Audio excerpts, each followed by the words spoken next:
Ladies and gentlemen, it is showtime and go time. Episode number 292 here live at the late night place to be at the most must-see show on Twitch TV. We are the very best in fantasy wrestling excellence, bar none, period. We are the Archiverse TV, and ladies and gentlemen, we have one hell of a spectacular for you tonight. You better hang on to your seat and hold on to your lug nuts because it is most definitely time for an overhaul. We are going to have one hell of a tournament, and we're going to talk a little bit about that tournament, the history of that tournament, why it is happening, and who is responsible for it in just a few moments. And before that gets started, we also have one hell of a kickoff match. Tonight, we take a trip to the Mixed Match Challenge World Tag Team Championship Division. And, of course, the inaugural and still reigning defending Mixed Match Challenge World Tag Team Champions, the Order, from Team Bromer and Team Distinct Cone, the Viking Rose Brewer, and, of course, the Wanderer, Kyle Brewer, also the X Division champion.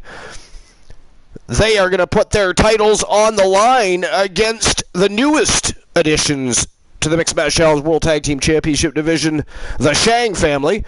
Fred and Ashley Shang, better known as the Ascension, and they are looking to ascend to the top of that division. They would like to knock out the champions, take the titles home, and party all night long with the vibes and momentum they take with them. But will that happen? I don't know. We're going to find out a little bit later.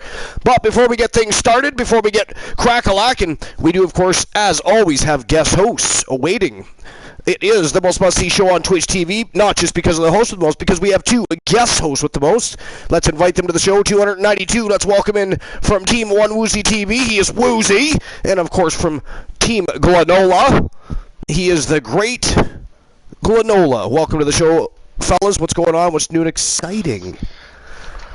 Not much. And are you excited? Because I know there's a lot of hype surrounding tonight. And we'll talk about, we will not. Glenola will talk just a little bit about that in a few moments.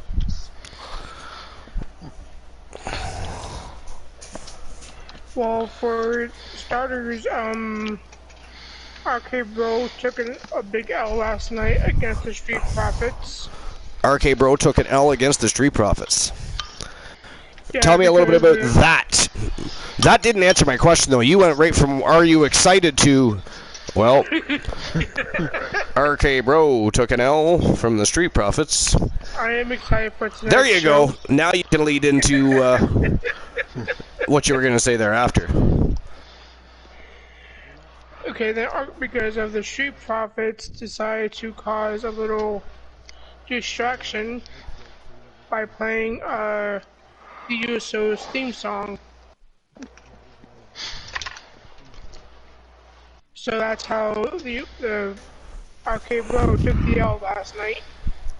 Well, I mean, RK Bro's been being pushed to the limits and to the top of the mountain and kept on the top of the mountain, so they've got to find a way to make them lose matches without making them look weak, right? So that's kind of a good way to do it. It is.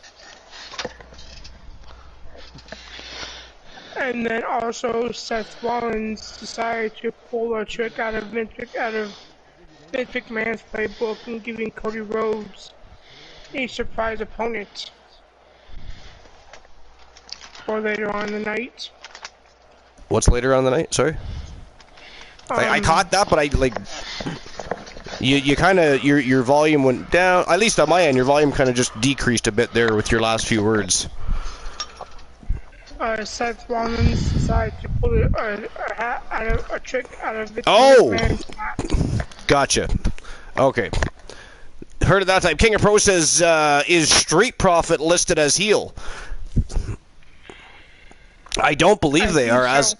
Are they now? Are they full-blown heel now? Well, I knew they were pushing that way. I just didn't know if we could officially actually say that, okay, Street Profits are heel now. I would say after last night's stunt. I guess yeah. Well, see, I didn't see it. I'm just going by what you're saying. But previous tonight, though, were they listed as heel, or was last night basically their big heel turn? I think last night was a big heel turn. Big heel turn. Okay, cool. Speaking of big heel turn, Kevin Sammartino last night. Huge heel turn, big title defense, but unfortunately he was left fatigued and battered and ended up having one more match against one of the most mysterious and intriguing newcomers as of late, Poindexter. What do you guys think about this Poindexter kid? Let me tell you something. This Poindexter weighs but $150. That's not his actual weight. I'm just saying, for argument's sake, he weighs about $150. Comes out looking like he's right out of the Godfather's Hoe Train, and doesn't look like he could fight his way out of a wet paper bag. Got a set of headphones on, looking like he's out of Back to the Future. Just hopped out of the DeLorean. Good God! And he comes in, he wins the Archerverse World Television Championship. Bam! Then last night decides he's going to pick a fight with Kevin Sammartino, one of the most dominant newcomers in the Archerverse. Wins the TWA Heritage Championship, which, by the way, Archer's not happy about. Poindexter, you little bastard. Taking Archer's title. He hasn't even had a rematch for you. How dare you, sir? And we'll get and by the way, we're going to get to the rest of that discussion after we talk about the tournament. It is not funny, but we will talk about that. It is. We don't laugh about things like that. It is absolute treachery. But anyways, the TWA Heritage Championship. So he is a double champion. Is Poindexter from Team Froggy Moth Legs. The man nobody thought would even make it in the business, at least at this level. A double champion holding two very prestigious championships, one of which he shouldn't even have. But anyways, again, we'll talk about that more a little bit later. But speaking of Heritage Championship, we are going to backtrack. This is backwards about that little bit.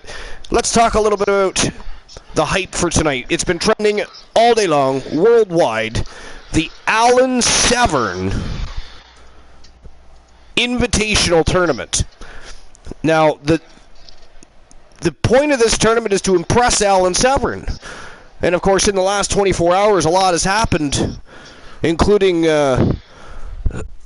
with some of the stipulations revolving the tournament. But before we talk about any of that, Glenola, the great Glenola from Team Glenola. Finer than frog's hair he is. Tell us, would you, informative man, oh wise one, could you give us a little backstory on the Alan Severn Invitational Tournament, what brought it about, etc. Enlighten us with your infamous wisdom. Well, I do say Severn, infamous. Yeah, Severn's a little bit bored. I mean, fighting six-man matches, singles matches are just getting a little boring for him. So now he's gonna watch. He thinking, maybe it's time to reform a tag team. Yeah, but he doesn't want to just tag with anybody. And we know he wouldn't want to just tag with anybody because look at the success he's already had. He wants to find somebody that has that same drive, that same willingness to just, put everything on the line, including your life, basically, and, go out there, beat some people up, win or lose, beat people up. Well, because that's ever bothered him before, win, lose, draw, no. Yeah, that's what I'm saying, Yeah. Not things Severn never worries about, to be fair. Yeah, raise some hell. Raise a little hell.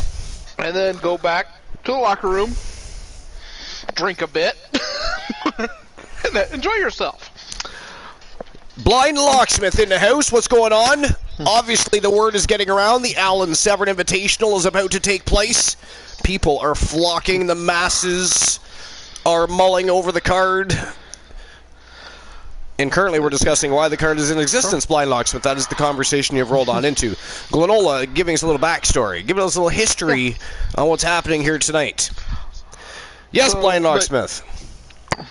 Or are you just saying, hey, Archer? I'm just saying hi. You never know. And hi, Blind Locksmith. Hi, King of Pro, by the way. King of Pro. King of Pro. But has a busy night tonight. But Severn decided, how would be the best way to find that perfect tag team partner? And he's like, you know what? A tournament. Get just a bunch of hungry young guys, and and just see who is there, who has that drive. Interesting. And then he got thinking some more. Now, granted, sometimes that's a little hard for Severn. I better make sure he ain't listening. Well, I mean, to be fair, it's just you that has to worry about that. We ain't say shit. Let's get that straight. Yeah. Right now, Woozy and I ain't say shit. We're just listening to your story on what's going on, my friend. We're not saying shit about Alan Severn. He got thinking, now how's the best way to really, really prove it in a tournament? And he decided last man standing for every match. Last man standing. Because you're going to have to take it to that level. Well, I mean... Now, I will admit the one thing for Severn.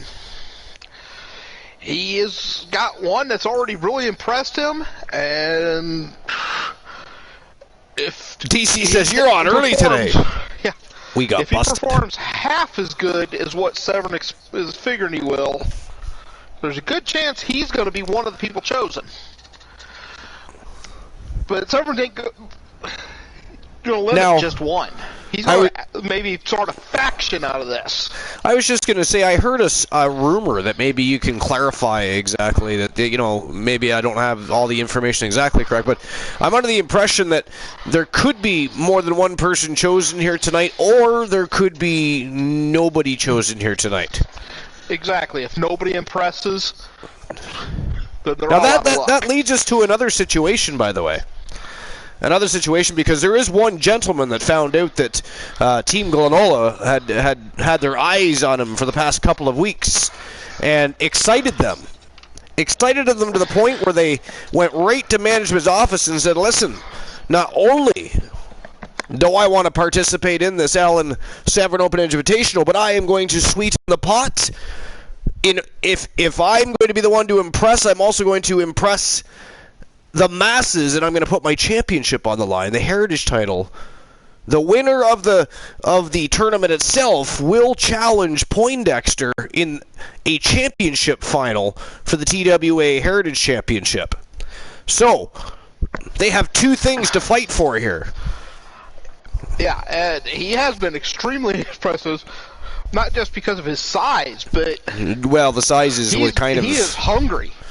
Hungry, I guess so. I mean, I don't know where he's putting it all. He is eating the roster. Again, let's talk about Poindexter here for a moment, right? He a $150, right? He's soaking wet $150, and he waltzes in again, looking like he's straight out of Back to the Future. He came off of the Attitude Era. He was part of the Godfather's Hoe Train. He's just missing the hat and feather. Instead, he has a pair of headphones. He's rocking it out all in his own head. I wonder if he's related to Randy Orton. Maybe he's got voices up there himself. I don't know.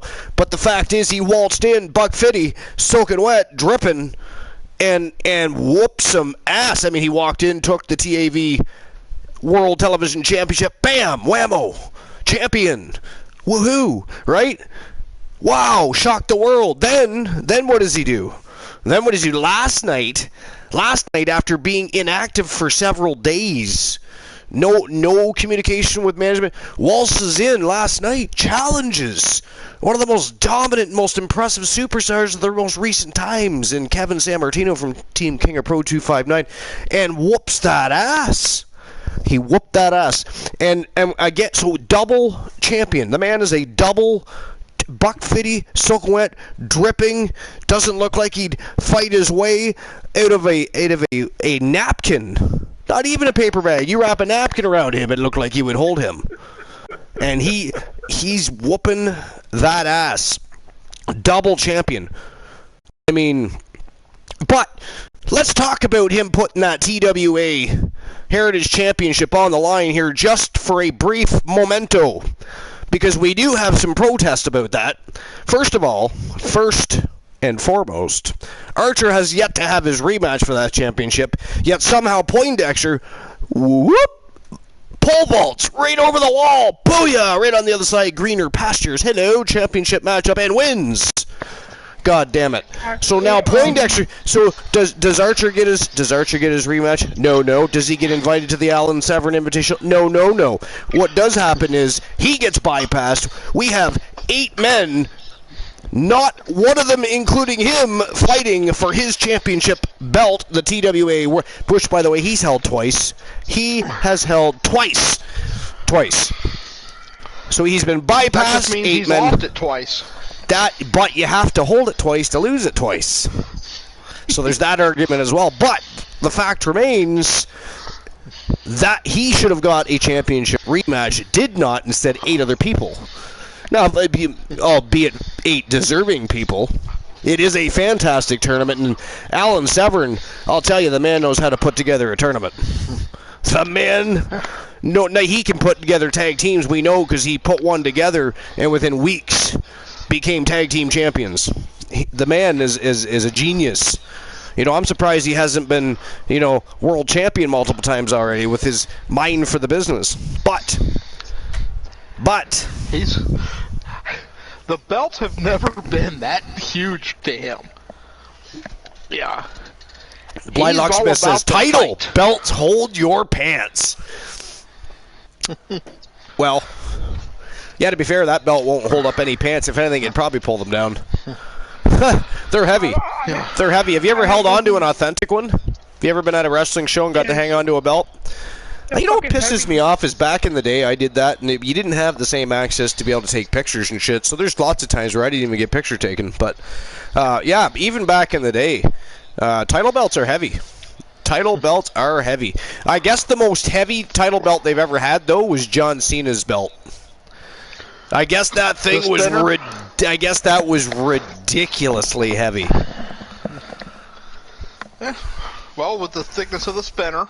Well, it was, and those belts are actually, you know what's funny? Did you know that WWE championship belts are worth more than the World of Boxing championships? I believe it. No, that's fact. No, it's fact. Yeah. It's fact. Dana White actually made fun of it one day. Somebody else did. I think it was Eddie Hearn. But even though they're fought over and prestigious, those belts are basically like pieces of tin on straps. They don't put any real money into those. Where here WWE sinks a whole bunch of. So does the UFC. Their belts are worth a bunch of money too. You're basically getting a bonus by having that belt. It's literally a bunch of money in your hands you can put on your waist. But the reason they do it for WWE is because, okay, you're not legitimately beating up your opponent, but you're still putting yourself in a certain position within the company, and it signifies, okay, he's made it to the top of that chain. He's held that title. So therefore, it's a bit of a bonus to them. Same way. A lot of people say, oh, they're just props. No, they're not just props.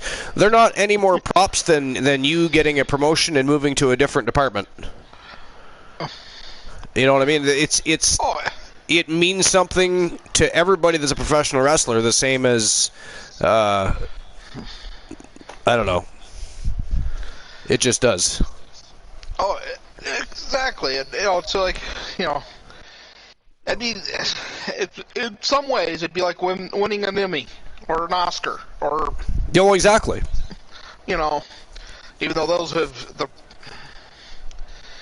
prestige of either one of those has taken such a nosedive that. Well, I mean, yeah. I think. It's not like. I don't think many people even watch that stuff anymore, really, and it gets worse every year. So. Mm-hmm.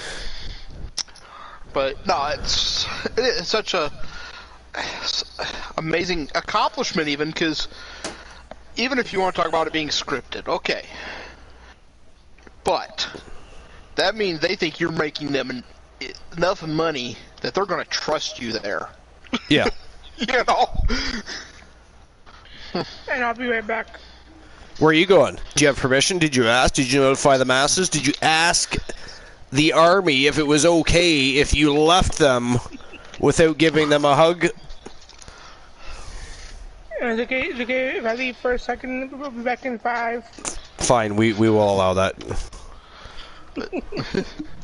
Oh, and hello, Distinct Cone. I forgot to say hi. I see Mama Bean followed me today. Awesome. Yep. Yeah. 'Tis good. Oh yeah. All right. So, anyways, we'll wait for Woozy to get back, and then we'll get the show on the go. It's going to be a great show. We got the Allen Severn Open Invitational, which is, of course, the main attraction for the evening. But we're going to start things off again with the Mixed Match Challenge World Tag Team Championship Division. And, of course, the reigning defending Mixed Match Challenge World Tag Team Champions, the Order, Kyle Brewer and Rose Brewer. The Viking and the Wanderer put their titles on the line against the Shang family, the Ascension, Fred and Ashley Shang. And it is going to be an absolute fire matchup. It is not a normal matchup. This is a Falls Count Anywhere best 2 out of 3 falls match, but the championships are on the line. It is going to be epic. DC, how you doing, DC? Team DC's been sneaking around the Archiverse lately, hiding under the ring, popping out and dropping subscriptions when nobody's paying attention. Or when she thinks nobody is paying attention, you're busted. I'm on to you. I know what you're up to now. Now I know what you're up. You did too. Don't you be lying to the army. Dropped by, hit under the ring till showtime, and dropped a bunch of subs. That is what DC was up to, which we appreciate, by the way. By the way, what do you think of the changes to the overlay? Oh, you don't have that open yet, do you? Watching this, I'll be honest with you, Archer. I think it might be a little busy. See, we didn't think a little so. Too much. Because it's not any different than it was. Just one thing added. Well, the one on the other side, where the chat goes, and that, of course, it's very solid. It's not see-through, like the other one is, like the left side is. Yeah. And I don't know, just with the stuff on top and the 3 across the bottom, and with actually the middle one and that one being solid, I worried too about, are we going to miss things in the that are in the match because of being blocked? Yeah. Well, no, because they're too far down. They're way down there. See, I don't find it that busy at all. I actually like it. So it's funny you said that. Yeah, that was my first. Yeah. No, I like it because it advertises the shows well, and then on the other end. Although, I'm wondering if I take the middle and shimmy it to the left and just have 2. Yeah. I might do that, actually. I still like it, but I think I think maybe 2 is only required. I have returned. What's going on, Woozy? We were just discussing the new overlay. Oh, okay. But I said I might move the middle one on the bottom to the left and get rid of the one on the left. If that makes sense.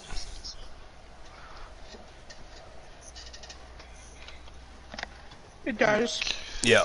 And then I'll take the subscriber and drop it to the bottom. Or hover it in the middle. We'll see. I'll figure that out later. But anyways, welcome back.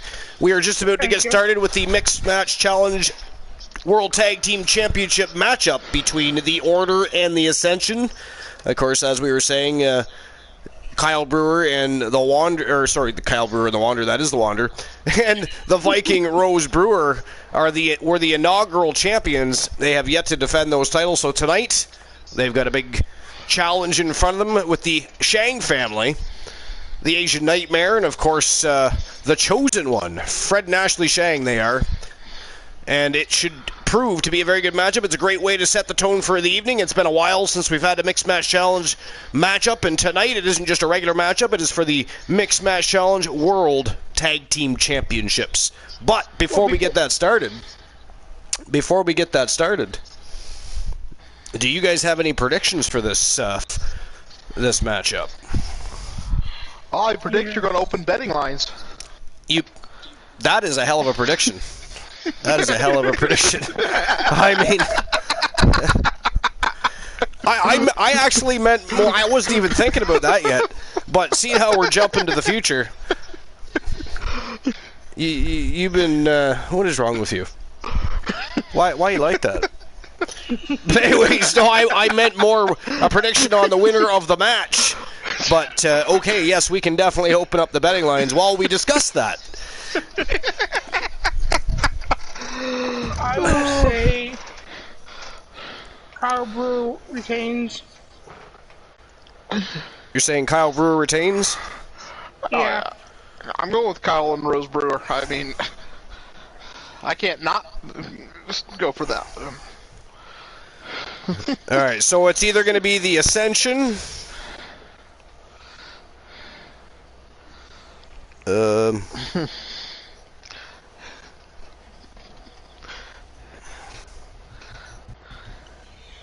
I do have a big announcement to make, though. Either the Ascension or the Order. You're quitting drinking. Nope, it involves... Yeah, I was going to say that doesn't sound right.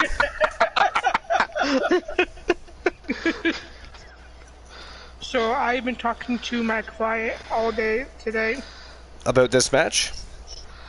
No, about something different.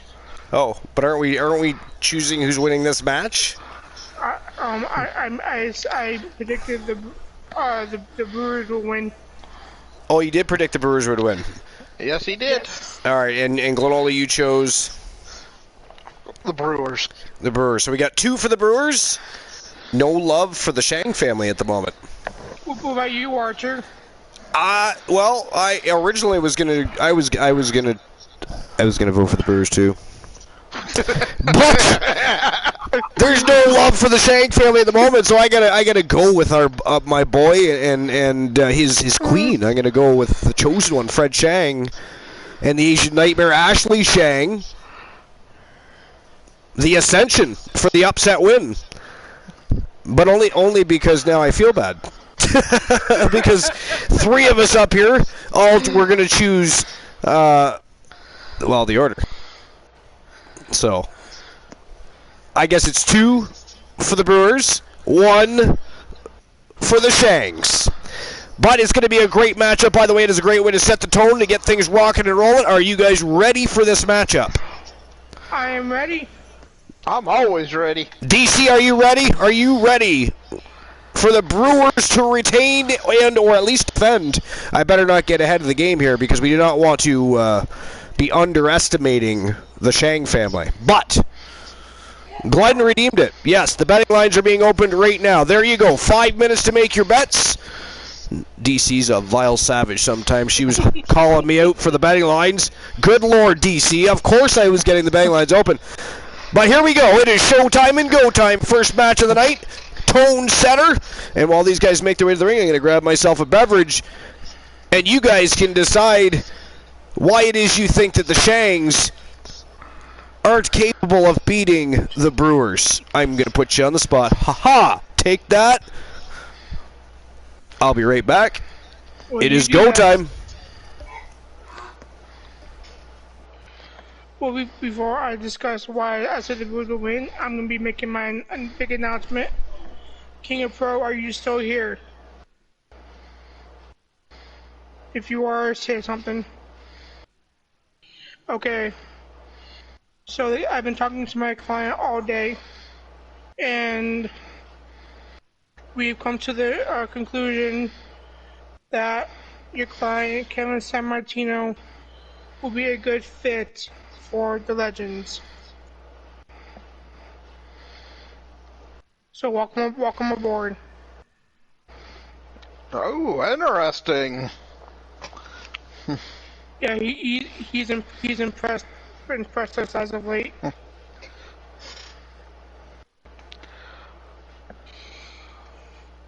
So, and the reason why I decided the Brewers is because they've been dominant. Exactly. I mean, I cannot, vote against them in this case. No. You do There'd that, only be one way I could bet against them, and well, that's not happening right now. So you go against the Brewers with DC in here. She'll kick your ass. she yells at me anyways in my own streams. So I ended up getting in trouble in my own stream.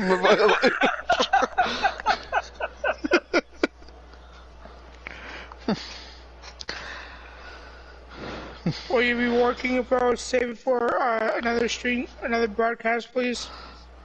Just tonight is gonna be jam packed.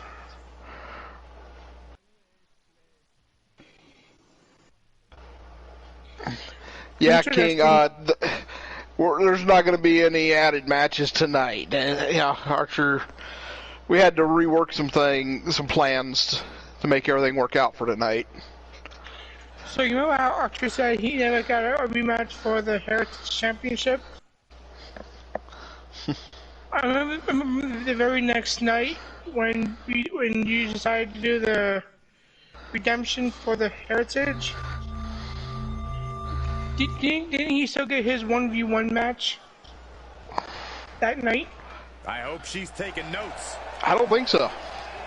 Or the very next night he lost to San Martino still? Yeah. I'm not sure, but I don't think he's had a one-on-one rematch. On the way to the ring, the Ascension. They call it mixed tag for a reason. Very different personalities in the ring. Yeah, but it's never too late to learn something new, and I hope she realizes that. And I'm working on it. I had to get it into mod view.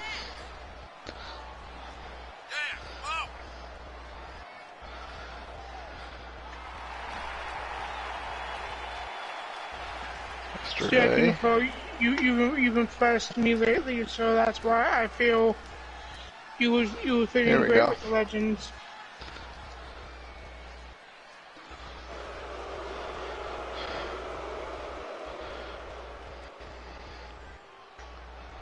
So, there you go, King of Pro.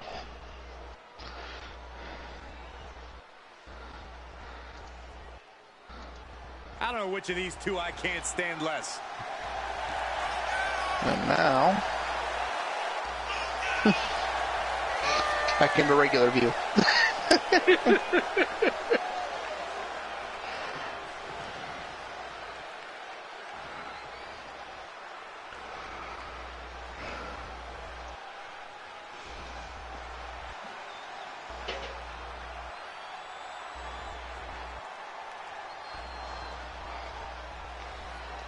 And their opponents, Alrighty, they're overwhelmingly in support of the Order. There's 12,500 points on the Order compared to 1,000 on the Ascension.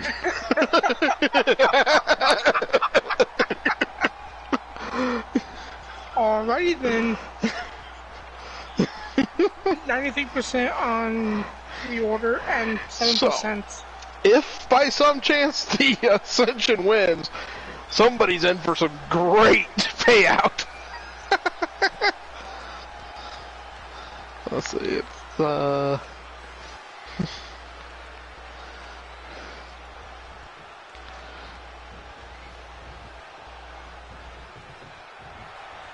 and we're in for a taste of the old school with a 2 out of 3 falls match.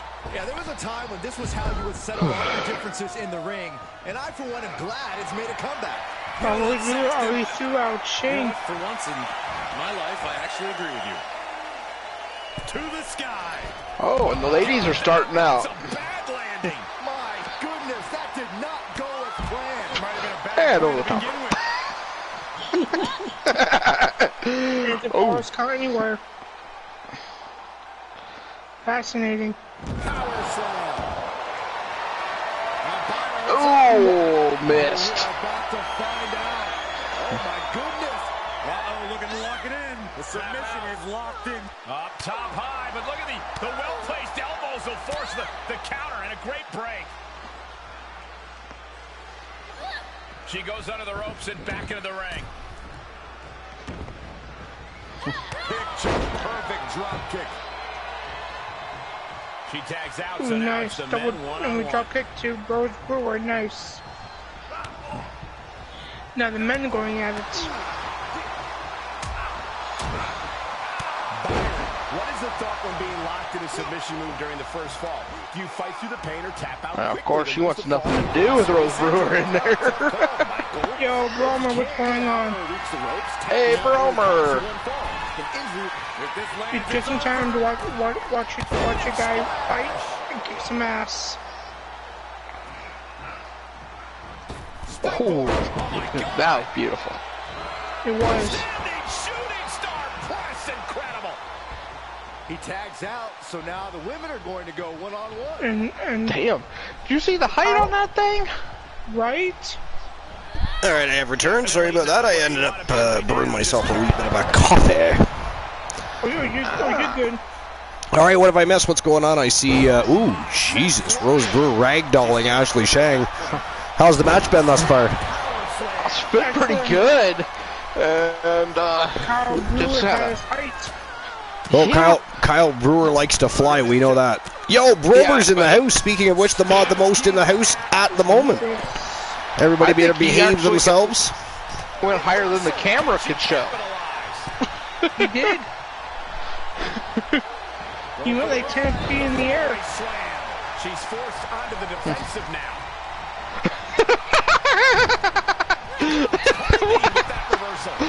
Okay, Shang's, really wanted to get in the ring, but but then he decides not to.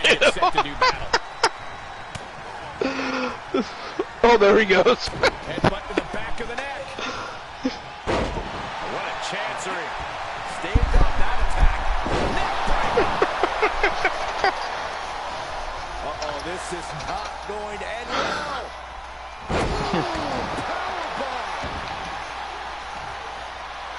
Oh, and, yeah, the Brewers have a lot of support, Archer. They do, yes. It's 13,500 to 1,000. In full control here. Face first. He's got him scouted. Big punch to the body. Wicked kick to the face. Oh, making him meet the turnbuckle a little bit here. Yep, went for it one too many times. Did you hear They usually do. and finds a counter.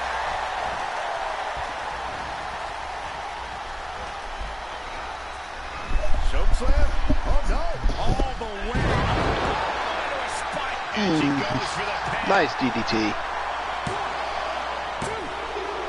We're going for the pinfall. 1, 2. Shane kicks out at 2.5. Good Lord.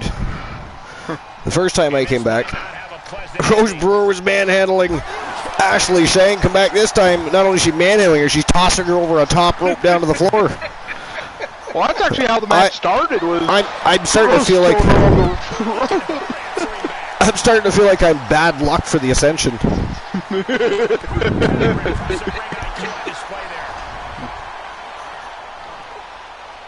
Uh-oh.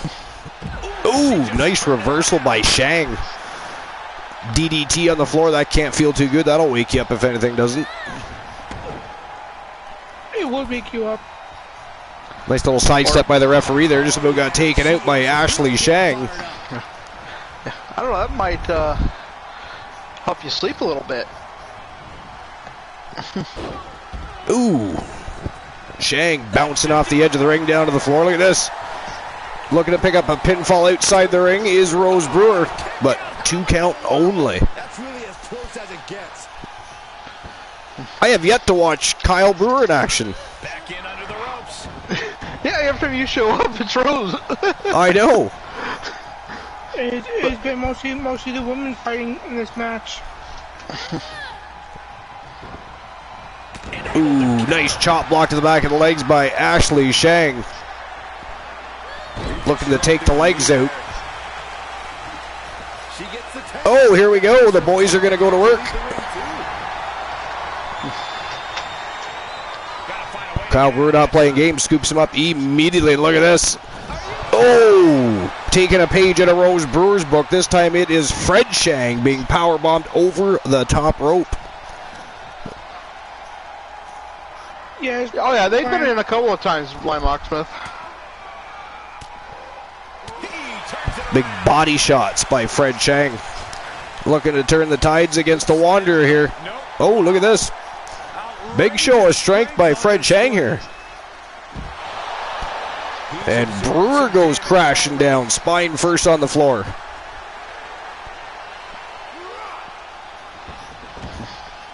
Well, here we go. Shang tosses him back into the ring. Glenola, 6-8-3. Are you the first one? I think so. It says Woozy played. Oh, hold on. I can't see the numbers. Because I did not get numbers yet. So I'm gonna try again. Yeah, it didn't give you numbers at all for some reason. Oh, Brewer was going for a dragon screw leg whip, but Fred Shang shoved him off. And Shang still struggling to gain control. He hasn't really had the upper hand for any real length of time thus far anyways. Well, this is the first I've seen them in the ring, so really, to me, neither one of them have had a lot of control. But the women, however, Rose Brewer's been dominant. Oh yeah. Wow, look at this. Look at this. Welcome back, King of Pro. Wow, big standing vertical on the second turnbuckle. And Brewer again crashing down on that spine. A 2 count only. The champ kicks out. The champ, Le Champion, kicks out. There she goes. The Blind Locksmith, 6-5-5. And Woozy ears were 4-5-6. Alrighty then. Oh, look at this single leg grab. Rose Brewer kicks out though. We just about missed a submission attempt there, playing the lottery. Shame on us. Oh, and Archer, we have a new tag team being formed. A new tag team. Yes. Faction. Oh, a faction. That's right. Oh yes, the Living Legends, I understand, are going to expand their horizons. Yes. Interesting. Look at this again. That is the second time that Rose Brewer has powerbombed Ashley Shang over the top rope. That is absolutely savage. And she Irish whipped her to start the match. Whoa! Nice shoulder toss. Nice reversal there by Ashley Shang. If she could just gain the momentum and actually keep it, she'd be doing herself a service. Oh boy, that's a determined stare that's come across her face. This is gonna be nasty. There's the power into the Wow. Big jackhammer by the champion. And that is the first fall, 1-0 for the champions. It's been a hardship for these superstars to get to this point. Oh yeah, this is a 2 out of 3, isn't it? It is a best 2 out of 3 falls matchup. These fans a bit on it, and I'm right there with them. Well, that first fall seemed to be pretty good. I think that'd be the best. 2 out of 3 falls count anywhere, to be exact. Yeah. But again, just to repeat, the champions up 1-0 at the moment. Whoa, big belly to belly by the Viking. And hello, Boss Apollo. And this is only the second time I finally get to see the boys going to town on one another here. Look at this, Brewer already taking Shang outside the ring. Big surprise. Big surprise. Kyle Brewer, what is it with Kyle Brewer in rings? He does not like to be confined. Oh, he busted Brewer open with that big... Wow, that was a big boot right to the face is what that was. 2 count only though, Brewer kicked out. I don't know. it's kind of dangerous to make Brewer bleed. Well, you might just be awakening the beast. Yeah. He's like 7. Some people see blood and go crazy. Oh, future shock DDT. Shang's not done, apparently. He's measuring Brewer up here. Oh, and there it is again.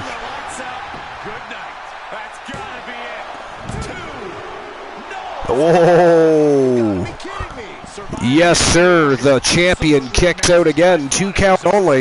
It is still 1-0 for the Order.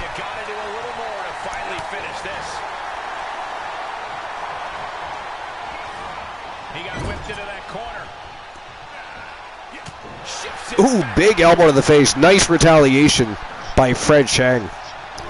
The Ascension really hanging in there. They're trying their hearts out here to try and pick up a pinfall, but the Order are just so dominant. I mean, they started their dominance back in the Archiverse 2.0, and they picked things right up where they left off in 3.0, and are again the Mixed Match Challenge World Tag Team Champions going on. I mean, this is why I don't bet against them that often, is because... Well, I mean, I tend to sometimes bet against people just to try and earn that extra buck, you know what I'm saying? But, ooh, Shang! Yo! Over the head, belly to belly, right into the ring by Shang. And look at that, Brewer still kicks out. Still kicks out. The champion not ready to say I quit yet. I don't know how much... Is that, will he ever be able to say those 2 words? Well, in the history of the Wanderer Kyle Brewer, I can't recall a time where he's quit. I do recall a time where Kyle Brewer made somebody pass out. Knocked them out with a submission hold. You know what that means? It means she probably has something even more devastating to finish her off with. Ooh, missed the big roundhouse kick. Disqualification. He just attacked the ref. Come on. Rose went for a big spinning heel kick there, and Ashley Shang evaded and tagged in her partner. Here we go again. The boys going back to town.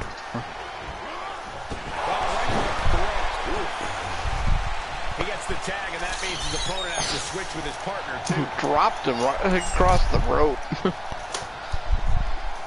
That is a dirty move, too. I put that right up there with eye gouges and back raking.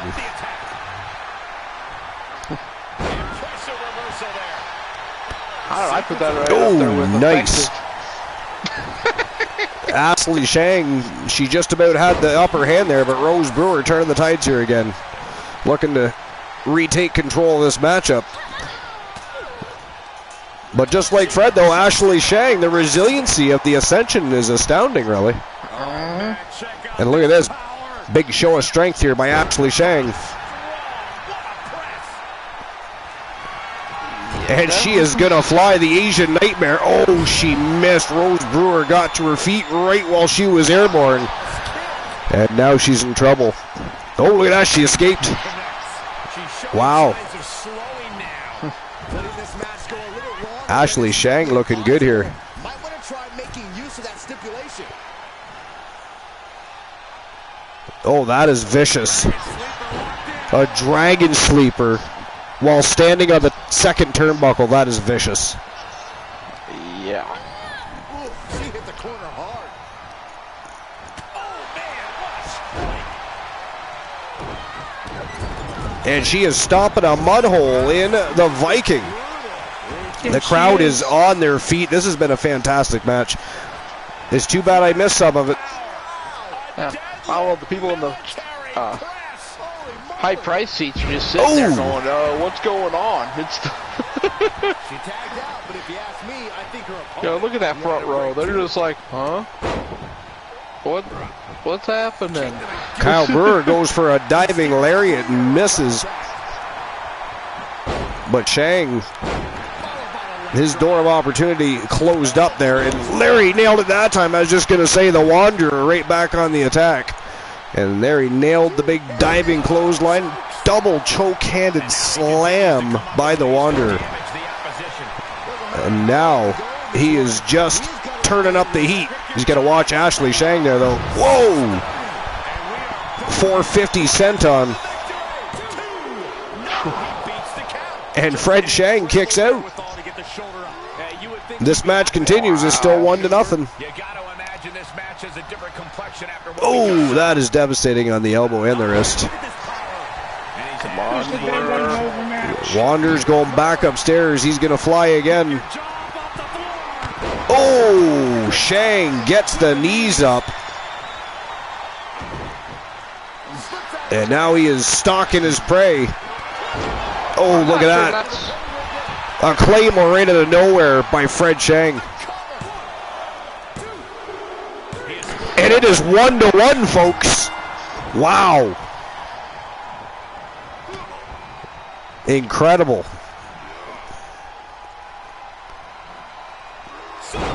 Whoa, Samoan driver. The Wanderer implanting Fred Shang onto the canvas. Shang's not done yet, though. 2 count only. Good Lord, what a way to start the show. What a way to set the tone for the evening, because next, guys, absolute fire is going to erupt with the Alan Severn Open Invitational. Perhaps thinking about what to do next here. Whoa, look at that. Shang getting a little payback, returning the favor, dumping the Wanderer over the top rope. Now is a pivotal time for him to get out of danger. It's only a few feet to the floor. That ain't nothing. Only a few feet, only about 10. Kick to the gut. Ooh! Wow, future shock DDT on the unforgiving floor, and look at this. Shang with the pinfall attempt. Whoa! Holy shit, ladies and gentlemen. What the? The winners of the match and new Archerverse Mixed Match Challenge World Tag Team Champions from Team Fred Lawless and Team Asia Invasion. They are Fred and Ashley Shang, The Ascension. Wow, that's crazy. And Blind Locksmith just made some buku bucks. That's incredible. Best teams around with that win. Tag team excellence in its purest form. You simply love to see it. And I hope we see these guys tagging again. All right, payout has been issued. Congratulations on your payout. Right? No kidding.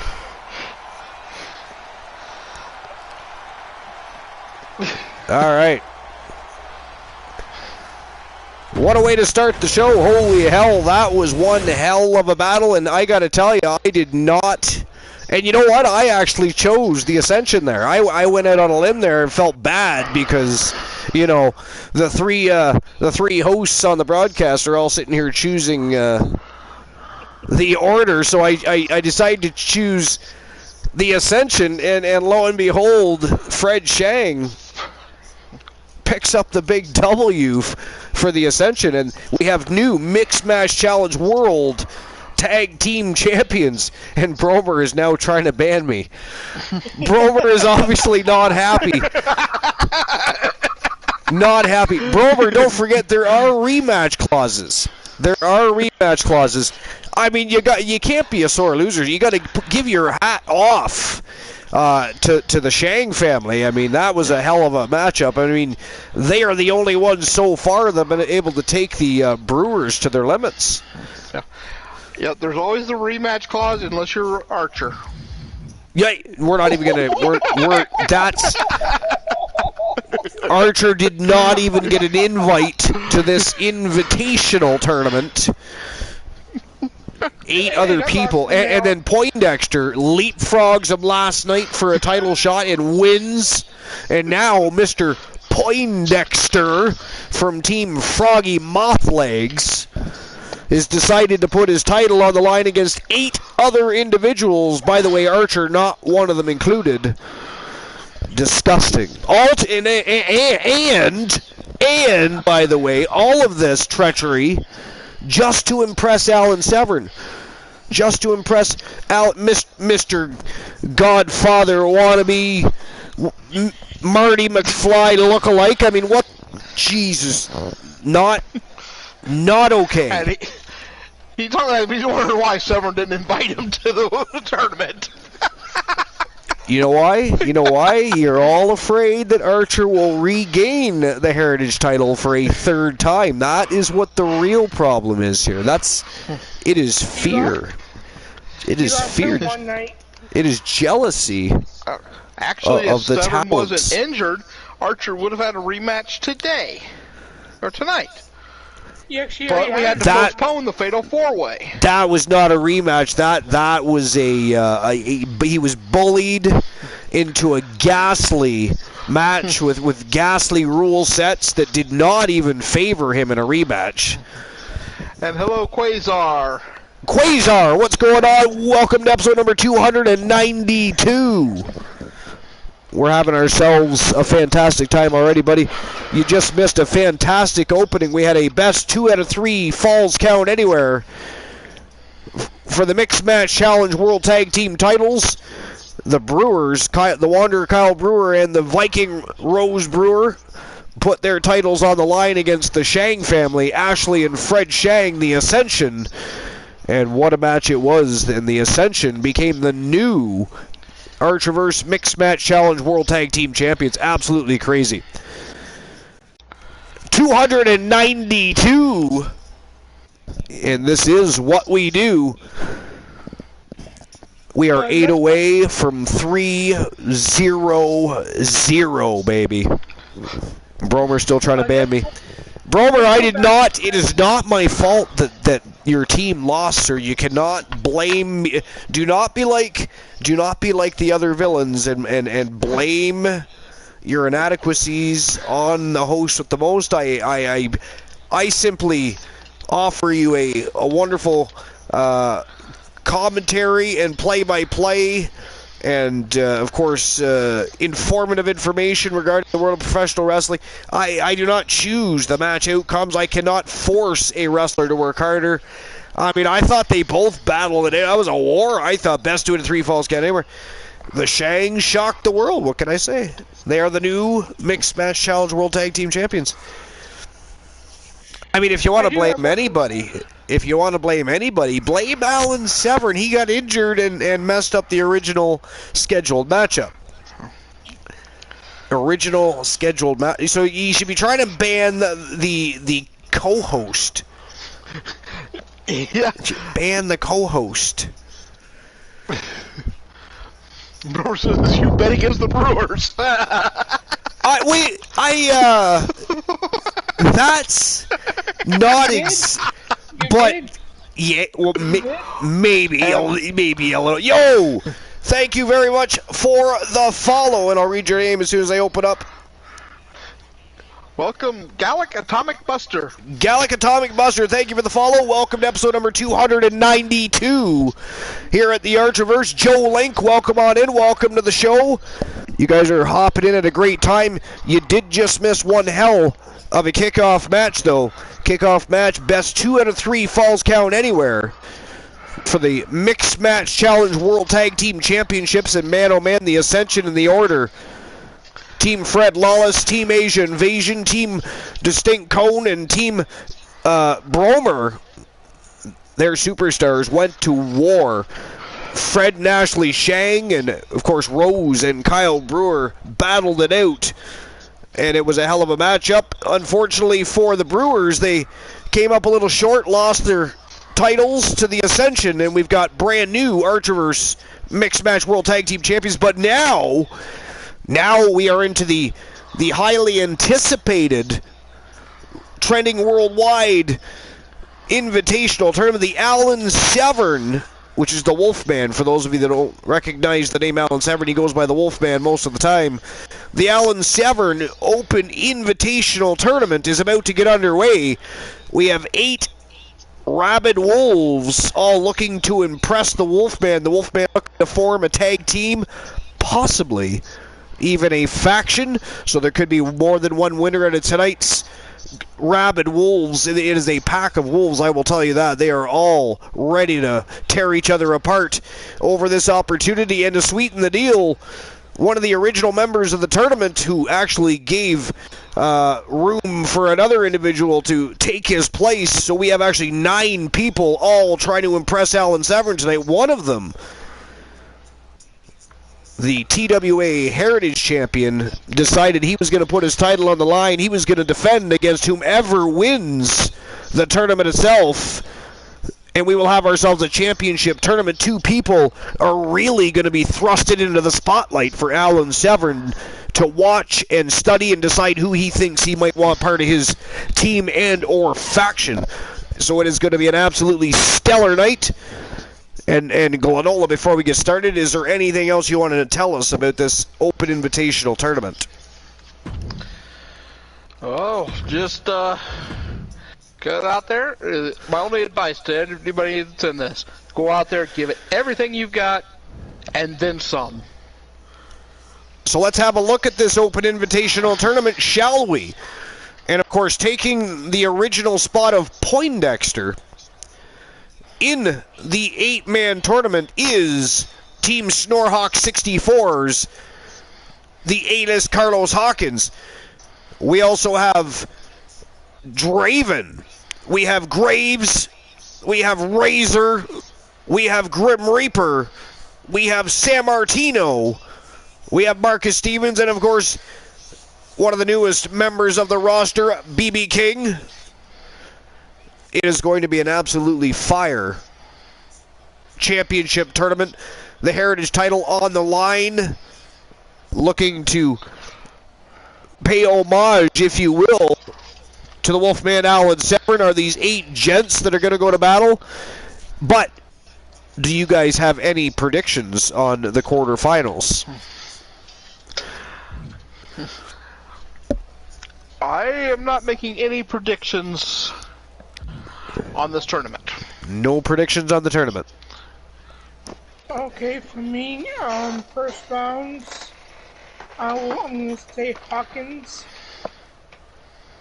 I'm going to say, of course, I'm going to go with my guy Graves. By the way, Glenola, you got banned for the first match. Okay. Some villainy on the great Glenola. Woozy, we were not even targeted. We are almost to the first match of the main card, and we have not been targeted in any sort of villainy. Yeah, that is just odd, isn't it?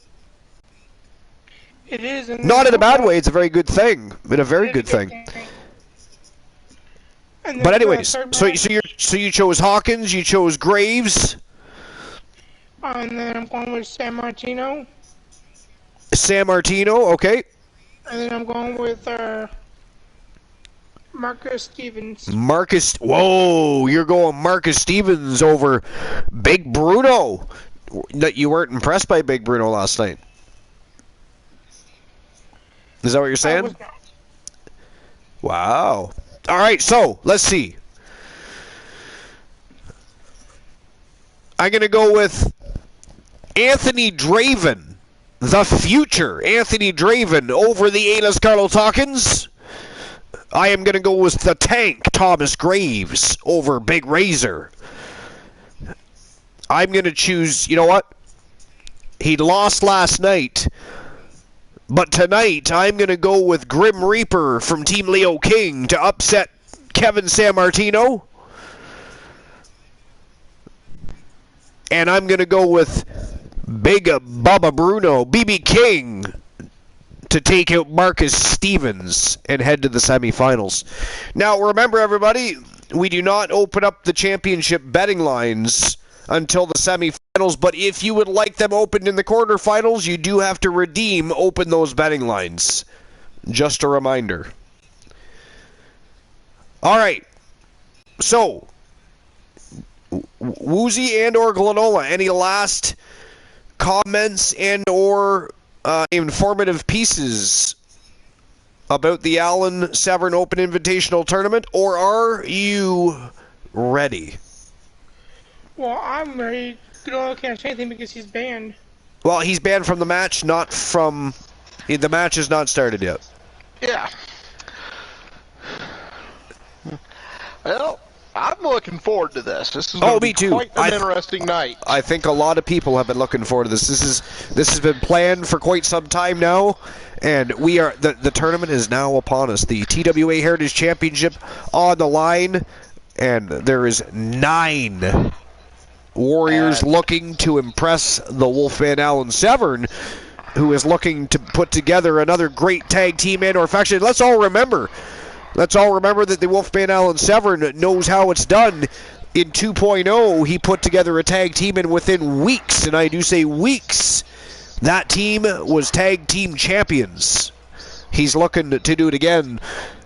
He's looking to duplicate his success, but he wants to form an even more badass team and/or faction than he has done before. Am I right, Glenola? You're definitely right, and in a prior,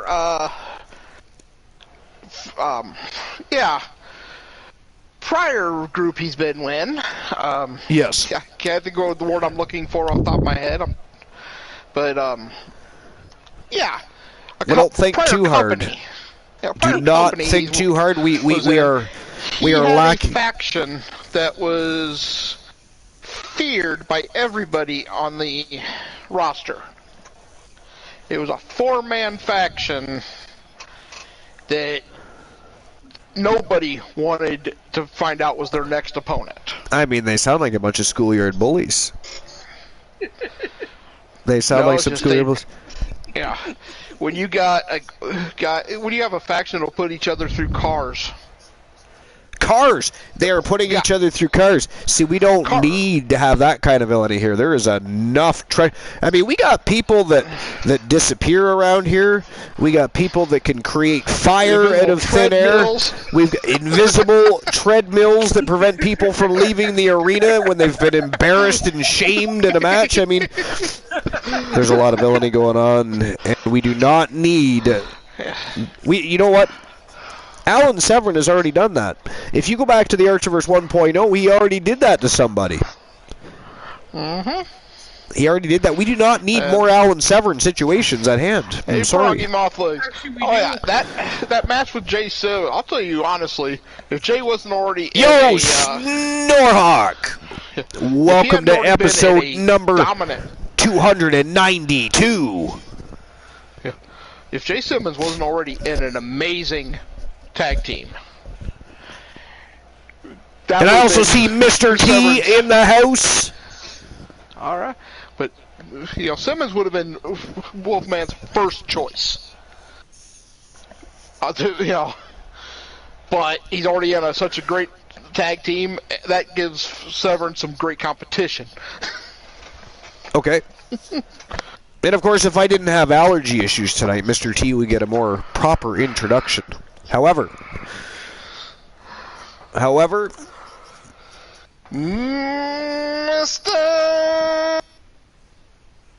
T. Wow, you kind of cut in and out there just a little bit for me. I don't know how that sounded for everybody else, but I did not know that was going to happen. That was totally ad lib. I can respect that. I can respect that. I mean, it was absolutely trash, heapish, ghastly. But I mean, it was an attempt. It was an attempt at an homage to the great Mr. T, the Turret Man, the silent assassin of the Archerverse. Woozy, would you like to give it a try?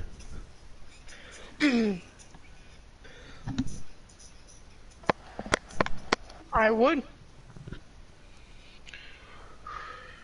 Mr. T. Wow. Wow. We've got 2 great attempts at paying homage to the great Mr. T. I don't know, which one do you guys think was better, 1 or 2? Which one do you guys think was better? I mean, I would really love to show them up, but if I do it, I'll have no voice for the rest of the show, and that just can't be a thing, because then Woozy... We can't have that, because then Woozy is left all by himself, and he's tripping over his tongue and reaching for me for a tag, and I can't help out. That's never a good scene. But anyways, So nobody has anything else to add. It is time to get this tournament on the go. It is the A-list Carlos Hawkins from Team Snorhawk 64 taking on the future Anthony Draven from Team Tony USP. It is showtime and go time, guys. Let's go. And are we opening the betting lines? I forget. Yes, we are. We are? Okay. It appears like there's been quite a few redeems with that, I think. For the betting lines? How many? Yeah. Well, I saw one that said match 4, so I'm assuming... So we're going to open the betting lines for all 4 matches. Yep. Okay, no, that's fine. Absolutely fine. Now just remember, everybody, when we get to the semifinals, save your points. We open them for you. Some people last night started opening the betting lines during the semis, and don't do that because we will open the betting lines for the semifinals anyways. And then Snorhawk redeemed Spit on the Mic. Did he now? He did. And is he doing that tonight or another night? He said, let me in. Are you already on the broadcast? Like, does he have access to it already? Because we don't add people while we're on the broadcast. It's not. He'll have to join. Would be Friday night show. Or no, wait. What's tonight? This is Tuesday. So it'll be Thursday show.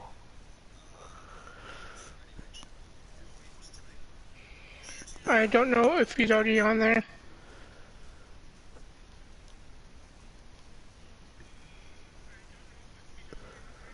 Four, 6, and 1 for King of Pro 259. Snorhawk said he'll be here Thursday. Okay. No, I mean if you were already able to access the broadcast, then you could have joined. But we don't actually pause the broadcast to add new people to the broadcast type of thing. You know what I'm saying? Right, here we go. The A-list Carlos Hawkins. The current reigning, defending, undisputed Archerverse Hardcore Champion. First round match. Making his way to the ring from the edge of reality. Weighing in at 269 pounds. The World Hardcore Champion. A-list. Carlos Hawkins. We're looking at some He, of course, hails from Team Snorhawk 64. To take part in one of the most anticipated matches ever. DC said betting lines. Yeah, I'm opening them right now.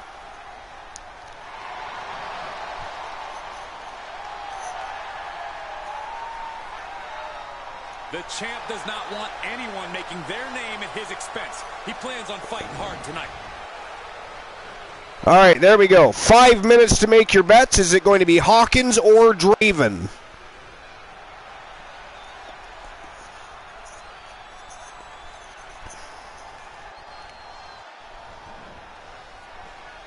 You're welcome, DC.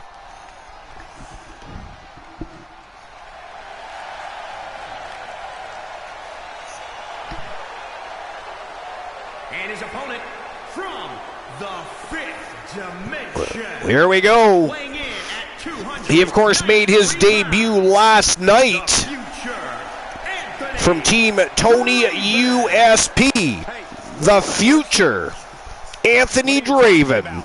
Yeah, what horse? The high horse this superstar always seems to be on. Did Jerry Lawler write that line for you? And Woozy, what'd you think of his performance last night? The very first time we're seeing Anthony Draven. You missed it? I did. Well, it wasn't last night. It was the night before.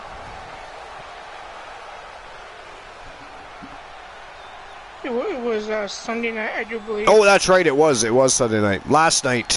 That's right. It was not last night. Because last night, Bubba Bruno A very high pressure situation had a match but he is more than ready for it. after the tournament.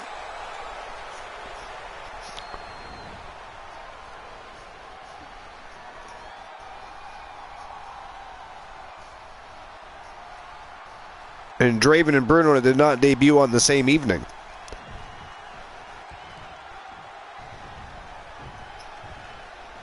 All right, here we go. The A-list versus the future. Who is moving on to the semifinals? And of course, each of these matches are being held under the rule set of last man standing. We are going to see some slobber knockers, absolute wars. Yes, we are. From this star-studded cast here tonight.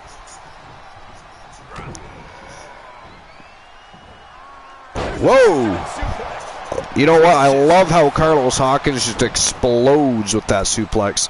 And look at this. Oh, nice block by the future. And a big lariat. Carlos Hawkins was going to go for a fisherman suplex. Oh, look at that. Oh, but he met the knees of the A-list, the former undisputed king of the Archerverse, by the way, ladies and gentlemen. He's also been the Archerverse World Television Champion. And he is the current reigning defending Archerverse Hardcore Champion. The man has quite a resume. Mr. T says, Snorhawk, I will time you out. Going for the ride. The follow-away slam. He's getting a little battered now. Yo, we're getting a raid from J Negative Gaming invading the compound with 28 villains. Yo, J Negative Gaming, how you doing, my friend? For those of you who don't know, J Negative Gaming, the team behind the Soul Man Jay Simmons, and of course the one we talk about all the time that has been a supporter of the Archerverse since inception. And of course, if it wasn't for him and the Trigger Talk TV boys, the Archerverse wouldn't even be where it is today. Of course, you guys are the remaining reasons why the Archerverse is what it is. But welcome on in, Invaders. KJ2294 in the house. Look at that, we got both of the double tag team champions in the house tonight. What a surprise for everybody. Yes. KJ and J Negative Gaming. What a treat. Welcome in. What is everybody doing tonight? Welcome to episode number 292 here at the Archerverse. We're having ourselves an Alan Severn Open Invitational Tournament. Severn looking to put together a tag team and or a faction. He thought, what better way to do so than throw a bunch of rabid wolves in a tournament, watch them fight it out, claw it out, and I'll pick up the remaining pieces and form my team with it. There's a championship on the line just to sweeten the pot. The TWA Heritage title is on the line. So there are 9 people all looking for Alan Severn's attention. And 8 of them looking to take out one of them for that championship belt. So it is a smoking hot evening. And welcome on in.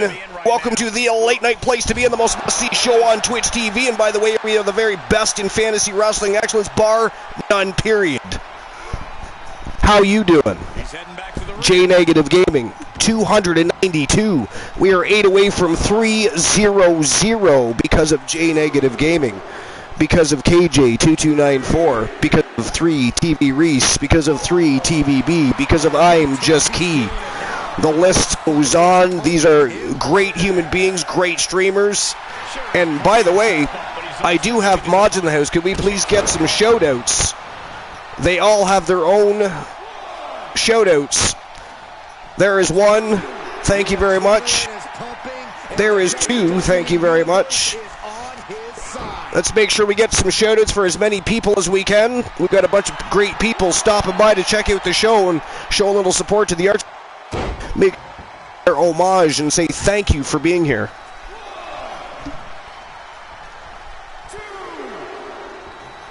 I actually forget what Keys is. You might have to look that one up. I thought it was Key. Isn't it? I'm Just Key. They'll get it right at some point. They are relentless. Snorhawk 7, 5, and 9 for your number. 7, 5, 9. Playing the lottery. And with all the attention being distracted, we're being distracted from the A-list Carlos Hawkins from Team Snorhawk 64 and the future Anthony Draven from Team Tony USP doing battle in the middle of the squared circle here. And Hawkins has just put Draven down on the canvas again. And ladies and gentlemen, if seeing how you just arrived, what you don't know is this tournament is being held under last man standing rules. So each and every matchup is an absolute war. This is, of course, the first matchup in the quarterfinals, so you've all showed up at a great time. Everybody's looking to impress the Wolfman Alan 7, but they are also chasing the TWA Heritage Championship, a very prestigious championship. Reeling from that offense. When you're in a tournament situation, Cole, you tend to push yourself to your limits. I was wondering where Glenol is and why he is silent when we have many people, but I forgot he got banned. He did. Sorry, Glenol, I forgot you got banned. I was actually just going to suggest that you jump in and acknowledge yourself, so to speak, but yeah, you can't do that. You got banned, I'm sorry. It's not my fault I didn't do it. Don't you dare fire back at me later, sir. It is not funny, Woozy, because he's a villainous little bastard. Because I know you don't blame me for that. I had zero to do with that. Zero. Nada.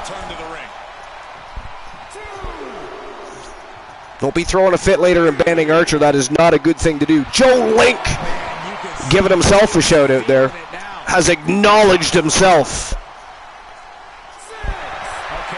Carlos Hawkins had a little trouble getting up. Look at Anthony Draven doing a little pose down, getting the crowd going. But Hawkins is back to his feet, and Draven right on the attack, but Hawkins with a retaliation and tosses him face first right into the ring post. He steps foot in the ring again. I got to tell you, I've never been thrown into a ring post, but I can't imagine that is a very good mid-match snack. I would agree with you on that. No. I mean, I feel like Hawkins is having to use parts of the ring to defeat Draven here. Any means necessary, Archer. So, by the way, J-Negative Gaming, seeing how you're here, not only did you guys win the TWA World Tag Team Championships last night. I believe I've informed you of this, but we're going to talk about it anyway. You are also the Archerverse World Tag Team Champions, and Jay Simmons is the TWA World Heavyweight Champion. So the Soul Man Jay Simmons is a Triple Crown Champion. The Archerverse 3.0 has been kind to Jay Simmons and Power and Glory. They have been on an absolute tear. They are beasts. Although, to be fair, we do call the OG Kurt Jordan the Wizard for a purpose. I do suspect foul play.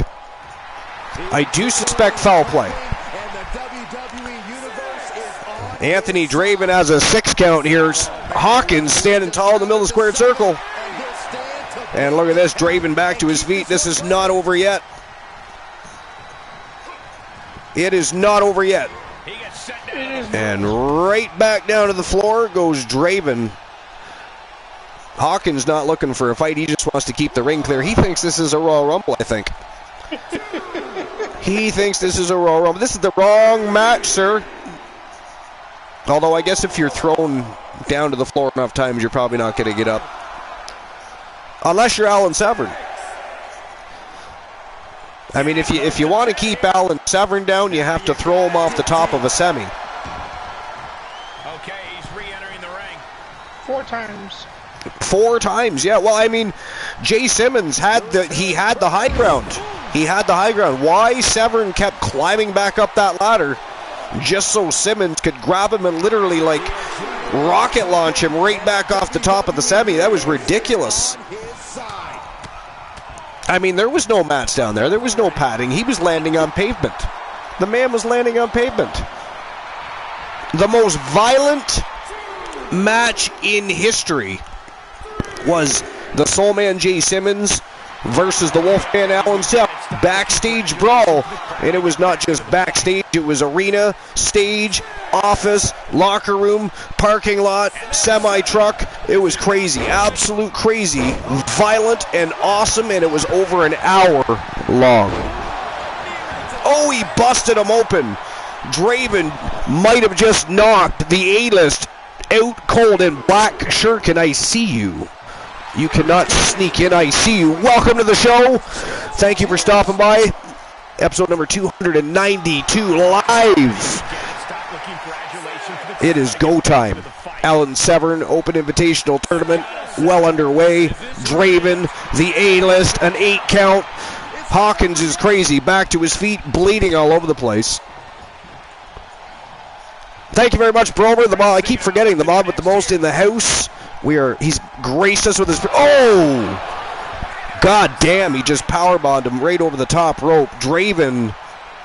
I mean, if he gets up from that, I don't know what to tell Carlos Hawkins. I don't know what to tell him. If he gets up from that. Look at the crowd on their feet, looking down at Draven, looking up at the A-list. Oh man, the referee just counted to 7. This has been one hell of a 8 match. count and Draven back to his feet. But look at this, Hawkins. Hawkins just got caught. Ooh, nice counter. Big elbow to the face, and he is unleashing with a barrage of strikes here. Oh, super kick right to the knee. He got caught that time. Then, oh, a vicious lariat. Takes Hawkins right off his boot. I don't know if I'm Draven. I'm going to do a bit of more of a beatdown than that. That is the A-list Carlos Hawkins, former undisputed king of the Archerverse, 2-time world television champion, current reigning defending Archerverse hardcore champion. He's not staying down. He's getting back up. Mark my words. There you have it. Back to his feet. The barricade.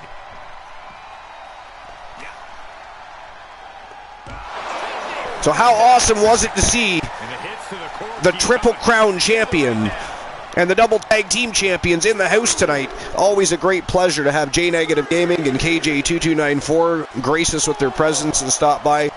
Again, absolutely awesome people, amazing content creators, great streamers. I would say that you can't really limit to any one thing because they'll play almost anything. And they'll beat it. And they will beat it. They are savages. And they are awesome.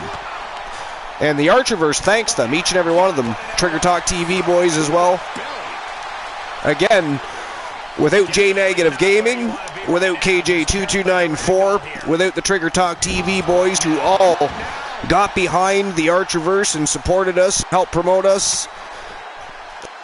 Unwavering support. They didn't even ask for anything in return. We're there for advice throughout the times. Absolutely fantastic communities through all of their channels, and if you're not familiar with them, you've got to make yourself familiar with them. He is revving up the engine. He's not going to let anything stop him. This has been one hell of a match. Oh, it's absolutely intense. And then he stopped the count. This match continues on. Saving us from having to sit through that. Draven back to his feet again. The ref takes a blow. And the ref gets hit with an unintentional shot there.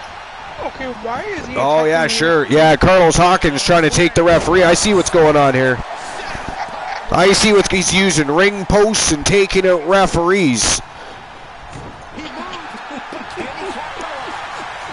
Oh, missed the super kick that time. Oh, that diving shoulder block.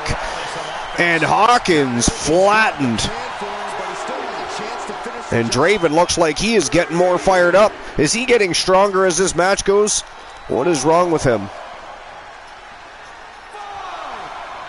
I can't answer that one for you, Watcher. The sound of this crowd is deafening, and he's asking for The crowd is on their feet and roaring. What a fantastic match. Draven doing a little bit of a oh!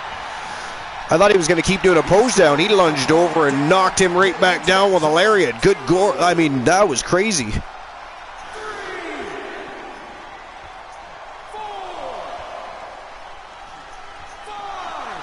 So Somebody wants to lie, cheat, and steal.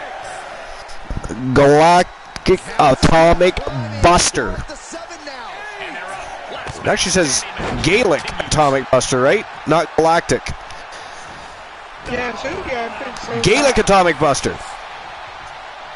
I will call you Gaelic. Oh! That might be the final nail in the coffin. Good God. Face first on the canvas goes Draven. But I'll tell you, this newcomer giving the A-list Carlos Hawkins all kinds of trouble here tonight. Yes, he is. I mean, if you think about it, this is only his second match. And he's against one of the best in the world in a high-profile tournament. But that is it. That is all, ladies and gentlemen. The winner of the match, and moving on to the semifinals of this tournament from Team Snorhawk 64. He is the A-list Carlos Hawkins, the reigning defending Archerverse Hardcore Champion. And just like that, the first matchup in the quarterfinals is in the books. The blind locksmith says, boom, 2-0. Great start to the tournament. A fantastic start to the tournament. And, I mean, if you were looking for anybody that was going to be a sure thing to move into the semi, no offense to Draven, but Draven is fairly new. We're still getting used to, I mean, we don't know a lot about Draven. He was very impressive the other night, but Hawkins has been impressing and dazzling in that squared circle for quite some time now. He's multiple-time champion, former king of the Archerverse. I mean, my money was on Hawkins. And he even went after the ref. That was that was dirty. I mean, he was using ring posts. He was taking out referees. Whatever it took to get to the semifinals, and he was willing to do it. I mean, you kind of got to respect that a little bit. That's something that Alan Sullivan would do. All right, so I'll issue everybody's Archerverse bucks. Give me a moment. Issue the payout. And I said it in chat, but hi KJ, hi Jay Simmons, and everyone else. Yes, the great Glenola back on the broadcast. You can now address the masses. Yeah. And just to touch on what Archer was saying about J Negative and KJ, they are such amazing people. They have helped. I don't know how many people they helped get to affiliate on this. Many. I'm one of them. We're all. Yeah, J Negative is the one that gave me the raid that finally put me over the top. And thing is, you thank them for it, and they're very humble. They are very humble. So I mean. I think pretty much. So anybody that attends the Archerverse shows weekly, at least once per week, unless they're on the show more than that, you will always hear me refer to somebody as being one of the three from the place to be, Trigger Talk TV, and of course J Negative Gaming, KJ2294, the OG Kurt Jordan, the Soul Man Jason. We all know who they are. So that there's a big reason why they get such put on such a pedestal, put on a silver platter, if you will. Hell, we'll bronze that, make it golden, whatever you want to make it. There's a reason we do it, and it is because they are all amazing people, and they helped us. Number one, they helped us meet people from communities that are just the best of people. There's you won't find a greater community than the communities that they offer amongst themselves. And they are the reason that we have had such great experiences here on Twitch, had a good time, and we're able to bring some of those good people over and build the Archerverse, expand the Archerverse, and make it what it is. And again, if it wasn't for all of them, we wouldn't possibly, there's a potential that we wouldn't be where we are. And so we always have to thank them. We have to, and I will continue to pay homage because they deserve it, and I will do so. Oh, yeah.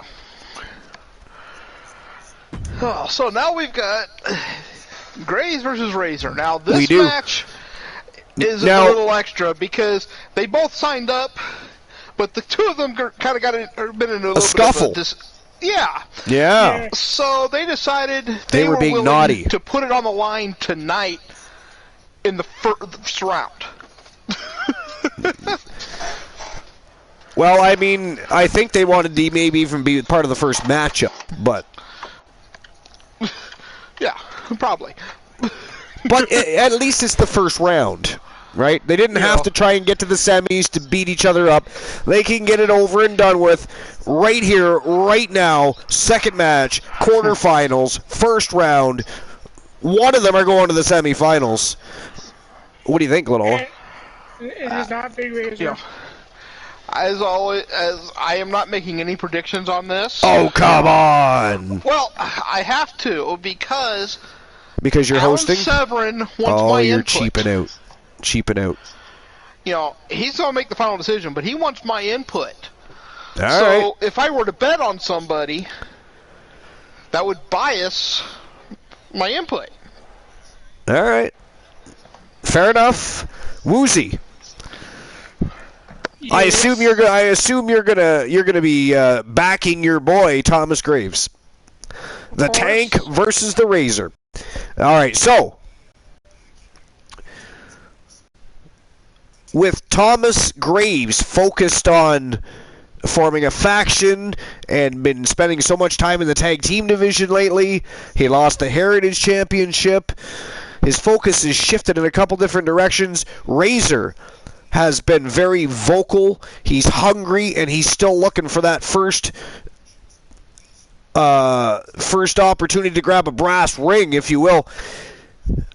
I usually bet for Thomas Graves, but in this one time only, I'm going to back Team Boss Apollo and say that Razor is going to upset Graves and move on to face Carlos Hawkins in the semifinals.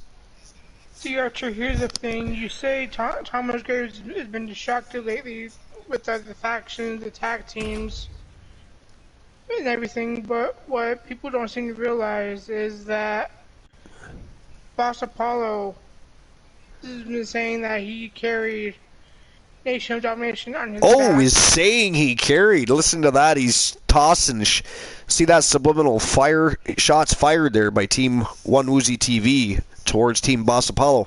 Boss Apollo, you paying attention? I caught that right away. He's stirring the pot here. Woozy is stirring the pot. So the reason why I answered, and I want to prove to Boss that he didn't carry the team. I didn't carry the team myself. It was a cohesive unit, but I'm gonna show him why I'm the best there is in that team by knocking his ass best out. there is. The best there is, ladies and gentlemen. You heard it. It was not Glenola. It was not the host with the most bringing you this information. It was Team One Woozy TV claiming that the Tank Thomas Graves, and don't get me wrong, he's a very impressive superstar, but he is claiming he is the very best superstar on the planet. Blind Locksmith, Boss Apollo, the Turret Man, J Negative Gaming, KJ2294. Look, all the legends in the house. And One Woozy TV claiming that they are the best. Acknowledge him. Wow. I'm slowly backing out of that one. I'm just going to sit back and watch. Anybody got any popcorn? Glenola, you got popcorn? I mean, not even Alan Severn disrespects Jay Simmons. Much less the OG. I mean, what's next? I mean, would you like to say anything about the Trigger Talk TV boys, the Tons of Funk crew? Maybe you got something to say about them too. Maybe your tag team and faction would I don't know, triumph over the Tons of Funk crew. I don't know. And enjoy the match, Woozy. But before I go, because I've been banned. Oh, that's right, you got banned. So I will run over. There is a god. I will run over Big Razor, and he will not get up from a 10 count. And I'll be back after this match. The Tank, Thomas Graves, looking to eliminate the thorn in his side that has been Razor. They've been going back and forth for days on social media. It has been absolutely insane, and they're finally going to lock horns. And here comes Razor from Team Boss Apollo right now. Though I gotta say, Archer, does Thomas Graves get all the satellite channels with that outfit, or just a few of them? Just a few. He's too cheap to pay for the premium channels. He can only watch kickoff shows. When it comes to the premium live content and stream previews, he can't watch. This is a guy who always seeks out the highest level of competition, and I think he'll get it tonight.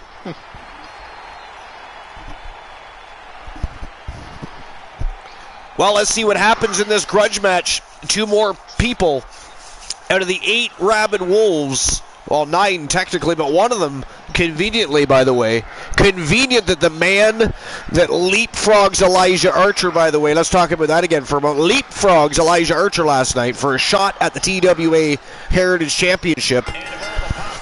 And decides tonight that he's just going to toss it up like it's a potato, a hot potato, and toss it up in the tournament so he can impress Alan Severn, so he can impress the Wolfman. He can feed the dog a potato. Ghastly, by the way. But he is sitting on the sidelines watching these warriors go to battle so that he can pick up the pieces, the remaining scraps from the table. I mean, that is just not, that is not becoming of a champion. Well, I don't know. But hey, Froggy Moth Legs, you gotta send me the proportions for that. That sounds amazing. I missed it. What did he say? This is what I call a feisty Canadian. It's a sauce from Toronto. Mustard, maple syrup, and horseradish. Interesting. And hello, Zombie Master. I mean, I'm not overly a big fan of horseradish. I do like it for certain things.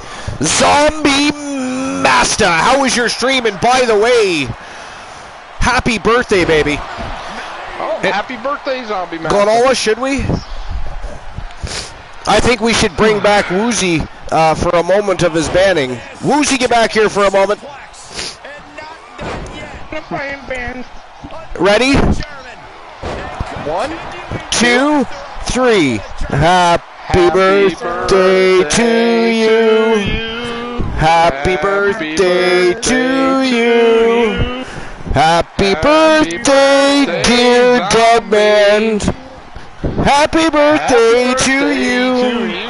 And no more, because you can't age. You are dead. You died. Goodbye. Kick the bucket. Ow. I mean, you are, why are we even singing happy birthday to a dead person? I'm just very confused right now. But anyways, happy birthday, Zombie Master.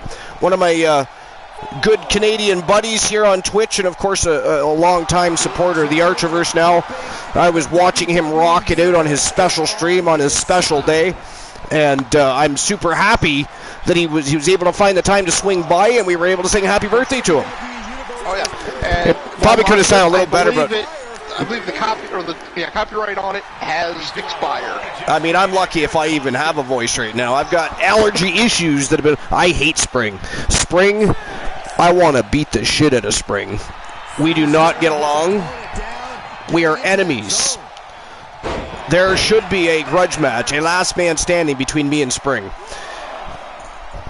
But anyways,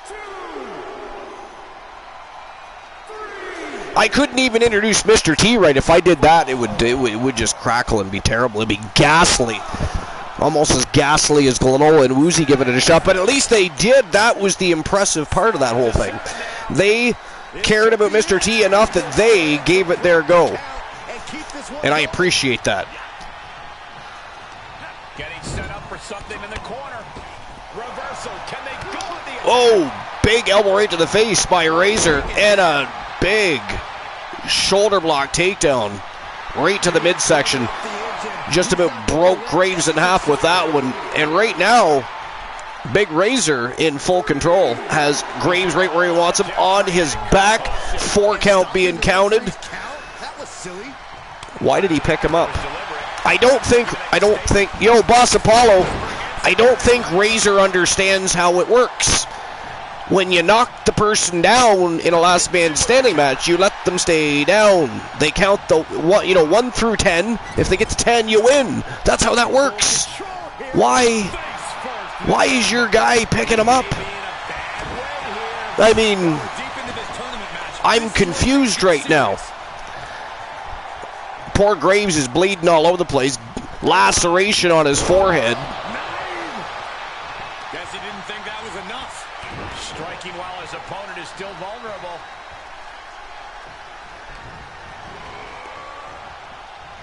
Four Germans and an F5,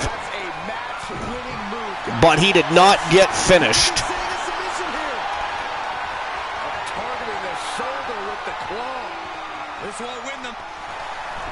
Oh, Razor escapes the submission and takes the feet right out from underneath Graves, who is very quickly fading. He is fatiguing and bleeding. And he's asking for more.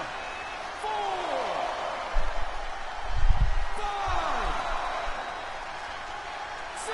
5, 6. Count of 6. See, he is feeling it now. And again, Big Razor picks him up. I'm all kinds of confused about his tactics here tonight. Okay, Bromer. It might just take that extra push, that extra inch further to create the difference. I'm very confused at his methods. Razor at times is showing genius in the ring, but then when it comes to the rules of the last man standing match here, I don't think he's not quite on the same page as everybody else, I don't think. Not supposed to pick your opponent back up, folks. Not supposed to pick your opponent back up. Oh! Nice reversal by Graves.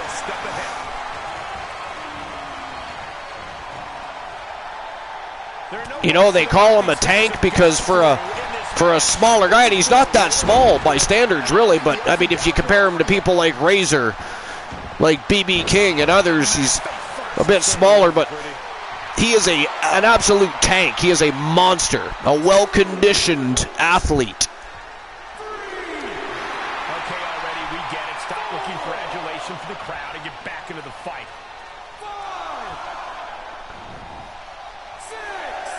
5, 6. Foggy Moth legs. Giving out recipes if anybody wants to give them a try.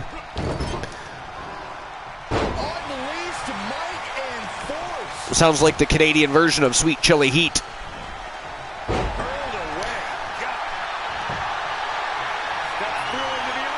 Nice armbar transition.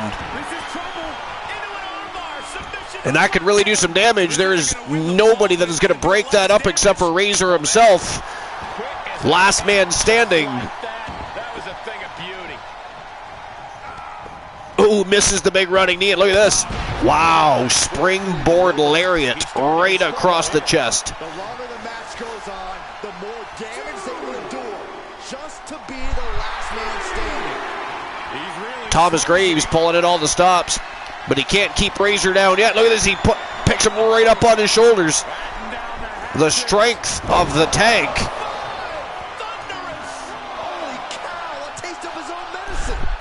And one more time, Razor eating the canvas and is now getting grounded and pounded. You know, I think these two being in the middle of a grudge match, they have both have at times during this match forgotten the rule set. He's a projectile now. Last man standing, beat your opponent down, leave them down. It's quite simple, really. It is quite simple.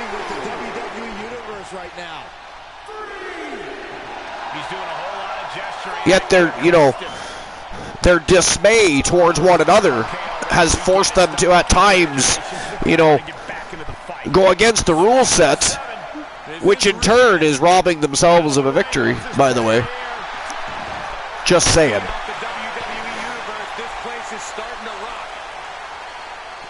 Oh, wow. Butterfly suplex by Big Razor. First round match was won by Carlos Hawkins, King of Pro. And we're glad you took a shower. We did smell something earlier. We just figured it was Woozy's feet, but now we have confirmation. Thank you. Appreciate that. I do like being correct about certain things. Setting foot in the ring now. Uh-oh. Whoa, he ragdolled him. I thought he was going for a suplex there. That was a release suplex. These guys are really taking it to each other. Big boot to the head at the count of 3, and the Tank, ooh, I was going to say he was back on the attack, but really he is eating elbows. And being ragdolled like he is a stuffy. Ooh. Ooh. Not good if you're Thomas Graves. 4, 3, and 7. King of Pro, didn't you already play? Where's Bromer? I think we got cheaters, Bromer. We might have to drop the ban hammer. Ooh, look at that. Razor finally busted open. Now they are both battered and bleeding. And Thomas, the Tank Graves, beating down Big Razor.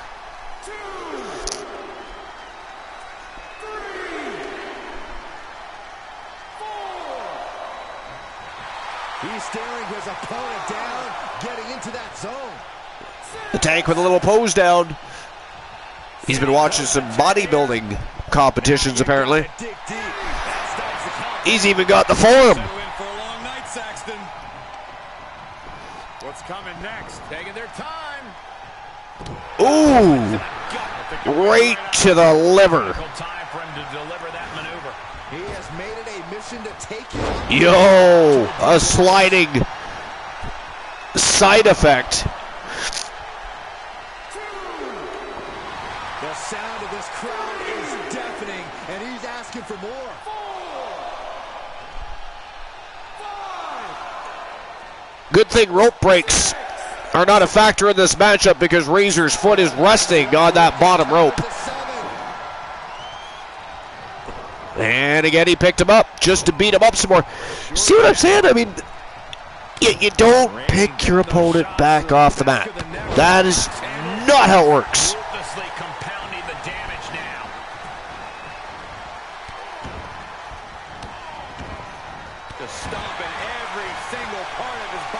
Graves gonna fly. Here we go. He has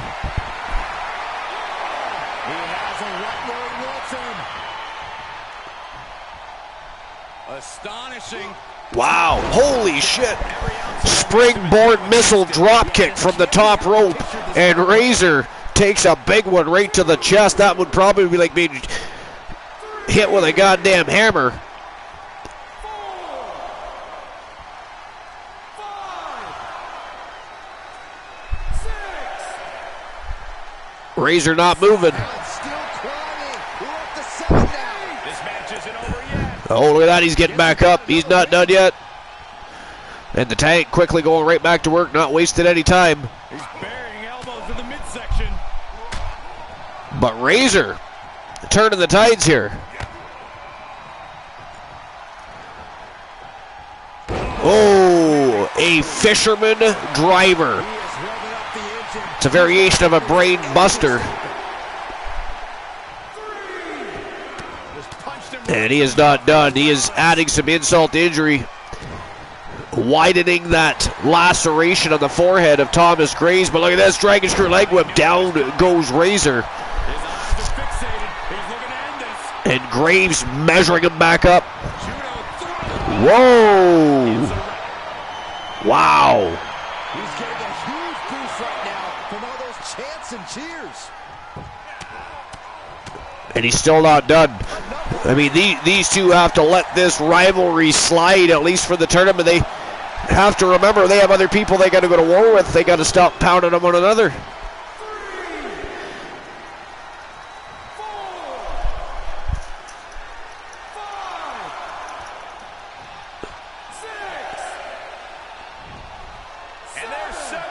This is not good. 8.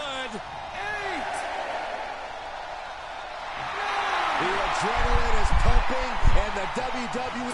And there we have it. Finally, the winner of the match and moving on to the semi-finals of this tournament to face the A-list Carlos Hawkins from Team Snorhawk 64. From Team 1 Woozy TV, he is Thomas the Tank Graves. My point proven exactly. Battered and bloodied, bruised, and I gotta tell you, Woozy, Boss Apollo's team put up a good fight there. Big Razor looked good. Arguably, there were moments in that matchup where if it was not last man standing, Razor may have won. But just the same, Graves had those opportunities as well, so one will never know. It was last man standing, and the last man standing was Thomas Graves. All right, I'll issue everybody's payout. Give me a second. Don't want DC to yell at me.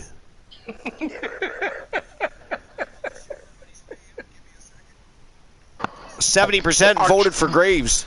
Yeah. Archer, before we start the next match, I have to step away to the facilities. I will be right back. To the faculties you go, sir. And if you shake it more than 3 times, that is playtime, sir. It is not drainage. I mean, I would know. Thank you, Froggy. All right, so payout has been issued. Yes, respect to you too. And I'll start setting up the betting lines for the next match. Grim Reaper from Team Leo King taking on the self-proclaimed savior of the Archerverse, Kevin Sammartino from Team King of Pro 259. That is next to the quarterfinals, but we're going to get the betting lines open first. So give me a moment. By the way, did everybody else say happy birthday to Zombie Master yet, or did we sing a song just for your entertainment value? Come on! Happy birthday to Zombie Master, please!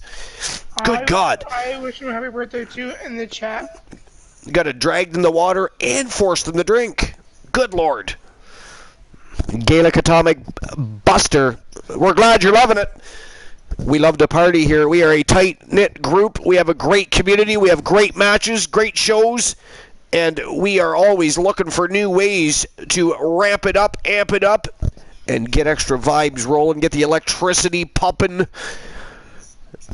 Expansion and new horizons is what we're all about. But anyways, I'll open up the betting lines. Is it going to be Grim Reaper or Sammartino? What do you think, Woozy? Sammartino. You're sticking with Sammartino? I am.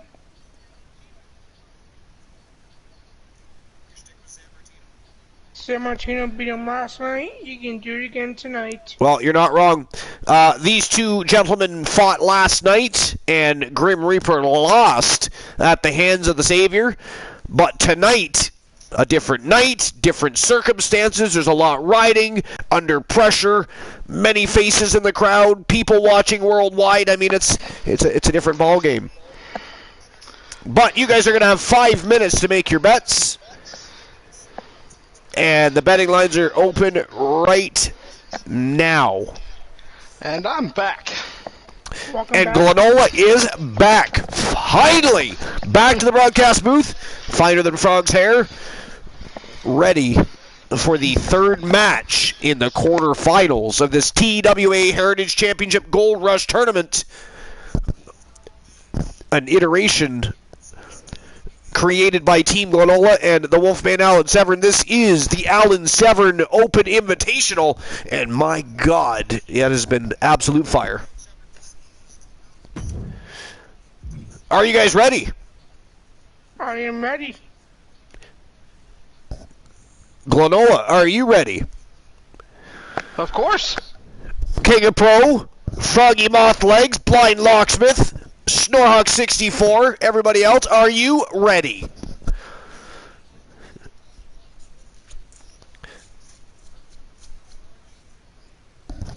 Because it is now officially showtime and go time. Third matchup in the quarterfinals, Grim Reaper versus Kevin Sammartino. It is showtime and go time. Let's go, baby.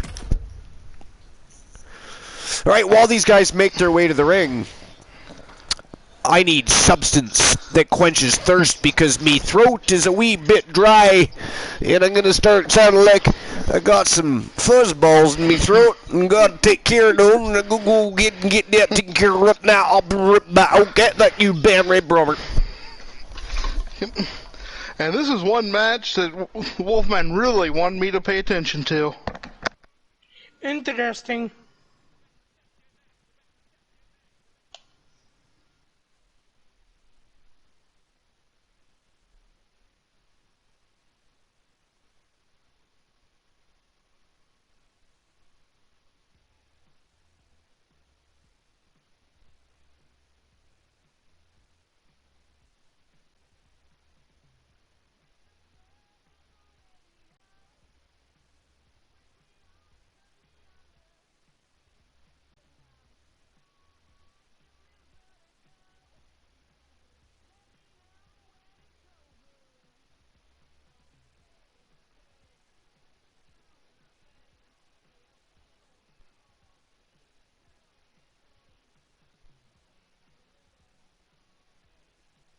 Bro, I ban the whole fucking chat, why not?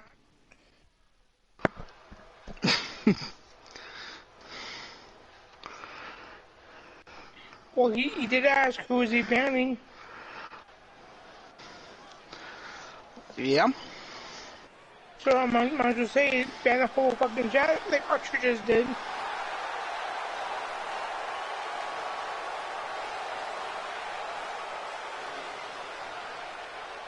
But yet we cannot ban Archer. Go figure. The following contest is a championship first round match. Making his way to the ring from the pits of hell. Weighing in at 297 pounds. Alright, Archer, take your time. Reaper. This is a match that folks have been clamoring for, and they are excited to finally get it. But no, you try to ban, you banned the broadcaster.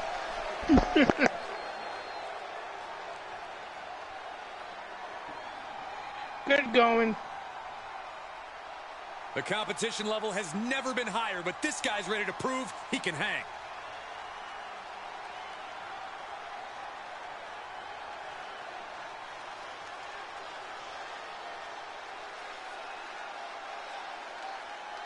Yeah, now we're talking.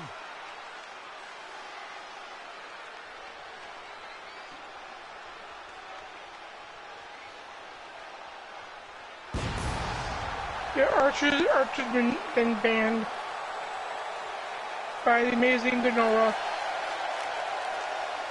and Alan Severn. From Authority Megacorp Headquarters. Well, your hosts are here, Archer, but you were not yet.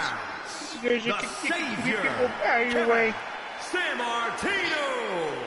Gentlemen, this has all Here I the am. makings I've of an not left. all-time classic match, and I fully expect it to deliver on that promise. Making his way to the ring from Team King of Pro, we've got the newly member of Team Legends, Kevin Sammartino.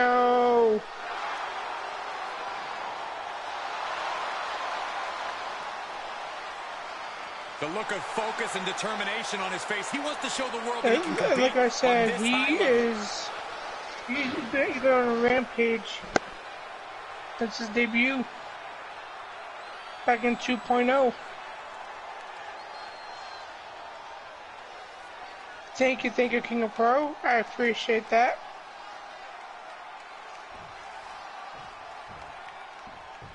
This first round tournament match will help determine the landscape of the rounds to come. And no one wants to get knocked out this early in the tournament. So while this isn't the finals, I'm still expecting a big match feel. No one's trying to outstage you, These Archer. superstars have every intention of winning this whole thing. Nobody is doing that. For the right to move We on. know better. San Martino is off to a good start. Slam. What power, what dominance. Even in his run in 2.0, he was still a dominant beast. Stomping. Ouch. He was kicking ass, taking names. And 3.0, he's still doing the same exact thing, kicking ass, taking names. That is why he is the newly member of the Legends, because he is impressive. And Archer was ghastly this time. Missed timing with that springboard. The fucking Mufflades, you know, Poindexter is defending his title tonight, right? Tough position to be caught in here. Did you know that? Right to the esophagus. Sent crashing to the floor. Taking this to the floor. Well, King of Pro, you guys see though, Grim Reaper is very green And he's just in picking this him company. apart now. You can tell he is holding nothing back. Able to avoid there. Quickly slips behind into the German. This is only his third match in.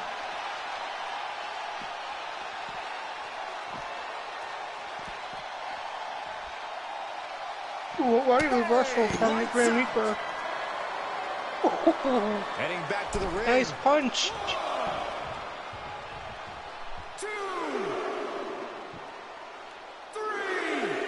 I didn't see anything. All I see now is the Grim Reaper is knocked the fuck out.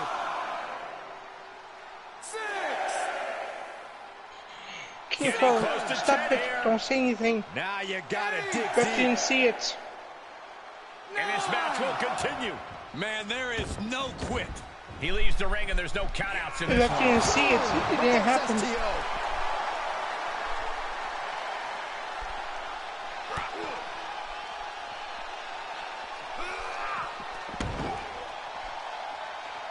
Big kick. I have returned. What have I missed? I see San Martino and the Grim Reaper go, ooh, flatliner outside on the unforgiving floor. That is vicious. Well, San Martino almost got the win by knocking out Grim Reaper. Calf slicer locked in there, but San Martino boots him in the face. Measured knee drop. He's back into the ring. San Martino's got him busted open and laid it on the floor. So how's this match been going? What's been going on? Apparently, San Martino is just Besides you trying to upstage me in my absence, by the way, announcing the superstars as they enter themselves to the ring. How dare you, sir? That was ghastly. Absolutely ghastly. I was just doing what you He's do. taking this to the floor now. And back in the ring we go. I want to be like Archer. I never said that. I just said I was doing what you do. That's all. Ooh, San Martino was setting him up for another flatliner. Grim Reaper fighting back, though. Ooh, explodes with a lariat, though, does San Martino. He'll head to the ring. Kevin San Martino looking for a little redemption after losing his championship last night. Speaking of his title that he lost last night, you already had to rematch for that title. I'm talking about San Martino. Yeah, but remember you said earlier, like Archer never had his 1v1 rematch. He did not know. He got leapfrogged by Poindexter, the Marty McFly wannabe. hopped right into the DeLorean, flew right over top of Archer and landed himself a Heritage Championship matchup and won. And then tonight he dangles it like a carrot in front of a donkey. Archer still gets no rematch. But here we are, all these warriors going to battle over that championship. Ghastly. Froggy Mothlick says, McFly, hello. Well, King of Pro, I don't think there'll be a dark match tonight because of how long this tournament is. Well, there actually already is 2 dark matches, but there won't be anything surpassing that, though. He's reminding his competition that they'll only ever be second best. Okay, already, we get it. Stop looking for adulation. So far, at least since I've been back, Kevin Sammartino's been pretty much dominating the scene. Much like he did last night. Again, these two went to battle last night. Kevin Sammartino was able to pick up the victory over the Grim Reaper. Oh, Grim Reaper launches him over the top rope. And Archer, you just got dissed in the chat. Sorry? You just got dissed in the chat. Let's be honest, Archer would just bring Severn down. Ouch. Somebody's still sour that the Shang family rose to the occasion tonight. Got to stop blaming Archer for our inadequacies, folks.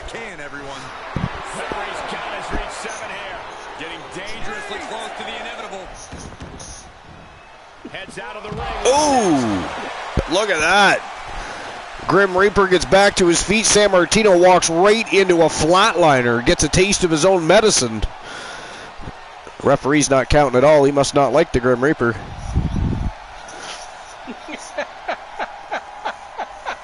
Referee does not care at all. And Sammartino's just being given time to recuperate here. And here we go. He's starting to move around a little bit. This is ghastly.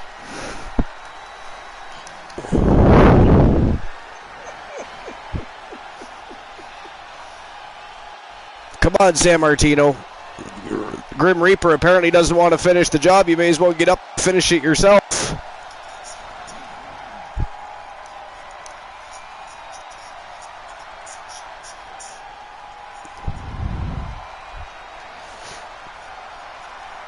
Good Lord, let's go, folks. Referee's going to end up restarting the match if they do not get back to the matchup at hand.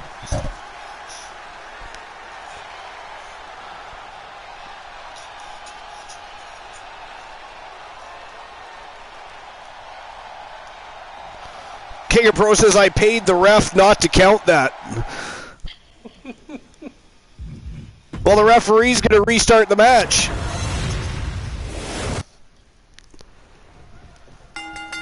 And here we go in this tournament match. Let's go. Forward, who will be erased off the bracket? Let's get a winner this time. So we'll see if this match can King of Pro paying people off not to count. And Sammartino just down there having a little siesta. It is not nap time, King of Pro. How dare you?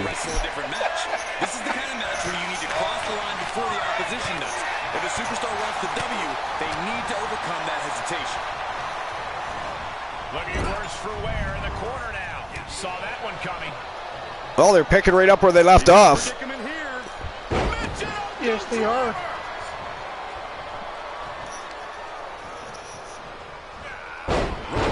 Damn. Big rolling neck snap by Sammartino. And now he's tearing away at the hamstrings. Looking to take the legs out of the big man. He's stalking his opponent from the top turnbuckle. From the top, double stomp. King of Pro says he'll be making his party chat debut, his broadcast debut, I think is what he meant to say. He now just looks helpless to every attack. On Thursday. Yeah, he redeemed him. Oh, big springboard moonsault. lands spot on. And Sammartino, got a big headbutt. Yeah, he's getting some newly determined focus. A big vicious headbutt by Grim Reaper. And he drops Sammartino face first on the top turnbuckle. But look at this, these two just keep going back and forth. The struggle for control in this matchup is real. Let's not forget, damage retention's a real thing. The longer these guys battle, the harder it's going to be come the semifinals. Grim Reaper taking it. Holy shit! An inverted Phoenix splash by Grim Reaper. That is absolutely insane. And look at this. Doing a Russian leg dance or something. But it was effective. Leg strikes to the torso of Kevin Sammartino, and he is down and out.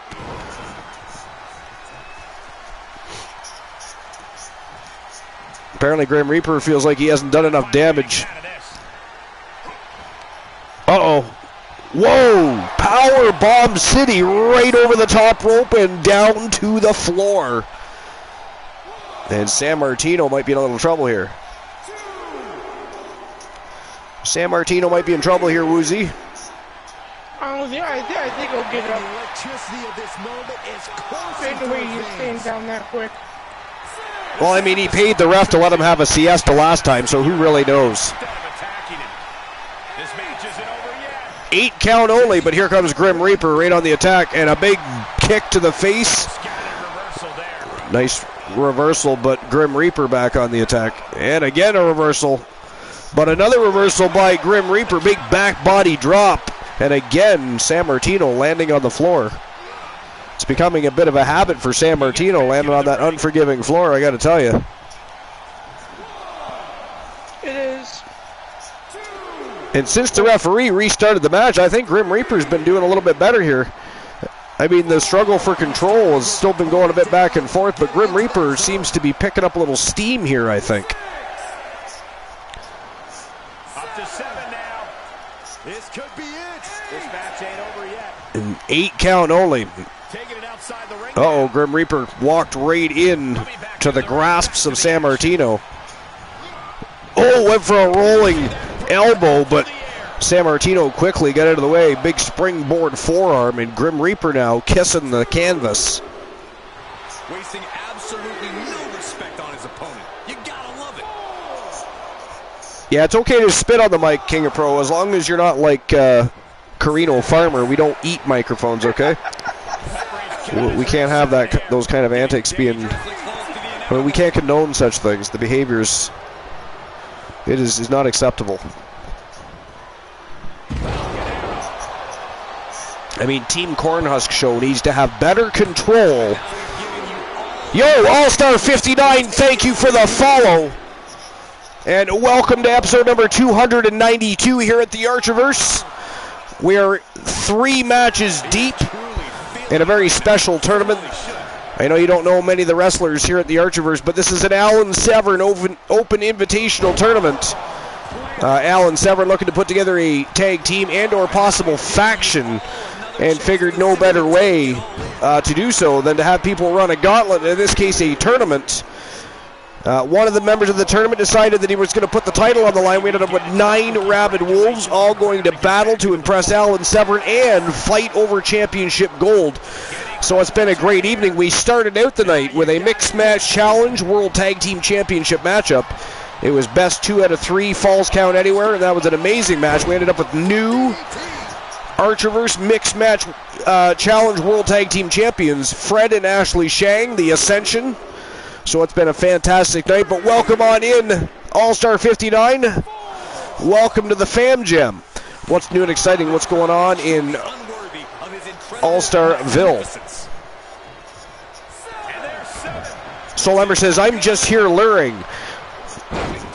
Soul, I don't know why you're trying to lure people, but I don't know if I should be... I mean, should we be alarmed by that? Do we need to have extra security? Bromer!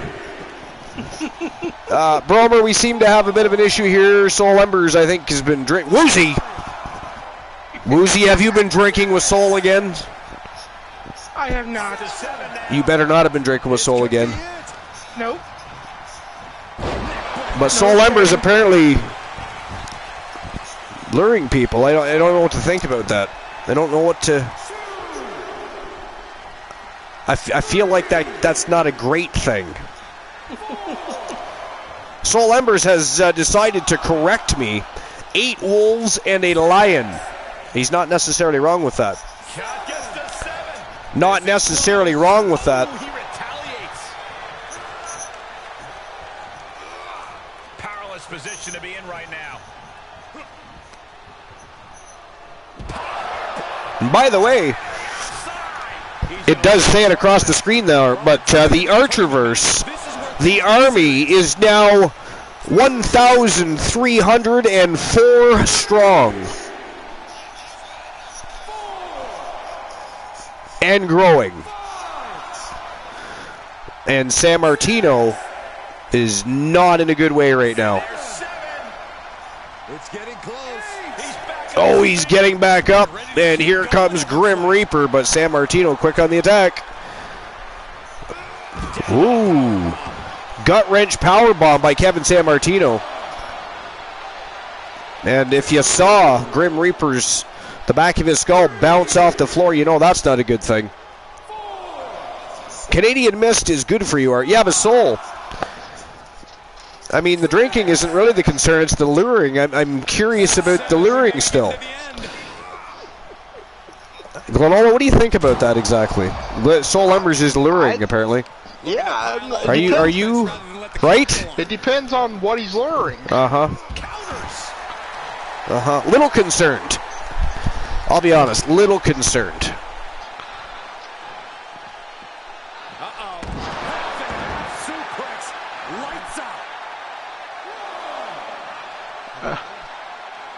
Now, I don't know what to make of this, Archer. Look at that crowd. The crowd is on its feet. Some of them are on their feet. Silent. I see some of them watching the ramp like something's going to happen. I'm a bit confused by that. Is there something going on we need to know about? Alan Severn make his way in?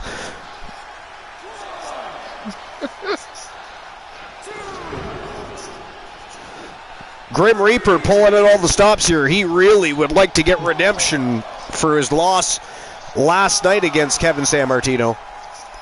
I mean, how fitting is it, Glenola, that these two end up fighting in the quarterfinals? It's very fitting. 2 grudge matches tonight. You had Graves and Razor. Now you've got Grim Reaper and San Martino. Alan Severn really knew what he was doing, I got to tell you. He really knew what he was doing. Yeah. Which is scary. Most people think Alan Severn is just a ass-kicking asshole. But he does know what he's doing, when it comes to booking matches. Wow, Reaper picks him up at 7. I mean, he's got to stop doing that. Eventually that's going to play against him. Went for a double stomp, but look at this. Evaded, reversed, and retaliated, and busted open Grim Reaper. A nice float over DDT.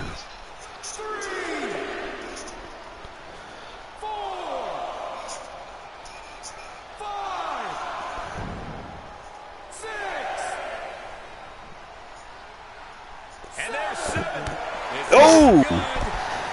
Booted him right in the face at the 7 count.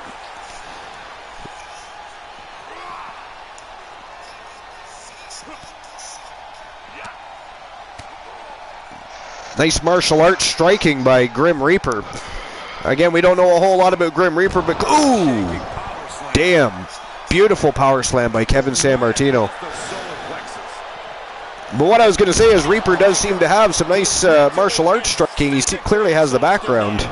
Yeah, he's got to dig deep and find another win if he wants to. Not that that is currently helping him, but it is not. But it is impressive. We gotta talk to the wrestlers about staying out of that corner. Right? It is cursed. And why do San Martino and Grim Reaper? I mean, this rivalry is insane. They really want to destroy one another. Working the midsection there. They do, and they are. Ooh! Another gut wrench power bomb by San Martino. 2, 3,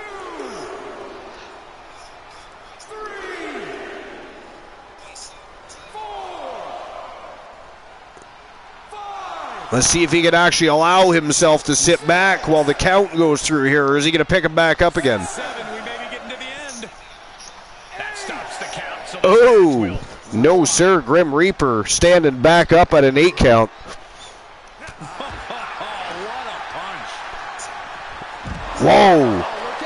And deep into this match, he is taking on more. Double underhook suplex. Certainly a worrisome scenario for him at this juncture. And that might do it because the back of the skull of San Martino bounced off that floor, folks. I mean, if he gets up, I would be absolutely impressed. Wow. And put your attention back to the match. And he heads out of the ring. No countouts. Well, No are worries. you impressed?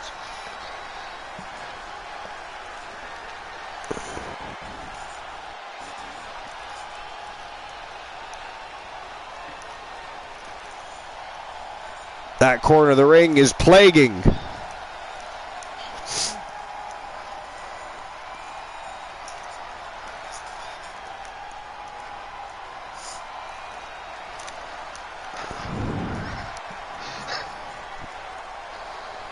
That damn cursed corner. Fortunately, I can aid in this situation. Yeah.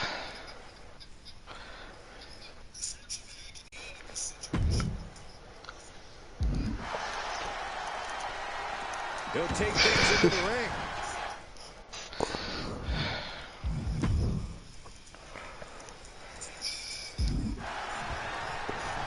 And there we go. Cursed corner problem taken care of. Hopefully they resolve that in a different patch. I've already noticed a lot of things that have been resolved, though. And we'll talk about that a different time, but started noticing it as early as the Mixed Match Challenge matchup. Referee's count has reached 7 here. Getting dangerously close to the inevitable. And San Martino getting back up again. Oh, big elbow right to the face. Look at that. Wow, man, oh man, these guys just keep going back and forth. The struggle for control on this one is definitely real. And ladies and gentlemen, welcome to the broadcast. The mayor of Coolville. He is, of course, the leader of the Coolverse, the coolest cat in town. He is Christian Cool. What's up, bitches? What's going on? What's new and exciting? Not a whole lot. And watching some awesome Archerverse action as per usual. San Martino and Grim Reaper in a bit of a rematch from last night, if you will. Happens to be in the middle of a tournament, but definitely a second grudge match of the night. We also had Thomas the Tank Graves and Razor finally lock horns after going back and forth on social media for days. Graves was able to put that little conflict to rest, at least for now. So he has moved on to the semifinals, and he'll be facing the A-list Carlos Hawkins. This is a different look for San Martino, is it not? San Martino changed up his look and his attitude, if you will, last night. Crazy. Blind Locksmith, good to see you, friend. King of Pro, you still suck. King of Pro, you still suck. Just want to make sure you remember. I love you, Woozy. Show of confidence or a wasted opportunity to attack your opponent. Well, no, cool. This isn't the smartest thing to do. Antagonize Good to see everybody. Good to hear from everybody. attacking him. Doing good, doing good. So anyways, you missed J Negative Gaming was here, KJ was here, there was a whole bunch of people here earlier. It was nice to see them, great to have them back in the in amongst the army, chit-chatting and having a good time. Oh, good to hear. Good to hear. You would have been at work at that point, of course. Yeah, I was at work. Very busy. Damn adulting. I know. Was that part of a raid, perhaps? Yeah, it was, yeah. They ended up raiding us with about 28 people. We were already sitting pretty strong at that point, but it was nice to have all those people come in and have a good time with us, that's for damn sure. Good to hear, good to hear. I see we got a lot more banners just kind of floating around the screen. We got some. Pretty soon they'll cover the middle of the screen because your They design will. sense is whack, and They will. we won't be able to see any of the action. That's right.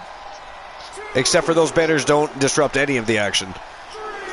Not yet, but they will. Still, I think it distracts a little bit, just, because the, two are really bold. The other one with the, being see-through like that is subdued. Cone, Embers, good to see you. It's funny the things we focus on when there's a bunch of people in the audience and matches in front of our faces. Well, I'm a design guy, so of course my eyes went to that. Of course. Yes. Plus, I could care less who San Martino's fighting, so. Well, most of us don't even really know Grim Reaper. He's kind of still new to the scene. He is. Who represents him? He's from Team Leo King. He made his debut not too long ago. Last night, he actually challenged San Martino and lost. And then tonight, they just happen to be opponents here in the tournament, so.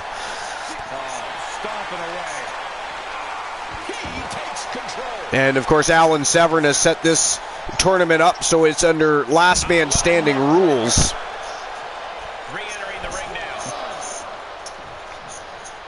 Which was why San Martino having a bit of a problem defeating Grim Reaper tonight. Sort of in his element, I'm assuming. Bromer says I'm an interior designer. Interior designer.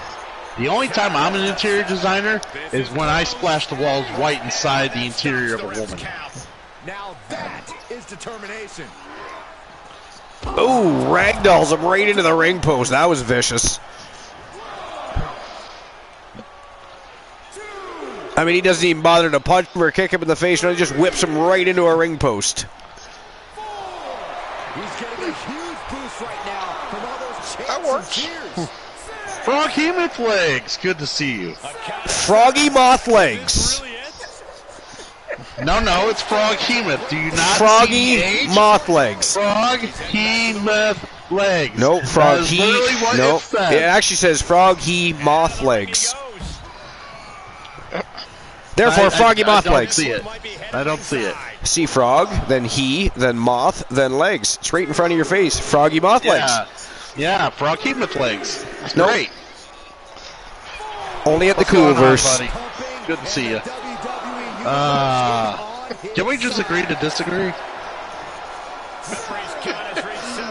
Getting dangerously close to the inevitable, and that'll stop the count. This match continues. That's like the old argument, is it Mario or Mario? Mario or Mario? Well, when the game tells you what it is, it's kind of hard to dispute that. Yeah, but it might actually... Holy shitballs, Grim Reaper. How about a little fiscal persuasion? That was crazy. Yo, Christian Cool with 100 little tiny beautiful gems dropped right in front of Bromer because Bromer's lurking.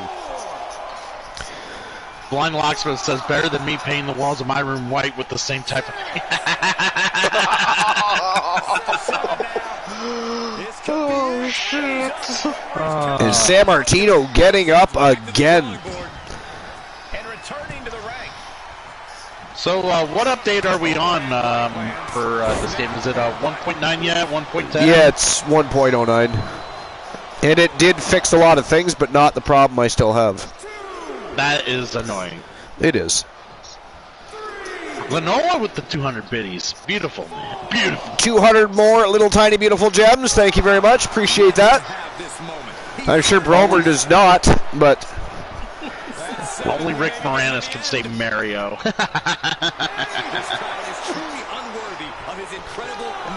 Wow, he got up on 9. San Martino that much closer to putting down the Reaper 2 nights in a row, but just not able to get the... Holy shit. Well, that might do it. Oh, God. That might do it. I mean, he just about took his head off without... That was explosive right out of nowhere with that. Usually there's a running start, bounce off the rope, something. He just exploded. I wonder if he had Taco Bell before the match. That, you know what? That very well could be. Oh, look at this. This time at only a 7 count. They just exchanged boots to the face. I mean, these guys are... They, must be best friends.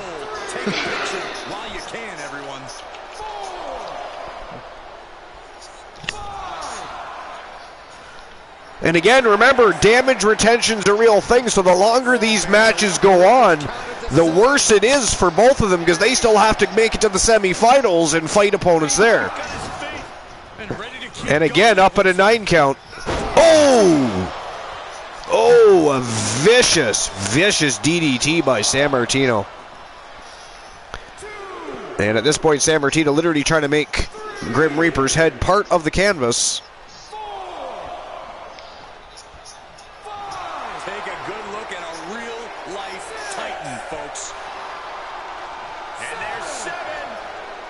It's getting close. Able to answer the count. It's not over yet. And again. He does that from a standstill. That's very impressive. The power he gets behind that kick. The volume in this building has increased exponentially. Wow, big back body drop. Nice reversal by Grim Reaper. Win or lose, these superstars are going to be held in high esteem. And you can tell they still have scores to settle from last night.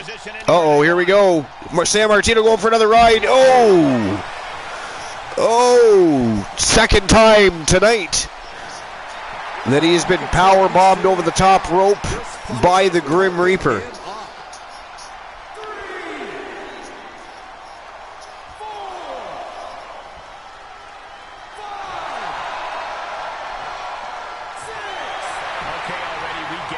Looking for adulation for the crowd and get back into the fight. 8, 9. Uh-oh. Whoa, he finally did it. The Grim Reaper gets some redemption from last night's loss to Kevin Sammartino.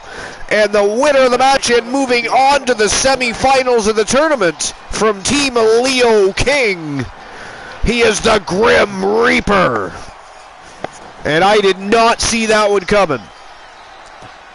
That was another, though, pretty good, a really good match. Did not see that one coming, though, I'll be honest. All right, I'll give everybody's payout. Just give me a moment. Unfortunately, Blind Locksmith has seen it coming. He's 4-0. I'm starting to think he's not that blind.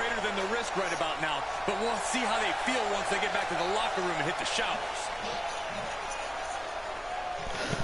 And actually, yeah, a larger percent chose Grim Reaper, but there's your payout. And then I'll get the betting lines ready for the final matchup in the quarterfinals.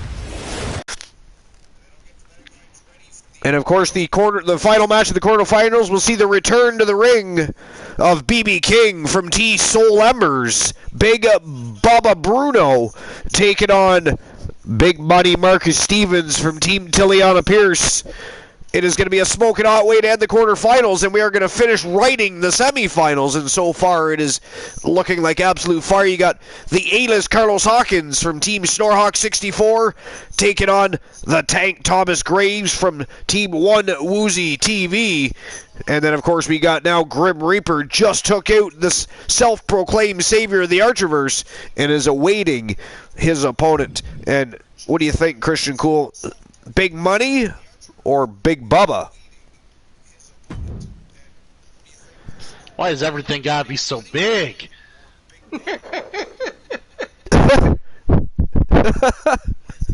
Oh man, I was kind of. Have you been? Who's Bubba Bruno represent? Team Soul Embers. He debuted last night. Very impressive. Picked up a big W last night. Well, just because you said that, I'm going with Marcus Stevens.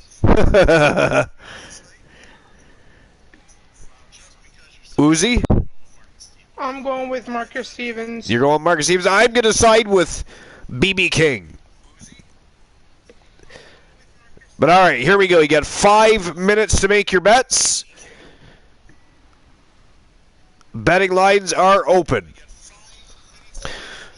And in the meantime, let's get the show back on the go. It is time to finish off the quarterfinals. Big Money Marcus Stevens versus Big Bubba Bruno. It is Team Tiliana Pierce versus Team Soul Embers. Let's go.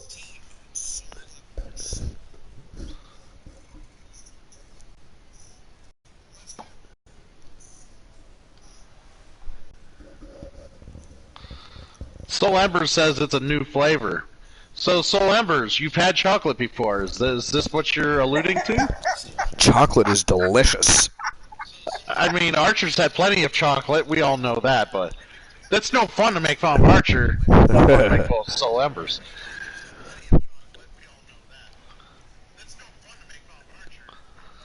He wanted to make sure there was a lot of chocolate in the ring. So, I get it. Marcus Stevens, I don't think chocolate.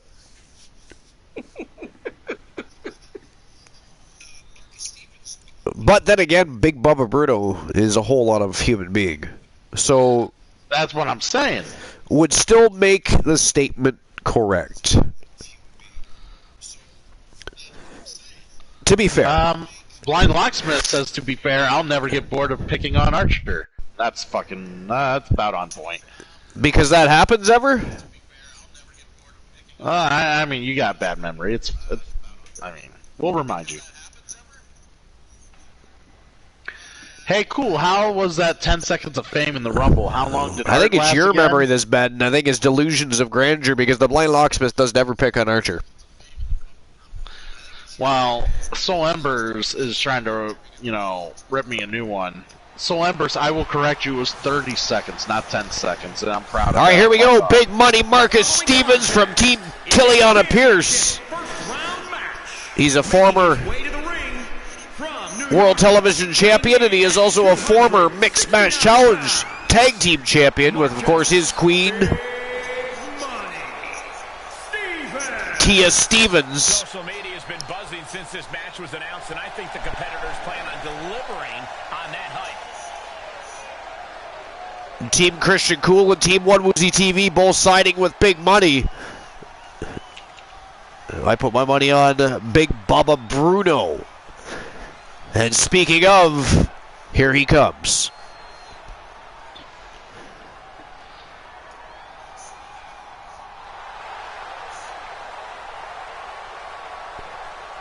That is one big dude. I will say that. I mean, I know there's been taller guys. Don't get me wrong. There's been taller guys. He's what, 6'5", 6'4", Big Bubba Bruno? But look at that mammoth. He is ginormous. I mean, is he going to eat a motherfucker? Is he here to wrestle or have a snack? I don't know. I'm scared for his opponent. Well, whoever he snacks on, he's going to have leftovers in his beard for sure.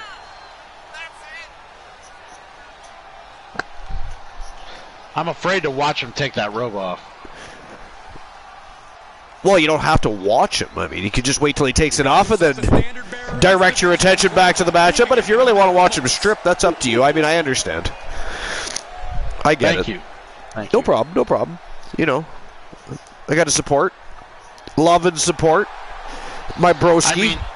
I mean, considering everybody says we like watching a bunch of half-naked men run around in tights, I think watching someone stripped to that, level is probably just as fine. Well, to be fair, I don't think they're ever half naked. They're more like three-quarter dressed.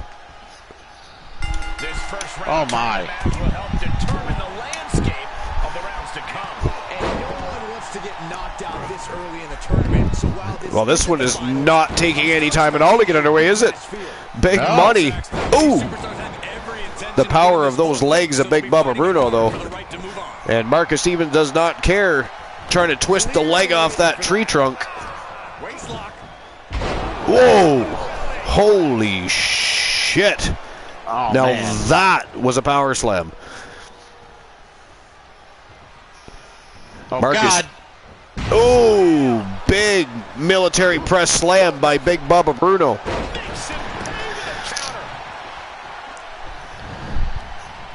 Got him set up in the corner of the ring.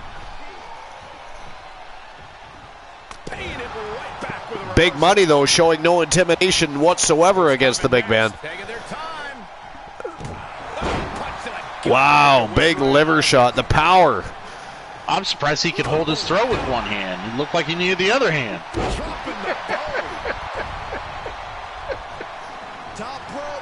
Money going upstairs. I mean, when he does a standing elbow drop, Big flying elbow drop right to the chest of Big Bruno. I think Big Bruno finally felt that elbow drop, because I think the first one didn't get through the first 3 layers of fat. I mean, I'm actually amazed after watching Big Bruno debut last night. I'm amazed at what Big Money Marcus Stevens is doing right here. He's doing a very good job of controlling Big Bruno and pressing the action, using his speed and agility as opposed to trying to match power with him, which was exactly what Bruno's opponent tried to do last night and failed.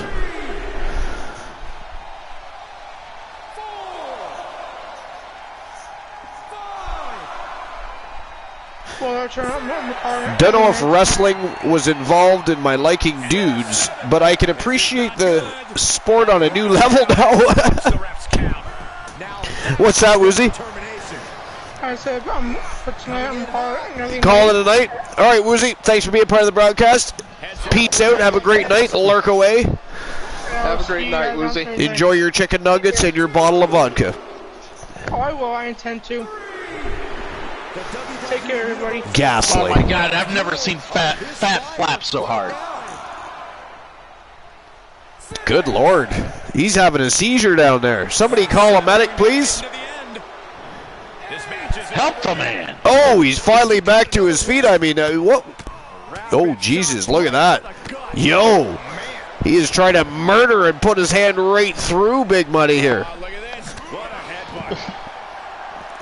Big vicious headbutt right to the top of the skull of Big Money Marcus Stevens. Oh, and he gets fed at the ring post. Little insult to injury there, cool.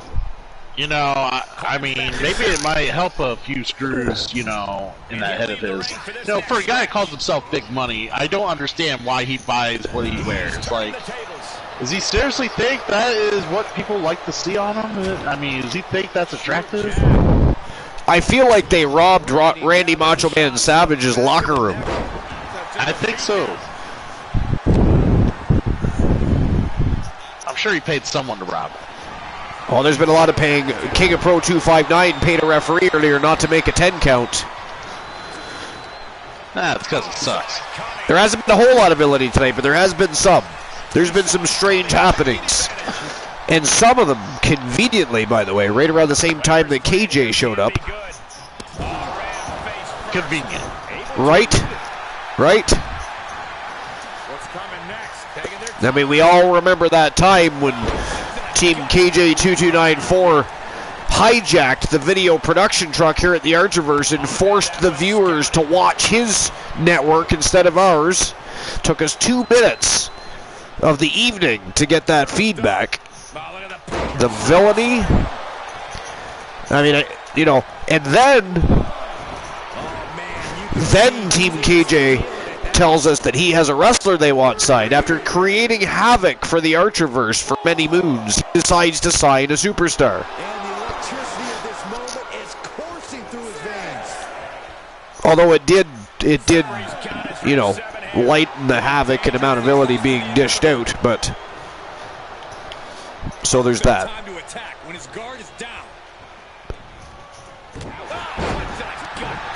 By the way, did you go back and watch that amazing performance the other night by Christian Hart?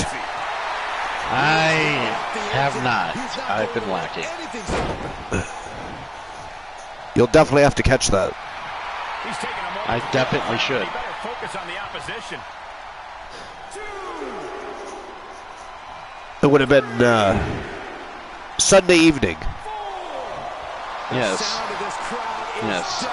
I didn't have time last night. I had to stream for 5-6 hours. Yes, you did. And then I went straight to bed. And then I went straight to work. I fell asleep with your channel on. Aww. You, sir, killed my phone. I'm sorry. You, sir, made it so that my alarm could not go off this morning. Blaming me for forgetting to charge your phone. How dare you, really sir? Much of a surprise. Don't you be trying to deflect. Deflecting is not acceptable. I will not have it. You forced me to watch your channel. It was late at night. I'd already done work myself. You know, I was tired and vulnerable, and I was just, doing what I thought was the right thing to do. I fell asleep, and your channel killed my phone. Yeah, I remember. So I had a bot show up, and then I yelled out for my mod. My lovely mod. Where's my mod? And I was there. Attempts. I was there in spirit.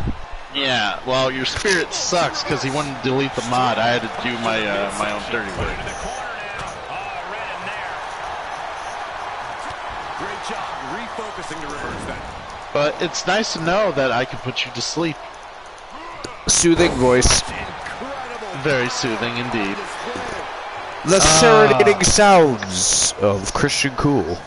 He's trying to cover it cool. What he's really saying is you bored him to sleep. I mean, Ooh, I don't think I said that, but that's what it sounds like, Archer. You're saying that you were bored. I do. Cool. I do enjoy the shot fired from Team Glenola to Team Christian Cool. However, that's inaccurate. I mean, if Archer really wanted to fall asleep, if that was his goal, he would have turned on Glenola's channel. Ooh. Well, considering Rebound, that would have worked. I wasn't saying Cool was boring. I was saying that Archer thought Cool was boring. Big side slam from Big Bubba Bruno. I'm going to take this even further, Glenola. Thanks to your nice, deep, and steady, heavy breathing, it's almost like pure ASMR when I listen to your channel, and then I fall asleep. You fall asleep to ASMR? Oh, yeah, it's beautiful. This is close. Not over yet. Speaking of my breathing, I'll be right back. Right. BRB, Glenola. BRB. No, fuck ASMR. Actually, the other day. All that shit. All three of those logos are actually not remaining on there. They're just kind of on there for now. The one on the left is staying there, but I think the one in the middle is disappearing though.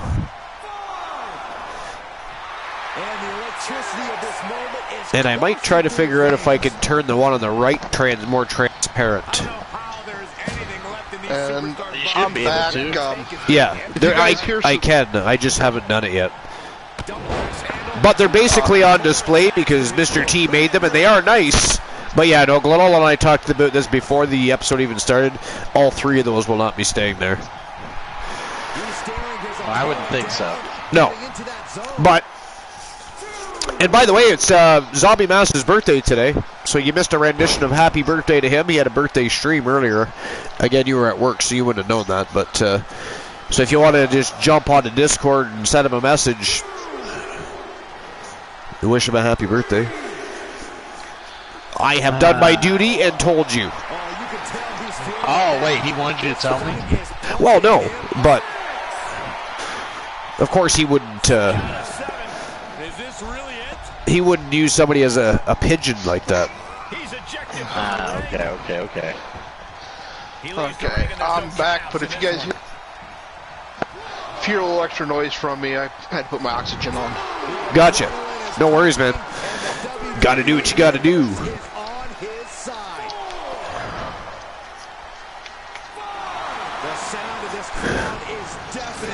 Man, oh man, Big Bubba Bruno and Big Money Marcus Stevens really taking it to each other. Definitely the biggest test of Big Bruno's career so far.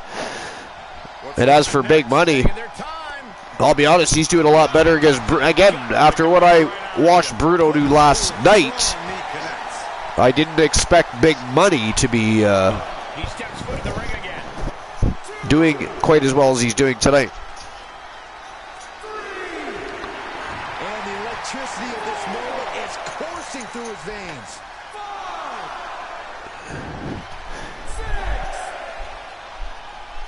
5, 6. Well, as I was saying earlier, I've been having some breathing issues of my own the last couple of nights. Allergies are really kicking my ass right now.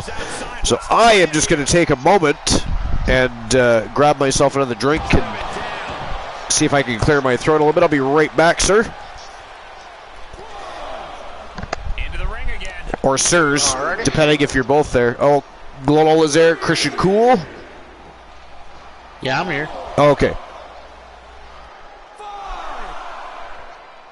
I mean, I can understand why you had to double check for me. I don't breathe as deep. Yeah, no, I think it's good. Actually, it's very honest because I've had a lot of people talk about my breathing. Just hey, yeah, you know, shit happens, man. Yeah, I'm used to it. You don't sound nowhere near as bad as someone I know, who I know real personally. Yeah, they're the worst. I don't know. This is a good idea. This is going to take more strength than he has left. A lift up. Yeah, I don't take anything personally like that. Yeah, because. Right to the heart. Okay, he's re-entering the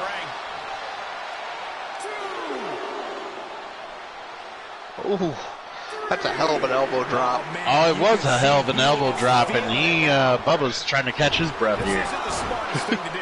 Antagonizing your opponent instead of attacking him. Getting close to 10 here. Now you got pointing that booty right at him. Must be the first thing that guy looks at if he gets up. Back to it, returning to the ring. In the face. Definitely not where you want to be right now. Just carried like a rag doll here. Reversal. Can he take advantage?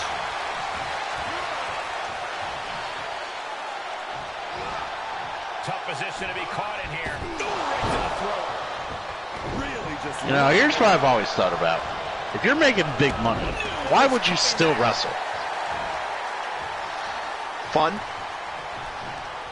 I don't know.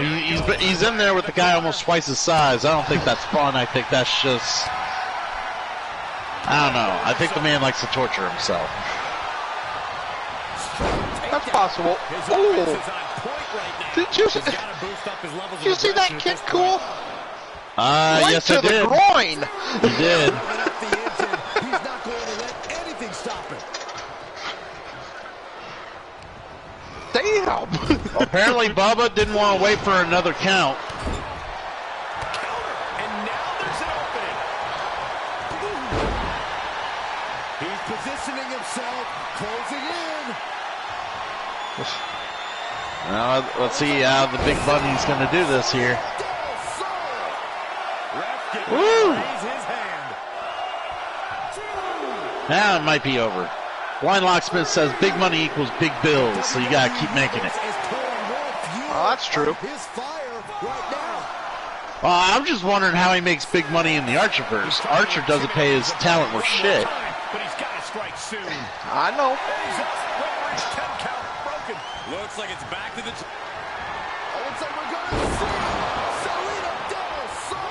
Again!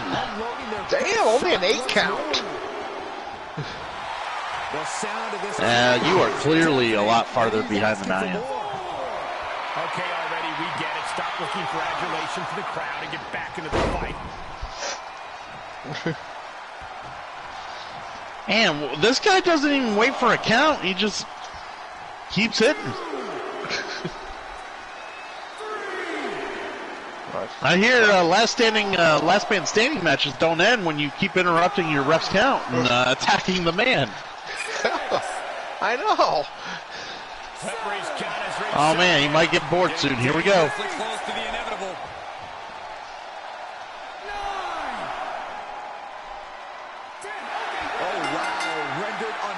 matches. Okay, wow. Way to go, Marcus Stevens. What a... The weight was just too much for Big Bubba the Bear.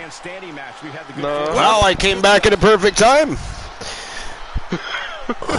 And big money Marcus Stevens manages to put away the newest member of the roster, BB King, Big Bubba Bruno, and is moving on to the semifinals of this tournament.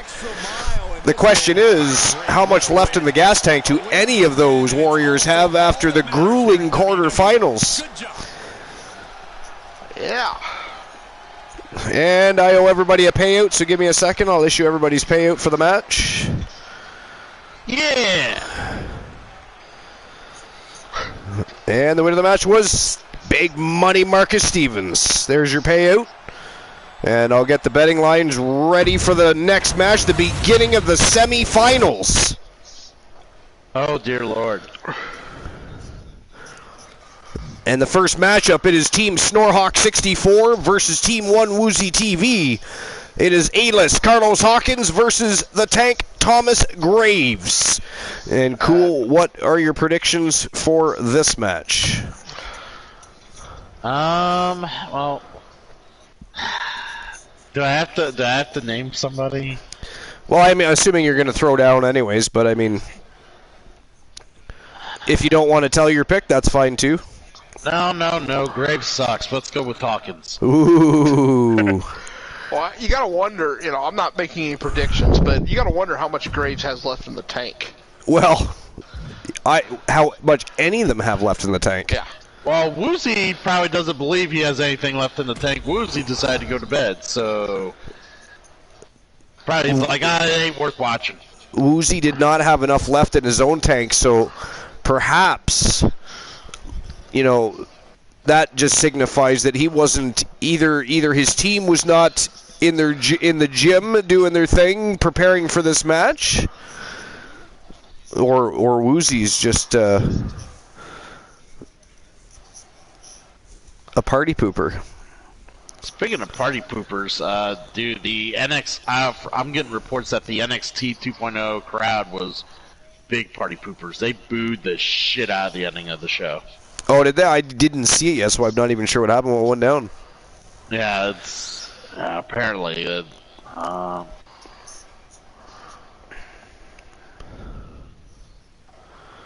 Blind Locksmith said it sucked, though. Apparently it was not good. All right, here we go. First matchup in the semifinals. It is go time.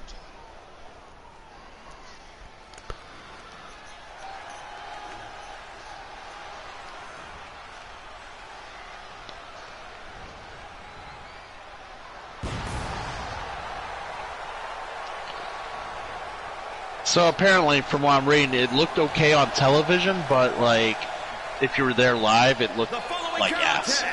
Is a last man standing match. Like what made it look bad? Like what happened? Did they have a lot of botches? Or? Apparently Gacy pushed Breaker off some like platform, and on camera it looked pretty devastating, or it looked like it would have fucked up Breaker, but in reality he only fell like 4 feet. Gotcha. So on live it just didn't transcend. No, it didn't translate. It's like, oh, well, how would that hurt him? Basically. Gotcha. Yeah. Good. Let's see what they've got then. So yeah, lots of booze. All right. So we got the reigning defending hardcore champion ready to do battle one more time. Or for his sake, I suppose he probably hopes it isn't one more time. So no pun intended there. You guys have just over 2 minutes, about 2.5 minutes left to make your bets on the match. Who you think is going to win, Carlos Hawkins or Thomas Graves?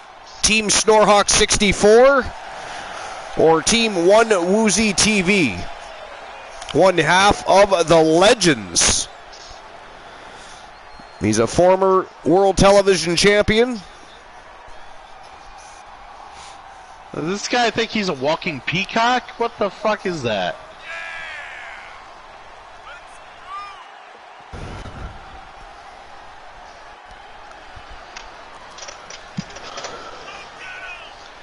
I think he's wearing half of or a piece of a satellite dish. Is what I think it is.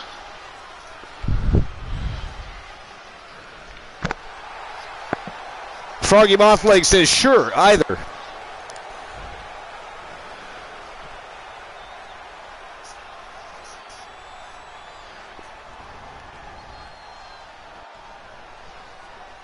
Hey, maybe it's one of those seashells. He can hear the ocean. All right, here we go. Semifinals action. Oh, starts off with a big body shot. Is in sight. Oh, hard impact in the corner.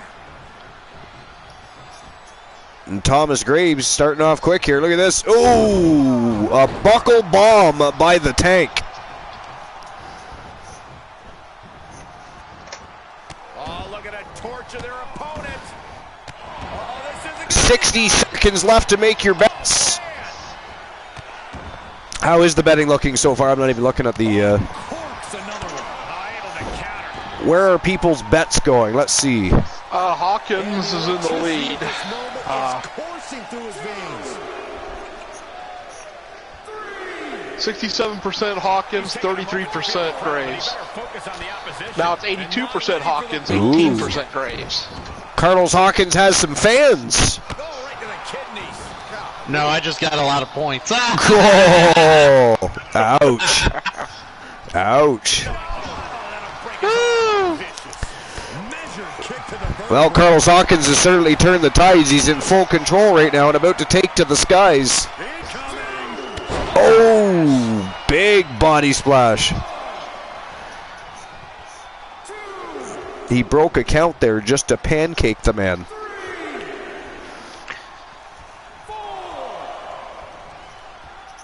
Oh, it's no fun to just sit there and stare at a man to try to get up. And you gotta beat them while they're down. A count of 7. Is this really it?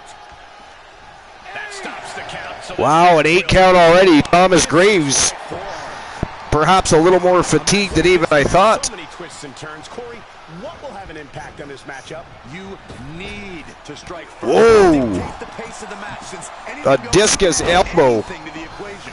And now he's just ragdolling him. Differently to the rules. Hawkins trying to prove a point here, cool. The key is who That they are. and remain in control. I wish someone would throw you out when They, you say?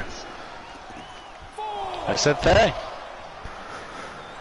Has he got multiple personalities? Is he like Randy Orton? Is pumping him up. No, you know, you asked how they are, and I said, yeah, that they are. this match isn't over yet. I don't think I said that. strong right. Yeah, you did. You said they. Should I say that he is? I think you should go back and watch the mod Get himself back in order. and actually pay attention to the conversation.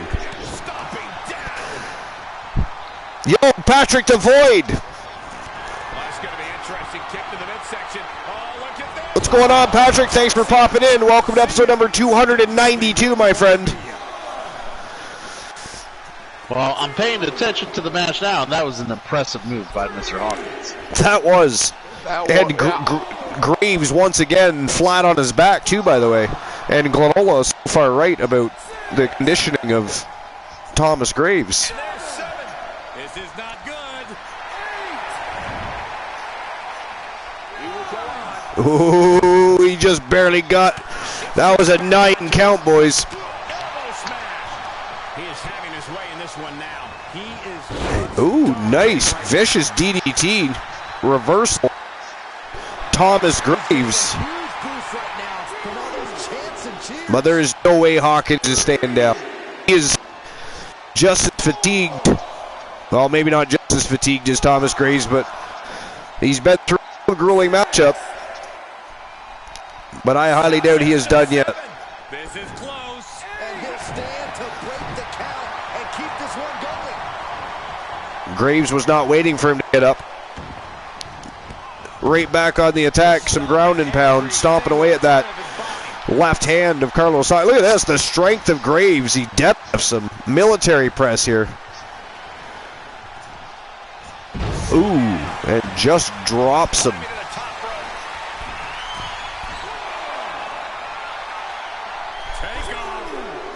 Wow, big flying knuckle drop.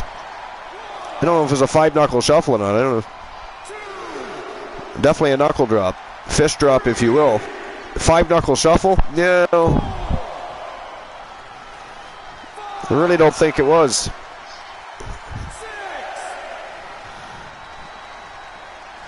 Getting close to 10 here. Now you gotta dig deep. Hawkins not done yet.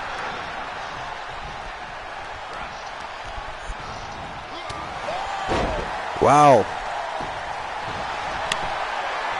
The amount of elbows that Graves has eaten tonight. Two options.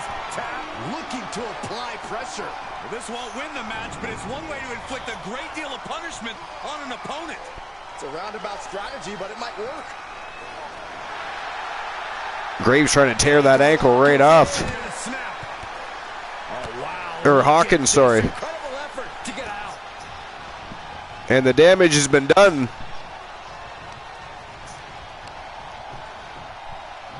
Oh, nice reversal by Hawkins. DDT, and down goes Graves again. Again? Again. Man, you can see he is feeling it now. It's okay, cool. I understand you're American. You don't speak proper English. You don't have to make fun of yourself. This is a show of confidence or a wasted opportunity to attack your opponent. Man, so much villainy today. Come on here, first time in a good several days, and they'd be like, everybody's happy to see him. And no. Hey, cool. Just take it with a grain of salt. I mean, this is a Canadian, and they always like to say a boot and stuff like that, you know. Oh, I do everything with a grain of salt. So much salt. I gotta find new guests. It's like regurgitating old episodes of Y&R. He's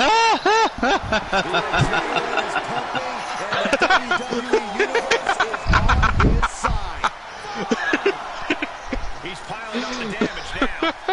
This is sadistic. Oh, shit. That was like shades of the Texas tornado right there.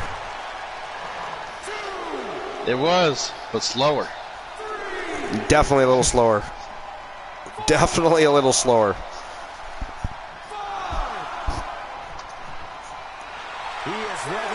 I was always impressed by Kerry Von Erich. He was a specimen. He was, and it was a quick, like he was agile for a big man. He was agile for a man who didn't have a foot. Yeah, that too. Oh! Alabama slammer by the Tank. And you've been swear-jarred, buddy. Who been swear-jarred? You. Who did that? Probably the other guy laughing. Glenola. That is not funny. Thank you, Cool, because he would have let that try and slip through. Oh, I know. I did happen to see Bromer says best part Archer doesn't know. So even Bromer was trying to tell me something without actually saying something. How dare you, Glenola? Oh! Hawkins over the top rope. Oh my. I figured, yeah, best you know, so that when you do fuck up on the swear jar, you'll feel worse. You can't say naughty words, sir. Being a potty mouth doesn't help anything. Oh, I'm sorry. I'm sorry that I don't really help you. My bad. I, on the other hand, have been demoted to saying words like poopy.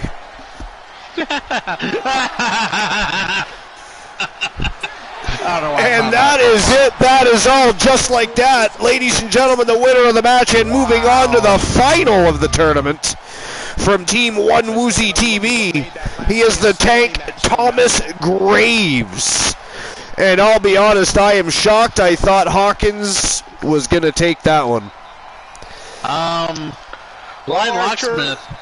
You can be, I See how much faster that match was? That's what we're saying. That's what Glenola and I were talking about. The damage they took in the quarterfinals is really going to come into play in the semi. Even worse come the finals. And you got Poindexter right in the pine like a snake in the grass.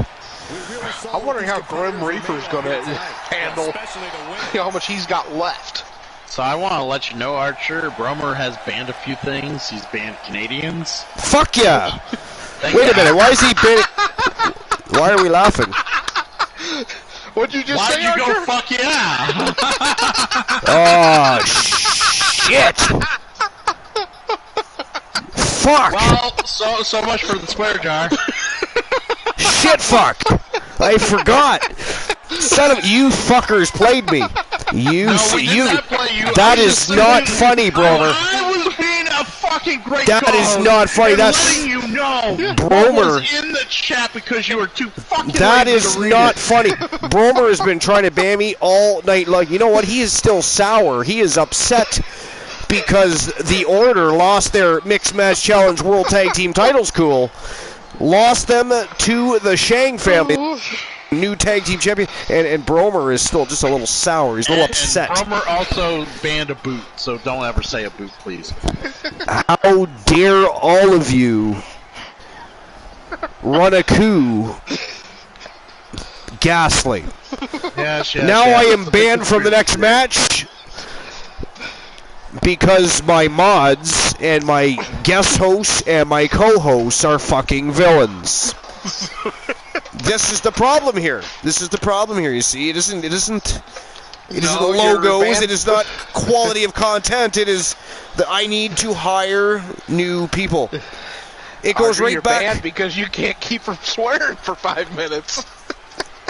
See, if y'all weren't using weapons against me, you know, the man that brings you the late night place to be in the most must-see show on Twitch TV, if we were not trying to commit villainy against the man that brings happiness, by the way, smiles to faces, but no. So weapons. I brought honesty to the table. You don't want me to be honest anymore? Honesty. Fine. I will Honesty. lie my fucking through my teeth. Well, that would just be another day in the adventures of cool, wouldn't it? And, you know, Archer really is a good Bunch guy. of And, you know, villainous bastards. All of you. You're gonna love I this. should ban all of you. That's what I should do. I should just, you know what I should do? I should just cancel the broadcast right now. We do not need to finish the tournament. Archer, you're gonna love this. Blind Locksmith redeemed reluctant compliments from the co-host, but it isn't for me. It's for Glenola. Maybe I won't even issue everybody's payout. How about that? And Glenola is to be very complimentive to Archer, he says. Who's to be complimented to Archer? The co-host, Glenola. Oh, that is lovely. Let's do it. I'm game. Can we do this before I'm banned? Yes. I mean, we can yes, prolong We got time. We got time. yeah, I'll say Archer does put on a really great stream, everybody. And I think we all owe him a thank you for all the hard work he does. Okay, You know. so you. Yeah, kiss where's his the ass. punch? I Where's the see how it is. punchline on that one? Wow, nice way to kiss his ass. You know, hey, I put in my own chat, or my own streams, I talk about how great Archer does on his stream. Oh so, my God! Now he's trying to promote his channel live on your on your stream, Archer. Wow! Compliments to the host, not compliments to self. This is you're not DDP, motherfucker. There is no self. There is no self high five here. What in the blue hell? I feel ripped off. We should, you know what? We should have to redeem the points to the person that redeemed that. God. Ghastly, absolutely ghastly. Well, for your troubles, Archer, I will send another 100 biddies your way. I love biddies. Biddies are nice. They're almost like titties, but not quite as nice. I know. Not quite as nice as titties, but biddies are pleasurable, especially because Bromer has to clean them all up in the. And I wish he would do that sooner than later, because it does look like an episode of Twilight around here. It's glittering everywhere. Ghastly. Wrestling promo. This is not a porn shoot. But thank you. I appreciate that. But is it going to be Stevens or the Reaper? Big Money or, well, Grim Reaper? He doesn't even have a nickname. He's just Grim Reaper. I should have led with Grim and then went with Reaper. That's what I should have done. I fucked up there. Actually, I fucked up by fucking up on the swear jar. You bastards. You led me into that. Y'all knew I was trying to do other things. Yo, Big Body Meta offering. Oh, he got a gift sub from Glenola. Well, Big Body Meta will appreciate that. Glenola, thank you for the gift sub to Big Body Meta. I know he'll be very appreciative of that. I always like it when people get gift subs that you know are going to appreciate it. Oh, yeah. So, yeah. That's always nice. All right, here we go. Unfortunately, I'm banned from the next match because all of my friends hate me. It is ghastly. I understand that, and I apologize to all the fans that are here for the serenading voice of the host of the most that brings you such great shows and excellent matches, puts smiles on faces, but these bastards have led me astray and failed me in life is what they have done. They have led me to failure. So I am banned from the next match, but it is Grim Reaper versus Marcus Stevens. The final match in the semifinals. It is showtime and go time, and unfortunately, it is also Ban Archer time. Glenola, this is your fault, Glenola. I'm trying to find reasons not to ban you right now. Not to ban you. And perhaps accidentally forget, just like on the Coolverse, forget that we banned you for a couple of months. Of course, I still do not confirm or deny that actually happened, but it is a possibility. And it could happen again.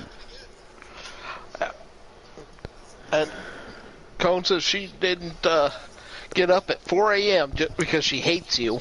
Okay, I do have some supporters, some allies. The rest of you are detractors, traitors, and treacherous. How dare you ban me and lead me into banning? You fuckers. But anyways, enjoy the match. Let's see who to the semifinals. Back to you, fuckers. Woo woo. All right. Let's watch us a good old wrestling show. Yeah. Oh, yeah. Just think, Cone, I would hope you're not getting up at 4 a.m. just for Archer. A last man standing match. Making his way to the ring from Woozy, I thought was gone. I thought he went and took a night off early. Why is he redeeming Silly Cools? the Grim Reaper. Tensions riding I don't know. Plans on getting things settled Oh in the my ring. God. I can't Woozy wait. is a liar. He's supposed to be gone and just forgotten about for the rest of the evening, and then here he is redeeming Silly Cools. A man who You know what's always silly, gets strong Glenola? reaction from the WWE universe, What? and it will only intensify How cool once the has to bell be rings. silly. I don't want to be silly right now. I'm in a non-silly mood. Well, that is a little bit silly, ain't it? It is very silly. I can't handle it. You know what is silly, though? And his opponent from New York. That Archer weighing thinks in he has valuable 269 friends and pounds. employees and an Marcus awesome chat. Big Money Very silly. Stevens. You know, this person takes some pride in their work. It's almost to the point of delusion. Few are as gifted in the ring as this performer. Wow, you are laying it on thick, Saxton. I don't know if I'd go that far. Quite that far that he's delusional, but close. He's getting there.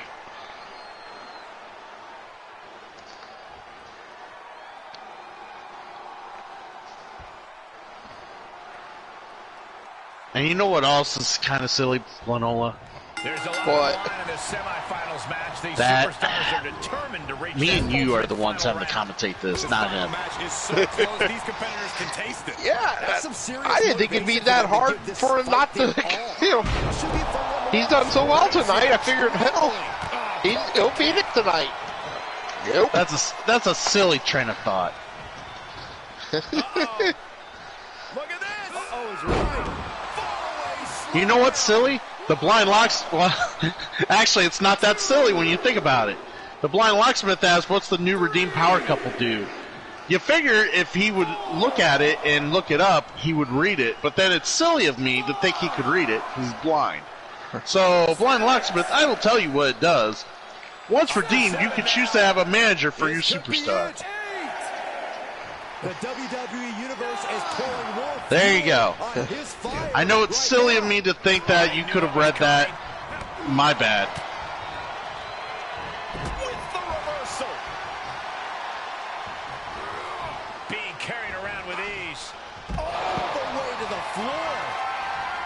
I'd have to think that a no disqualification match favors the most heartless. Wasn't there another competitor in the redeem? I'm pretty sure it was another ring. redeem. Sky high. He reverses it. Silly Gets cool. inside the ring. Oh, man, almost. I don't see anything else. There was one other one. Maybe it was new for the other day. Who knows? And there's 7. This is not Well, there was the good. compliments, I don't know if this is a show of confidence or a wasted opportunity. and then to the attack next your redeem I'm opponent. seeing here, and I'm not in my mod view, but the next one I see is the silly cool. Scouted. So, Punch connects. Two-handed choke slam. Okay, maybe there wasn't any more.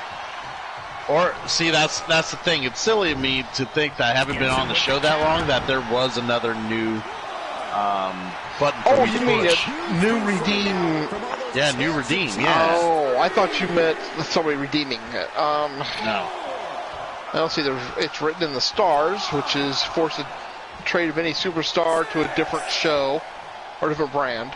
Yeah, that's silly. Now you got Let's see what else we got here. Going right after the neck. Neckbreaker. Interrupting the count. Probably looking to deal some more damage. Oh, Guess he didn't think that was enough. Striking while his opponent is still vulnerable and stopping the count for some you know, we got reason. still the show where you can get the new video package made. Got a long way to go. And the electricity of this moment is coursing through his veins. The Tree of Knowledge, where a co-host has to tell a story, and it says either the truth or a lie can be requested, but what we didn't, when I had it was, I told a story and they had to decide whether or not it was true. Just counted to 7. Ooh, did they change it? Hold on, let me see if it's changed. For a long night, Saxton. No, it still says either the truth or a lie can be requested. Uh-oh, this is not going to Ah, okay. I think I like it better, you know, you tell the story, then the chat has to decide if it's true or not. Yeah, that was kind of cool. But nope, it's silly. Archer would think that idea was silly, and he changed it. him up. Actually, Archer thought it was a great idea, but he just hasn't changed it, which is really silly.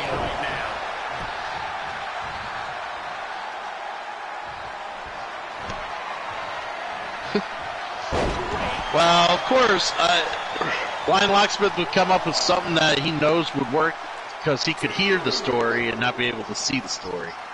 Yeah. That makes sense. Yeah, that was a great idea, you know, to determine whether it was true or not. And Marcus just hit the ref in the mouth. A count of 7. Is this really it? Ooh, nice reversal. And he's up. Referee's 10 count broken. Looks like it's back to the drawing. Oh, that's very silly of Archer to call us insubordinate fucks. I thought we're doing a great job calling the action, delivering good play-by-play, not giving two fucks about Archer in the chat. I thought we were doing a superb job. I did too.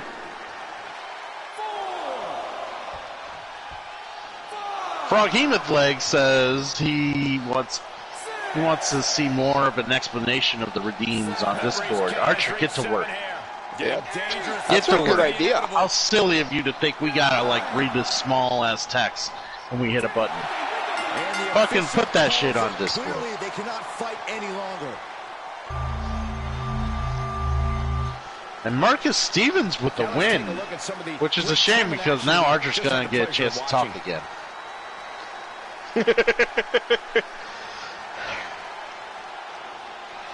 Wow.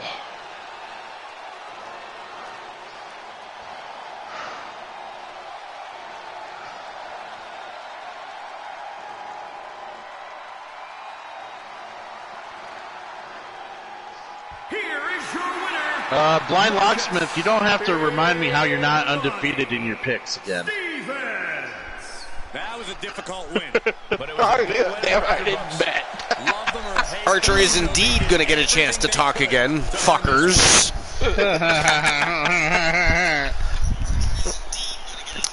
Because I couldn't hear everything you were saying. But congratulations to Team Tiliana Pierce, Big Money Marcus Stevens, cruising through to the finals of the tournament. It's turning out to be a very interesting final of the tournament. Now the question is, now that the final has been written, who do you think moves on to face Poindexter?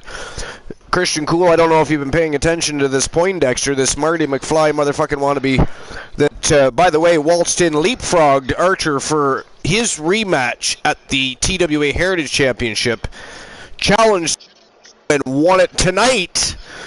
He decides to dangle that title like a carrot in front of a mule. And you had all these guys in. Was Archer invited to the tournament? No. Was he offered a rematch? No. I'm surprised you didn't find it and ask the powers that be to get Archer in the tournament.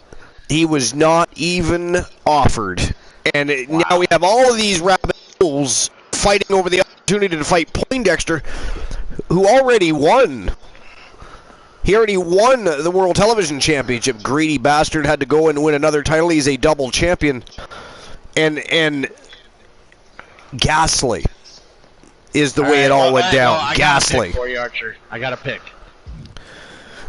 Speaking of pick, I got to issue the payout for the last match. Just give me a second. Go ahead. What's your pick? I think Graves is going to take the win over Marcus Stevens, because who the hell wants to see a Stevens Poindexter match? Nobody wants to see that shit. Well, I will admit this Poindexter, this Marty McFly lookalike, walks in a buck fitty, soaking wet, dripping all over the place, and has been whooping ass. So interesting, but he chooses to ride the pine as he dangles the championship gold. This is interesting, because originally he was in the match. He managed to weasel his way out of the match, or the tournament, if you will, and watched everybody else go to war while he sat back, probably with a margarita or two with his feet up, with his headphones and his Back to the Future sneakers, with Archer's title. Didn't offer him a chance to even win it. Didn't offer a chance to even get involved with that. I blame Alan Severn for that, by the way. He is still angry about the cage match, the cell match. Upset about that he was. He threw the first punch at Archer, though. He threw the first punch. And now Archer... Who doesn't want to throw a punch at Archer? Come on. And now Archer paying the price for his anger issues. His poor choices, if you will. But anyways, you are picking Graves. All right, Glenola, we are now at the final. I know you didn't want to pick for the quarterfinals. You sort of kind of got a little antsy in the semifinals, but now that we're at the finals, one step away, and we know the Wolfman's been watching each and every match, each and every person involved in this match, and what's been happening and transpiring. But in your opinion, Christian Cool says Graves takes out Big Money Marcus Stevens. My thing is, I think actually Stevens had the easier route to the finals. That's my opinion only. I don't expect anybody to... Yeah, I have to agree with you on that. You know, I will totally agree on that, for the fact that all he fought was some lame ass named Grim Reaper, and then someone Soul Embers is contributing to. So, well, actually, Big Bubba Bruno, that victory did impress me. The Grim Reaper matchup was sort of weird. Grim Reaper looked like he was a half of a shell of himself from the quarterfinals. So, I will agree with that one. Let me sidebar here for just a moment to kind of clear this thing up with chat. WWE did not let go of Kushida. Kushida's contract expired.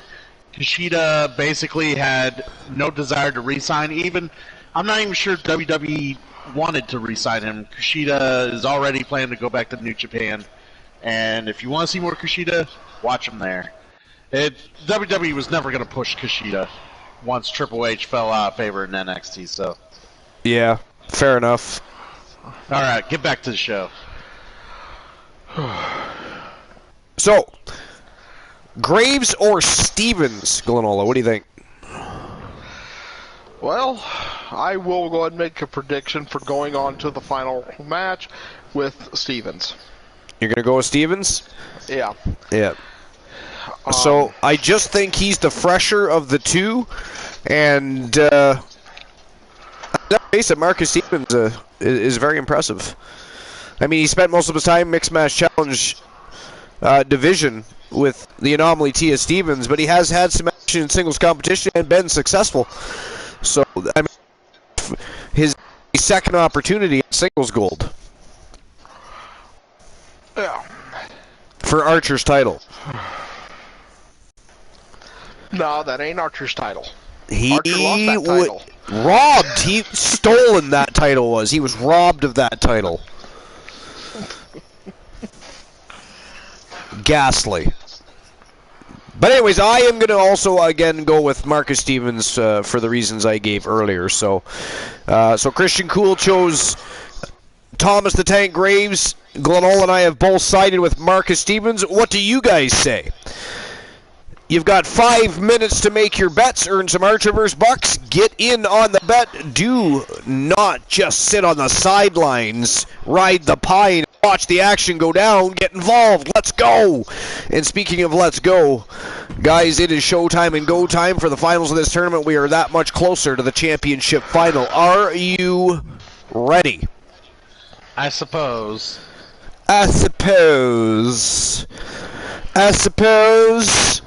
While I'm here, I might actually learn how to run a broadcast. And I've got the best mentor.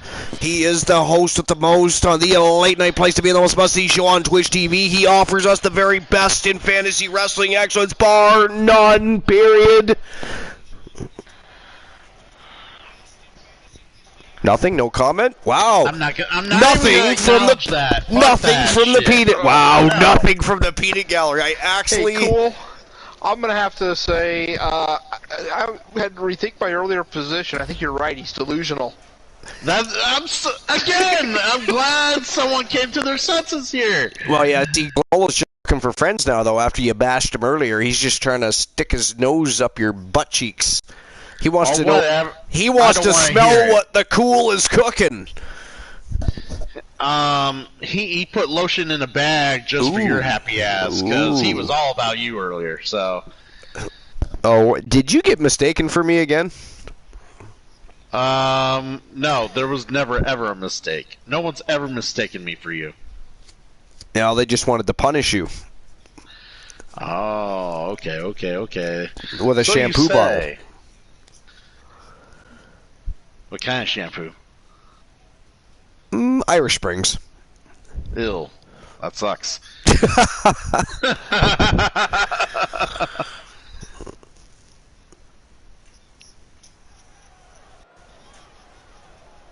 All right, here we go.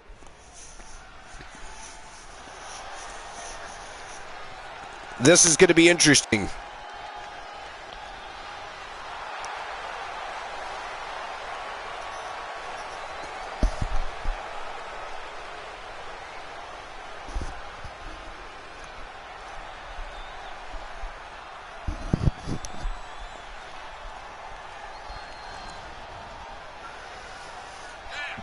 Thomas the Graves from Team One Woozy TV has done very, very well in this tournament, but does he have what it takes? Does he have enough left in the gas tank? Because again, Marcus Stevens, in my opinion and Glenola's opinion, Marcus Stevens, although it was impressive in this tournament, don't get us wrong, but he had the easier route to the finals than did Thomas Graves. So does he have enough left in the tank? And does he have what it takes to take out Big Money Marcus Stevens, who is a little bit fresher and a very dangerous opponent for anybody? And his opponent from New York, weighing in at 269 pounds. 269 pounds. 269, 69, right on the dot. 69. Doesn't lie. This is a serious contender for any title. They need to loosen up. It's like 269s. Maybe even lose a match once. Sounds better that way. That is horrible advice.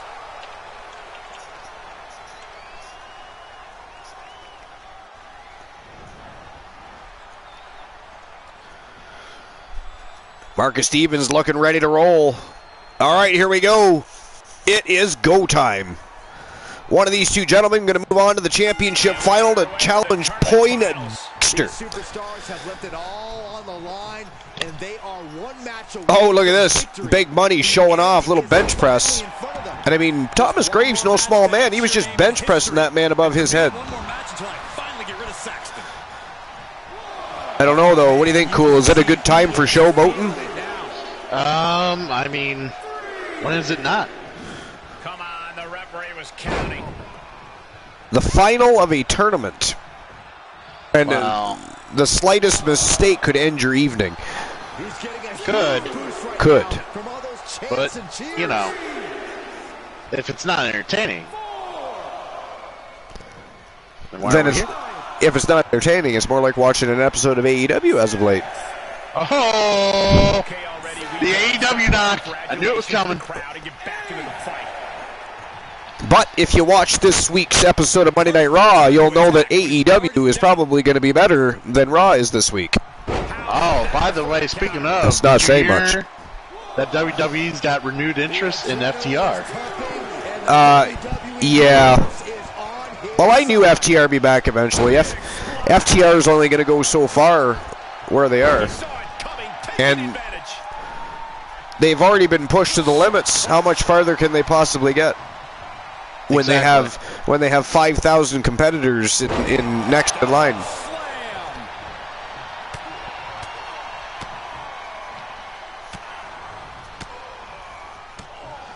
You're not wrong about that. That's No. for sure.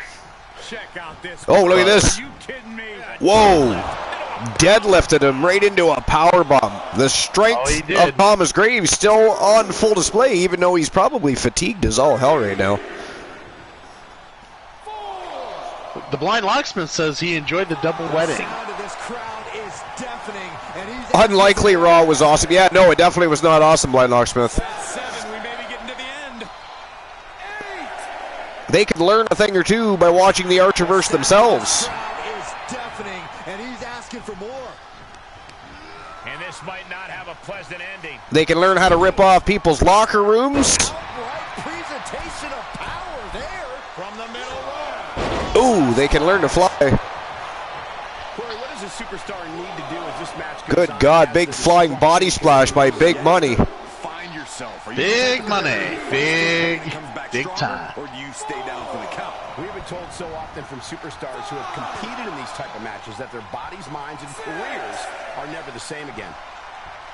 Count gets to 7. This is close. 8 count. Oh, look at that from the bottom. Tank went for a big boot to the face, but Big Money a little sharper, just like Lowell and I were talking about. He caught that boot and is making him pay for it. Indeed. Can it be capitalized on? Look at him totally vibing with the WWE Universe right now. I don't know if this is a show of confidence or a wasted opportunity to attack your opponent. The semifinal matches have definitely been much quicker than the quarterfinal matches. Oh, it makes sense. When I mean- everyone's fatigued, tired. I was just going to say it makes complete sense. We talk about it at the beginning of every tournament that damage retention is a real thing. Turning the tables. And Thomas the Tank Graves certainly knows all about that right. Ooh, nice reversal by Graves. Oh, look at them torture their opponent. Stomping away at the right hand there of Marcus Stevens. That big right hand has been clocking people all night, so that's probably not a terrible idea. It's probably the worst way to punch out.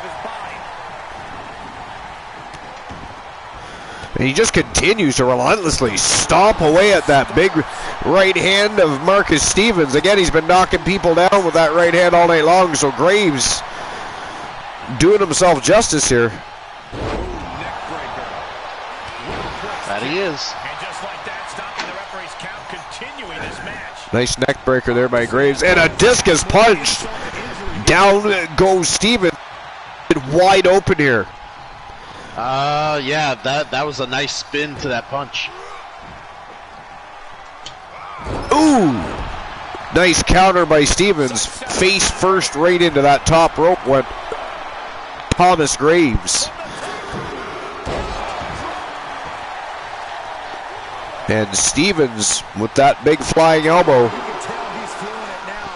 with a money drop.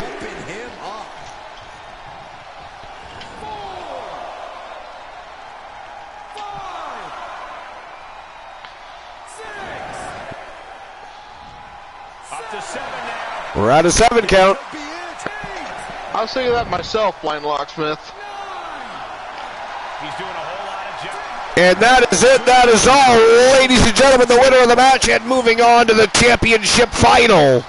From Team Tilliana Pierce, he is Big Money Marcus Stevens. Wow. I will take all your points.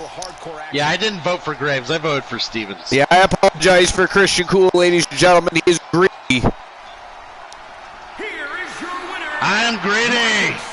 Big Money Stevens. If you haven't seen enough of my Gloomhaven shit, oh man, I'm so greedy. To achieve this victory. Haven't seen it. Things have got to taste a little bittersweet right about now. Actually, Saxton, I imagine the win tastes a lot more like pennies. All right, so everybody's payout here.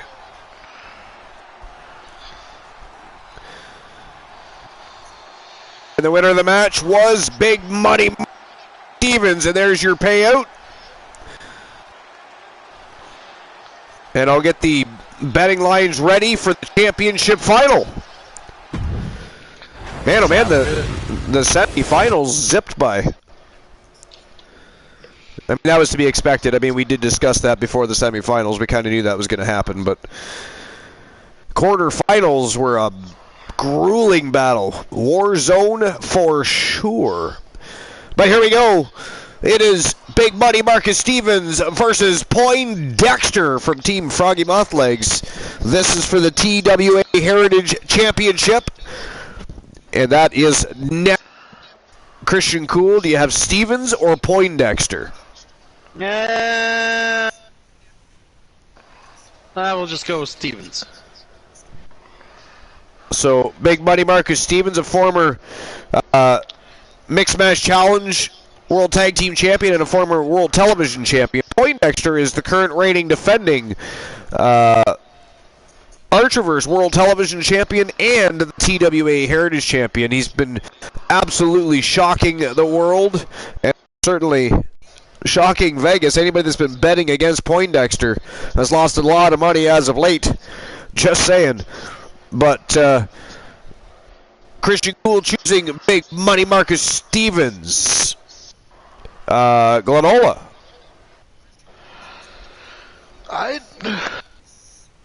Okay. I'm not one to predict on this one. This is a hard one to predict. This is a very hard one to predict. I mean, Poindexter is very, it's totally fresh. Right. But at the same time, Marcus Stevens, I can't totally count him out.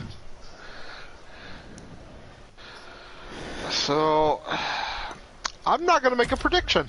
You're not going to make a prediction on this one? Wow. Cheaped out. Did you hear that? Cool. Yeah, well, when Wow. does Glenola not bitch out? Crazy. All right. So,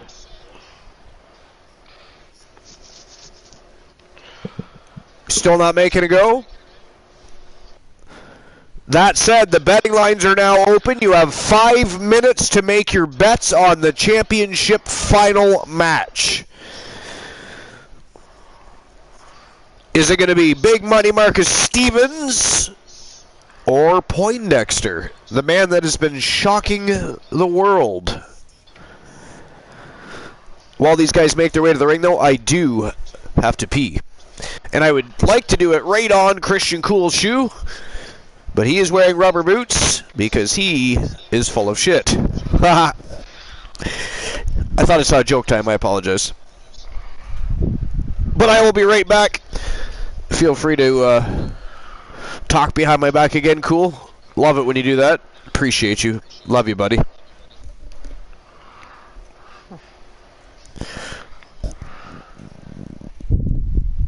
Be right back, Lanola. Why are you whispering? That's fucking silly. Why are you whispering? Last man standing match. And is for the Wrestling Alliance Heritage Championship. Who redeemed another silly cool?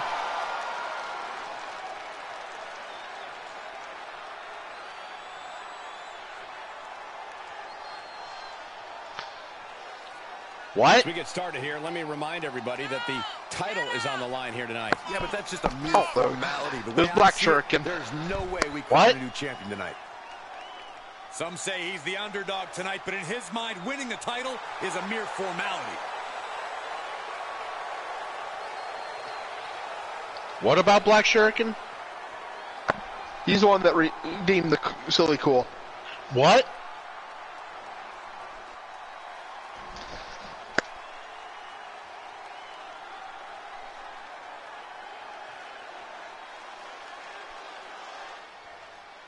It's Mr. Money in the Bank. Who? What? Where? What? How?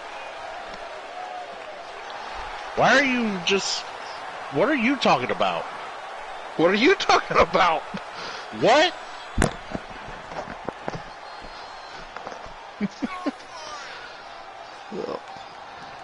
As a reminder, the title is on the line here in this match. And the champ is certainly going to have an uphill battle. That's for sure. Yeah, who is fucking with the redeems? I want to know. Many have written him off as champion, but he is determined to prove his doubters wrong.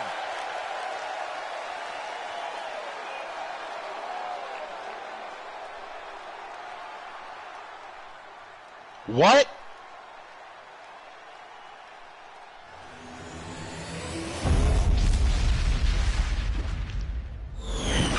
Bromer's like, what is on second? Who's on first? Bromer, this is fucking wrestling. This ain't baseball. What? 269 pounds. Marcus Big Money Stevens. And introducing the champion. Glenola, you've never been to third base. You can't even talk about it. Weighing in at 143 pounds. He is the Wrestling Alliance Heritage Champion, the Professor. But yes, I hope that little interaction sufficed for the silly cool. Let's, man, the more, this would be so bad if the silly cools were activated like once a week. But it's like every time I'm on here, they're activated like 3-4 times a show, and I gotta come up with new material. All right, I have returned. Sorry about that. Glenola said he was just talking in time. about getting to third base. What do you think, Archer? Third base? With who? I don't know. Can you see it with anyone? Well, he has been really close with Woozy lately. He's one step ahead there. And Woozy does drink a lot. He could take advantage of the situation. I mean, to be fair. Why is King of Pro bitching about that? Looked like a low blow right there. He turns it around. A step paw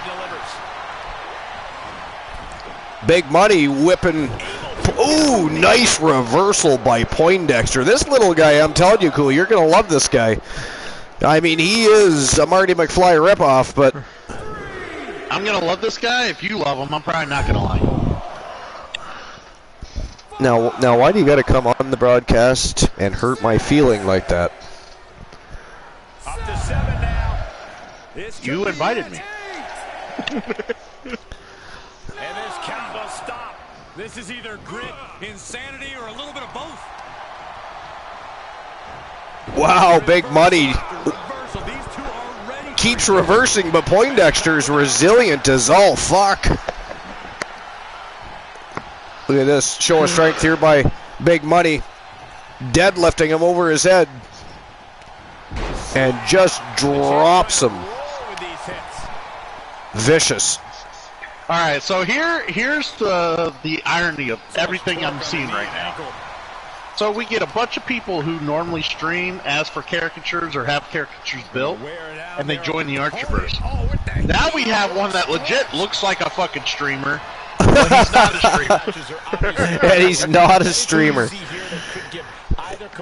It is absolutely. It is pretty cool. Only in professional wrestling. The Professor, Poindexter, is a double champion, at least for now. Big Money Marcus Stevens looking to relieve him of that problem. Or he's problematic for everybody else, not so much a problem if you're Poindexter. And look at this, he won't leave him alone. Now he's just bullying Poindexter. He's bullying Poindexter.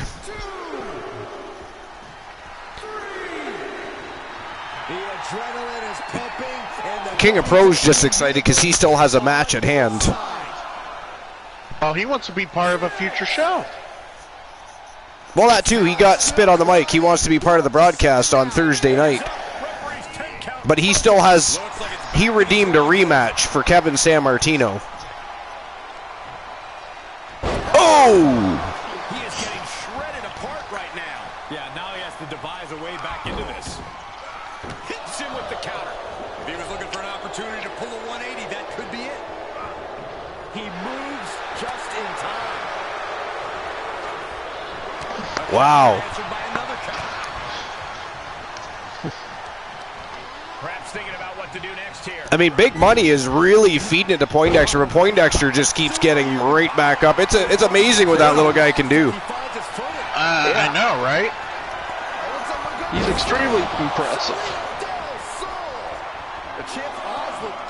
You would find him that impressive, Flanola. But there's no quit in him. I don't know, we'll see. The WWE Universe is pouring more fuel on his fire right now. Oh, man, the referee just counted to 7. 8. Oh, man, you can see he is feeling it now. Counter, and now there's an opening. He's a projectile. And over the top rope goes Big Money Poindexter. He's reminding us Man, oh man. There's a lot of fight in that little cat. Man, he's got plans.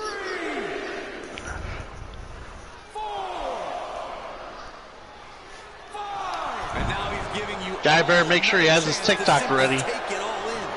Better have his TikTok ready. Big Money not done yet. Poindexter better put a little more effort into things. And this match will head back to the ring. I mean, you would almost think it wouldn't take much to keep Poindexter down, wouldn't you? I mean, look at him. The sound of this crowd is definitely... The crowd is actually booing Big Money Marcus Stevens right now. Nobody happy that he is bullying Poindexter. And he goes into the ring. And look at Poindexter just right back in the fight. This is almost like rewatching Razor Ramon, like beating the shit out of the 1-2-3 kid. I was thinking that earlier, actually. Remember the shock and awe when the 1-2-3... Look at this. Wow, Hangman's Dragon Sleeper. Guess he didn't think that was enough. Striking while his opponent is still vulnerable. Ooh. Neck snap. Look at old rolling neck snap. This crowd is truly unworthy of his incredible magnificence. Poindexter thinks he's got it won here. What do you guys think? He is truly feeling it. Not Oh! He wasn't even going to wait. He just starts stomping away on him again. Attack on that shoulder.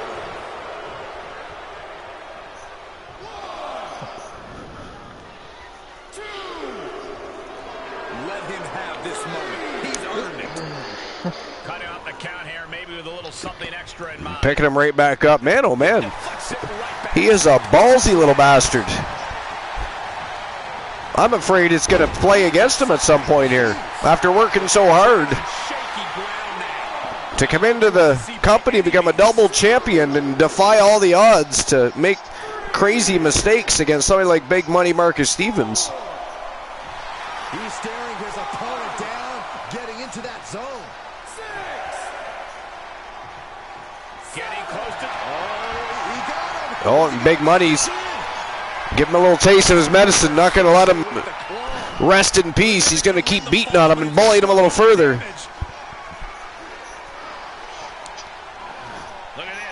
Froggy says he's not losing, he's learning. The professor is in school at the moment. Yeah, that's what I told every other Twitch streamer that averages about 2 viewers after their first 6 months. The adrenaline is pumping. Are you making fun of Woozy or Soul? The universe is on. human torture. I wasn't trying to be direct. I wasn't trying to actually... I was just making a generalized comment. I wasn't actually trying to attack anyone there. That's so mean. Oh, we love them both. I was attacking King of Pro because he sucks. Oh!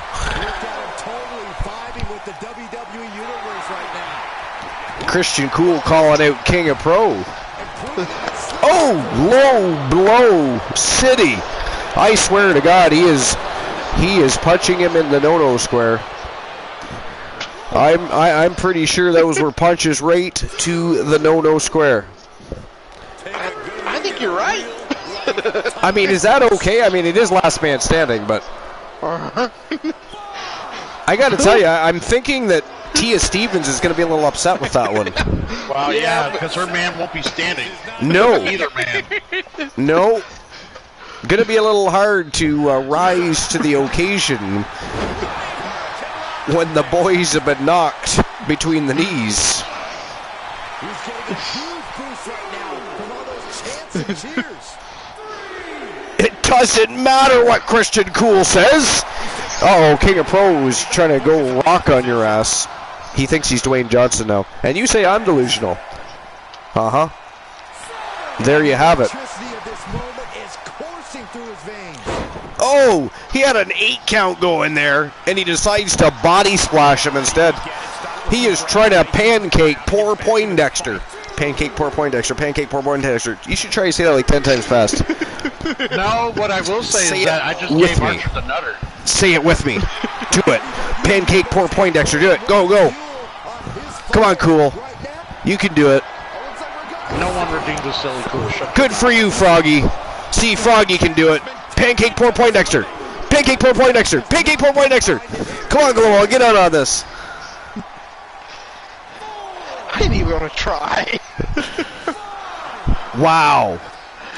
And there you have it, ladies and gentlemen. The co-host of the most and the guest host of the most cannot rise to the occasion.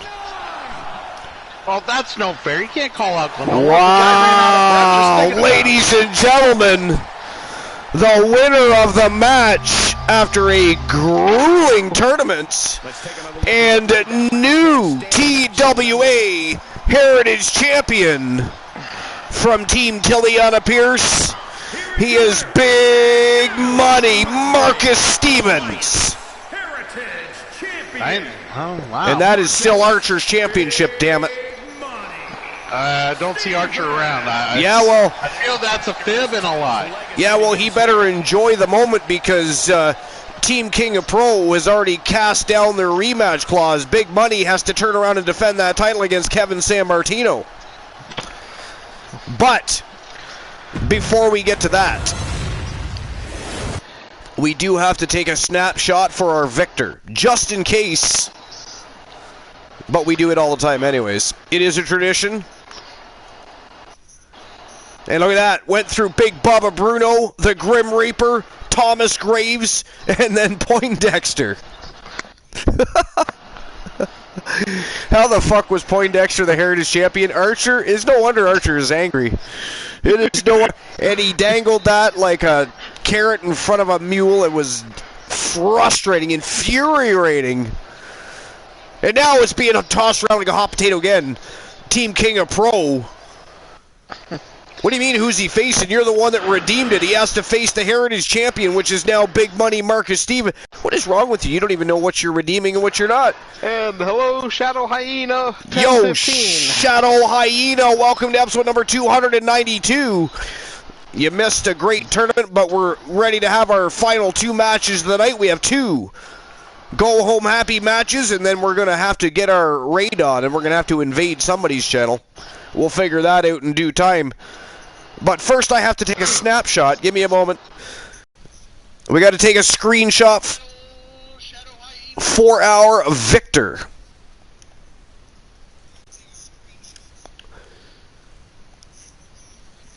There we go. But anyway, Shadow Hyena, welcome on in. Thanks for stopping by. We appreciate you for being here. Episode 292, we had a very special night. It was well, you don't know who the superstars and wrestlers are yet. You just got here. But we had, the Wolfman Alan Severn had a very special open invitational tournament tonight. He's trying to put together a tag team, maybe a faction. And he thought, what better way to do that than have them run the gauntlet? So we had a tournament, and then to sweeten the pot, the TWA Heritage Championship was tossed up for grabs. So we had a championship tournament, and we had a tournament to decide if the Wolfman is or is not going to put together a tag team and or faction. And I'm sure we'll find out that in the hours and days to come. But we have two go-home happy matches. Let's get to the first one right now. Someone redeemed a swear jar for you. Who the fuck is for who? For you. That didn't take any time at all. Who the fuck redeemed a swear jar this late into the show, you son? Cool. Cool. Oh, shit. Cool, that is not funny. Where did he go? He went to the goddamn fridge, didn't he? Cool, I know you can still hear me. Your microphone is still on, sir. That was ghastly. Well. Not funny. That is not funny. Oh. And you could have, somebody could have warned me. Y'all didn't warn me. You're just on Team Christian Cool now. You're all just a bunch of cool kids. You're hanging out trying to be big boys where the big boys play. We're hanging out with a cool kid. A kid. Like a kid to candy. Throwing around candy, catching it with his mouth. In the middle of the store. Parents haven't paid yet. Doesn't care. How dare you, sir? And I don't.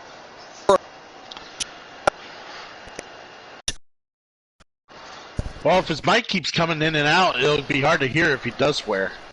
Did I swear? Well, he already did. Did I swear before or after the actual redemption is the question.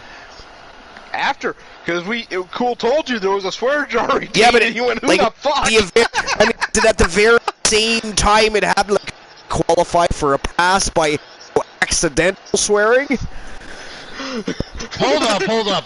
Now you're going to bring up accidental swearing. Well, in this case, bring it might. The logistics and the rules of the swear jar. We're going to have this discussion right now. It's late in the show, Archer. Savage villains. This is not what we discussed. Savage villains. You're going to make me miss. This is going to be a great match. This is Team Soul Ember's redemption. We're actually going to see Big Bubba Bruto back in action for the third time. Well, not the third time tonight, but for the third time he's been in the squared circle. He's taken on Cody Rhodes for the WCW TNT Championship. That is next. But first I got to give everybody their payout. And apparently I'm going to be banned from the match because you bunch of villainous fuckers keep directing villainy. What, I mean, Glanola is on the show. Christian Cool is... Woozy was here earlier. He drinks. He says dumb shit. You could have banned him. You could have swear jarred him. But no. Let's wait. Let's wait for the go home happy. Not ghastly. Not disgusting. Not grotesque. Cruel. Horrific. God awful. None of that. Happy matches. But no, you guys have to hurt my feeling and ban me from the first match of the go home happy matches. It's very much appreciated. I'm glad I can be here to service you all and be here for your entertainment value. with me on the end of the receiving end of the villainy. Absolutely ghastly. I should ban all of you. Now, I should ban all of you. The Wolfman has just contacted me. And does he want to ban me too? Well, yeah, but that's beside the point. How dare he? No. How? All right. He was actually very impressed with issued. this. Somebody want to ban King of Pro trying to be Damon 1977. That is ghastly. He needs to be at least timed out for about 300 seconds. Cool, you want to hop on that? And we are, by the way, we are telling Damon. We are telling Damon. All right, so we're going to go over to the TWA Showdown Arena. Actually, you know what? Let's kick it on over to the War Zone. Well, I'm just going to make the announcement that the Wolfman told me. He was really impressed with the show tonight. But how soon will he be making his decision is the real question. He's made his decision. Has he now? Yes. Carlos Hawkins is on his list. It's not because he's black, right? Carlos Hawkins is on his list. Stevens, Marcus Stevens, and Poindexter are all being invited to join with the Wolfman in a new faction.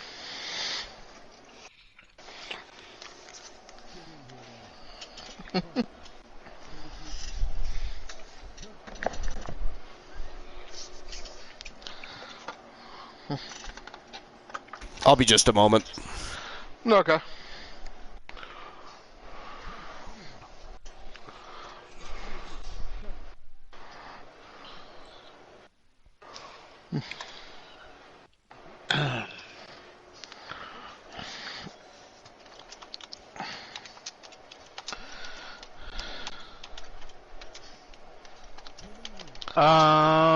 Do I have to go? Oh yeah.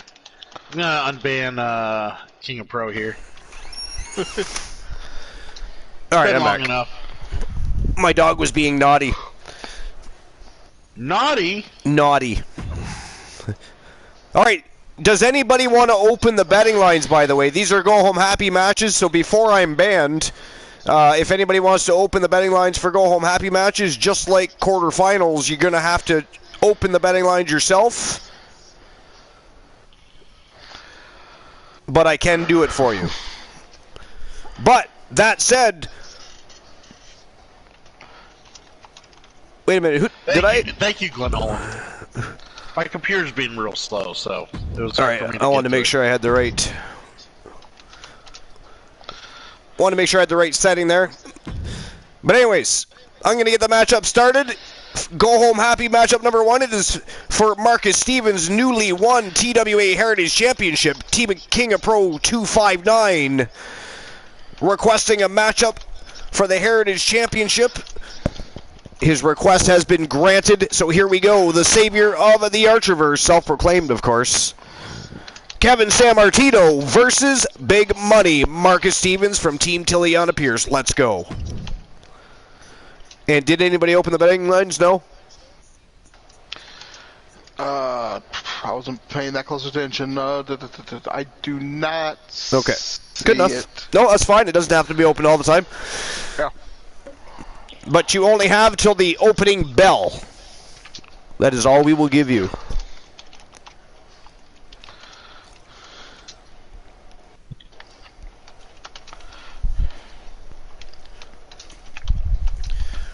King of Pro said he meant to be facing Jay Simmons.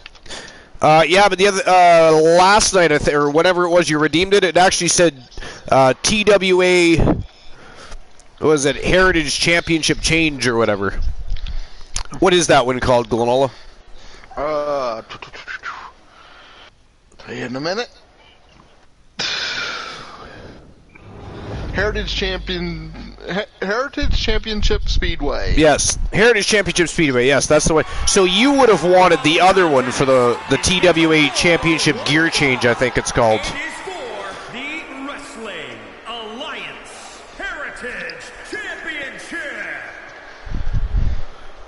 That one gives you the option to choose any of those championships. Soul Embers actually didn't. He chose to go for the WCW TNT Championship with Big Bubba Bruno. That is next. All right, anyways, before I'm called out on it, I was again lured and deceived by my peers. Therefore, I am banned from the match. I will see you all after the match is over. Enjoy.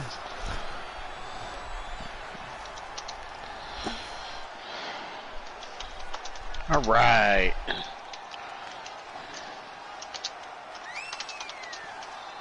Oh, we get to watch the Savior. Meh. That's what I think. Meh. Remember, guys, the title is on Well, the line Nolan, here what are in you this typing one. up And there? I don't remember the last time the champ was in this much jeopardy. Well, just a little Tonight something in Discord. Might just be the night the title changes hands. Yeah, I heard you were starting a new stable. Well, I hadn't decided whether it was just going to be a tag team or a stable, the full stable. WWE Universe is buzzing about it. I see, I see.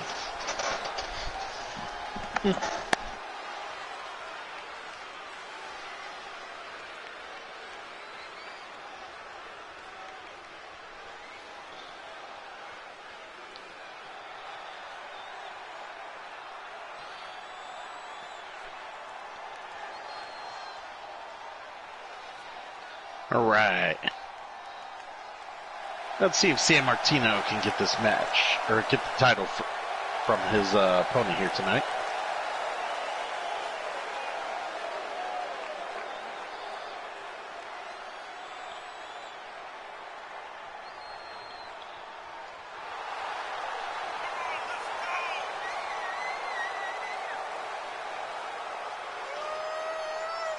Of course, the title is on the line in this one, guys. And don't be surprised if history is made here tonight. I know the champ has looked good as of late, but I'd say the opposition has looked just as good, if not better.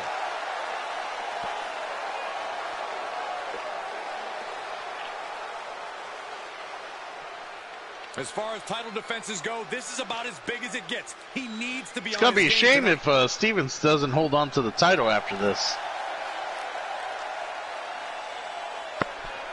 Yeah.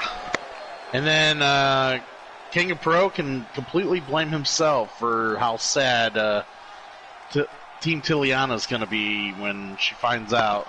She won the tournament, won the title, and just handed it right to King of Pro. Introducing the challenger. Yeah, especially when Thursday he'll have to defend it Weighing in at 258 pounds. in a fatal four-way elimination Extreme Rules match. San Martino. That is extreme.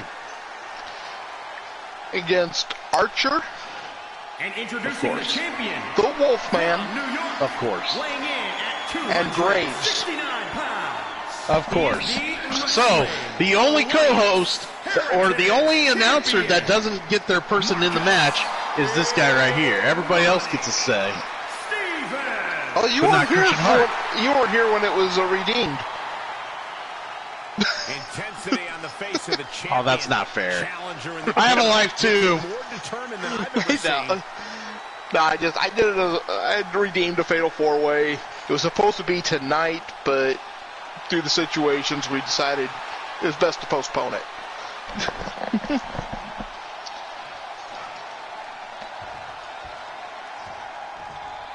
Ugh. Big fight feel. History can be made here tonight. All right, let's see this match get underway here. One competitor to remain the benchmark, or for another competitor to change the whole landscape of this place. And then Up the turnbuckles. what's he gonna do? Okay. Stomping down. Well scattered There we reversal go. there. Flat out power. Yep. Dead Extreme Rules elimination fatal four-way. slam. That just sounds ridiculous. No, that'll break his arm. Vicious.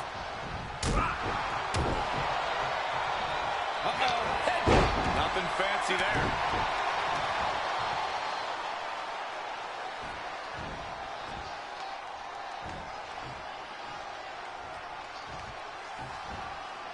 Just incredible power.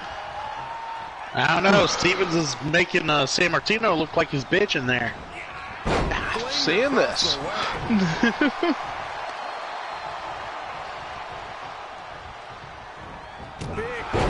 Pretty sure we joked about me using a free redeem to make that a 5. That's right. We were joking around that you might do that. I probably wasn't here for that either. No, that was the same night when we were discussing the match. I know. That was a joke. Yeah, Joke, but Manola. Blind Locksmith, he's right. I mean, we were joking around with it, so I mean, it'd be possible. I mean, it's no surprise to anyone, or no, it's very apparent. Christian Cool hasn't been on the Archerverse as much as he would probably like. Oh yeah, yeah. And I'll be honest, you have been missed. Cool, you know. Aw, someone misses me. That's good to hear, because I know Archer didn't. He's like, I got all these co-hosts now. I don't need you. Wait till me, I swear to God. He had it scouted. He's just like, I got new blood. He's like, you're old news. People had their fill with you, is what he told me. Oh, yeah. And this new blood is awful old. Yeah, I know, right? The champion into the cover.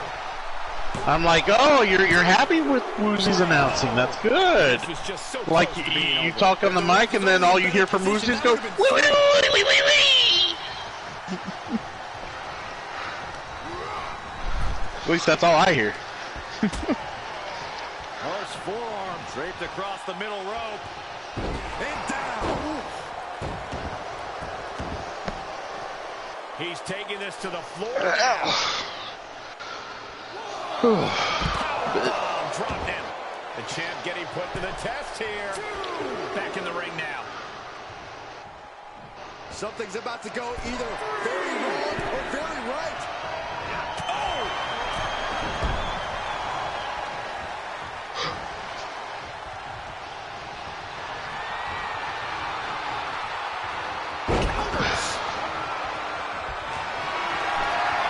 I have to say, this match is pretty back and forth. I don't know which guy is going to take full advantage of the situation here. Just everyone. Mark Stevens did make a mistake. When San Martino was up in the corner and he hit him, he should have pulled the legs apart so he dropped down and then threw him off the corner. That's a great analysis there, Glenola. Like a true wrestler would know. The challenger is not in a great place. Well, all things considered, Cole, it's not a bad condition to be in at this point in the match. Stretching. I mean, I'm sure that's what Christian Cole would have done in that situation. Oh yeah, Christian Hart would have done that easily. Christian Cole very much Christian as well. Hart. Yeah, you know, make sure they hurt the groin and then draw him off. Oh yeah.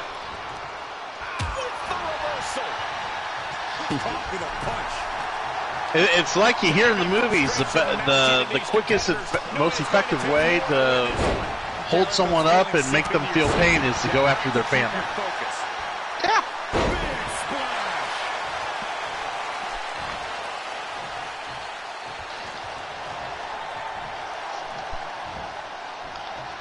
You know, to quote a classic sci-fi movie, prepare to say goodbye to your two closest friends. And I don't mean the ones in the Winnebago. Huh.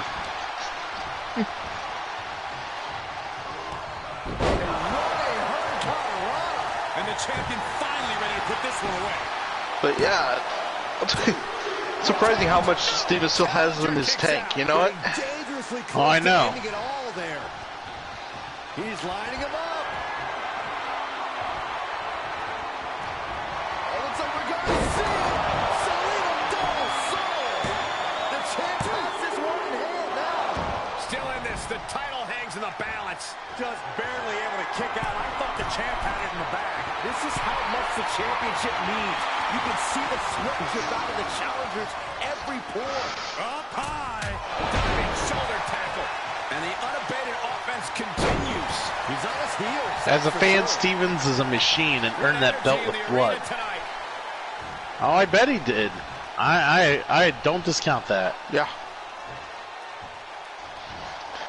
And we see the attention being put on the torso area. Oh, he retaliates.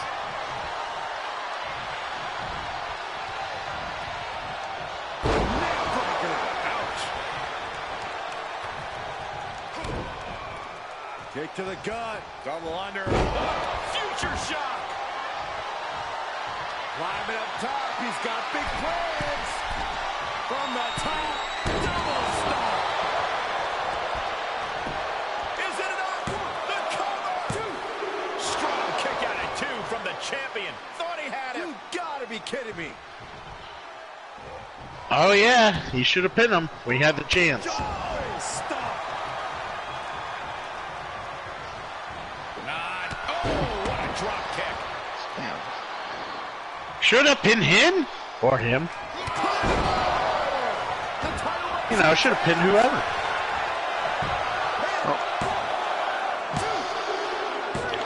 It's a mistake you see quite a bit. They don't go for the pin when they should. Wow, and the coup run by Team King of Pro 259 pays off. The newly crowned TWA Heritage Champion already dethroned by the new TWA Heritage Champion, the self-proclaimed savior of the Archerverse, Kevin Sammartino. Now we'll see how much he's got in his tank Thursday night. That is a crazy turn of events. And new Wrestling Alliance Heritage Yeah. Champion.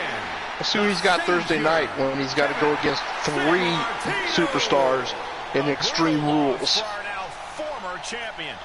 Honestly, Michael, there is no Wow. way I can think to describe this other than absolute goosebumps. Well, good thing we didn't bet on that one because I actually thought that Big Money would have retained his title there. All right, we still have one more championship match to go. Oh, I kind of called it. I thought the irony of that happening was just going to happen. You called that one? Yeah, I said Stevens was going to drop that title. Well, Stevens did drop the title. Kevin Sammartino is now a 2-time TWA Heritage Champion. All right, now the last order of business, redemption by Team Soul Embers. We're going to see Big Bubba Bruno back in action again as he challenges the American Nightmare, Cody Rhodes, to a WCW TNT championship matchup. And does anybody want to open the betting lines for this one? I actually might open the betting lines for this one myself. How about that? Nobody has to spend any Archerverse bucks. I'm going to do it myself. All right, what do you guys think?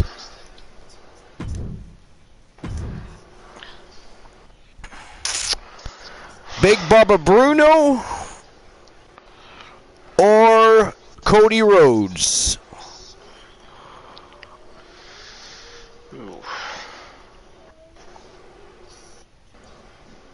You got 5 minutes to make your bets.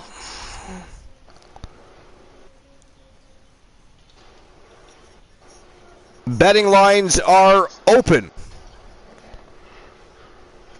King of Pro says Sammartino skips and flies to Vegas. While he's in Vegas, tell him to make a bet on the match between Bruno and Rhodes. I mean, how dare he flee? How dare he just steal Archer's title from Big Money, who stole it from Poindexter, who stole it from Archer to begin with? I believe if you got to play a game of telephone in order to There's a whole lot trace of back thievery there. your title, I don't think it's your title anymore. I disagree.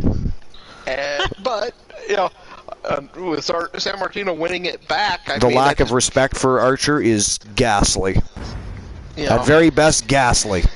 I mean, I admire your commitment to history, but how dare you? That's all it was. How dare you, sir? It is for the WCW Television Championship. Let's go. Big Bubba Bruno from Team Soul Embers, BB King versus the American Nightmare, Cody Rhodes. It's going down right now. And King of Pro, if San Martino goes to Vegas, I'm sure we could find some arena in Vegas for the Wolfman to fight in.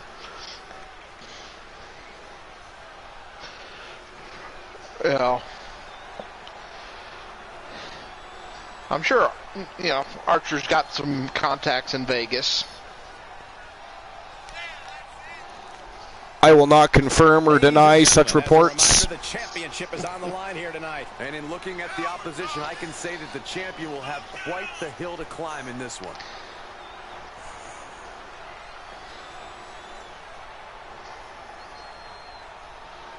See, look at that. Blind Locksmith agrees with me. You don't take your rematch. Blind Locksmith. Lose out of the rematch. He can't agree with you. He can't read the conversation.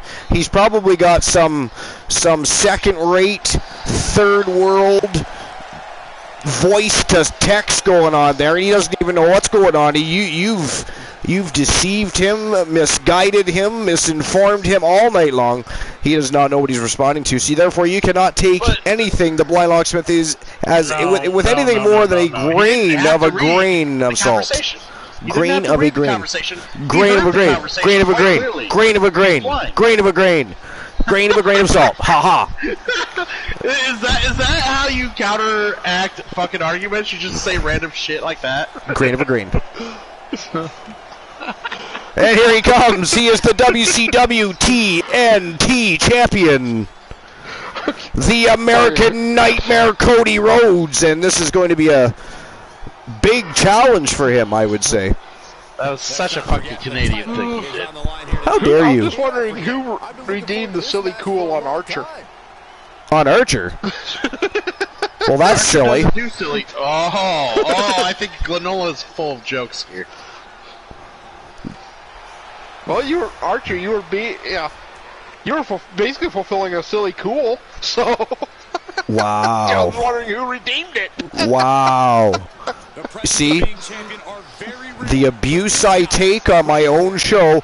Boomer, do not join in on the villainy, sir.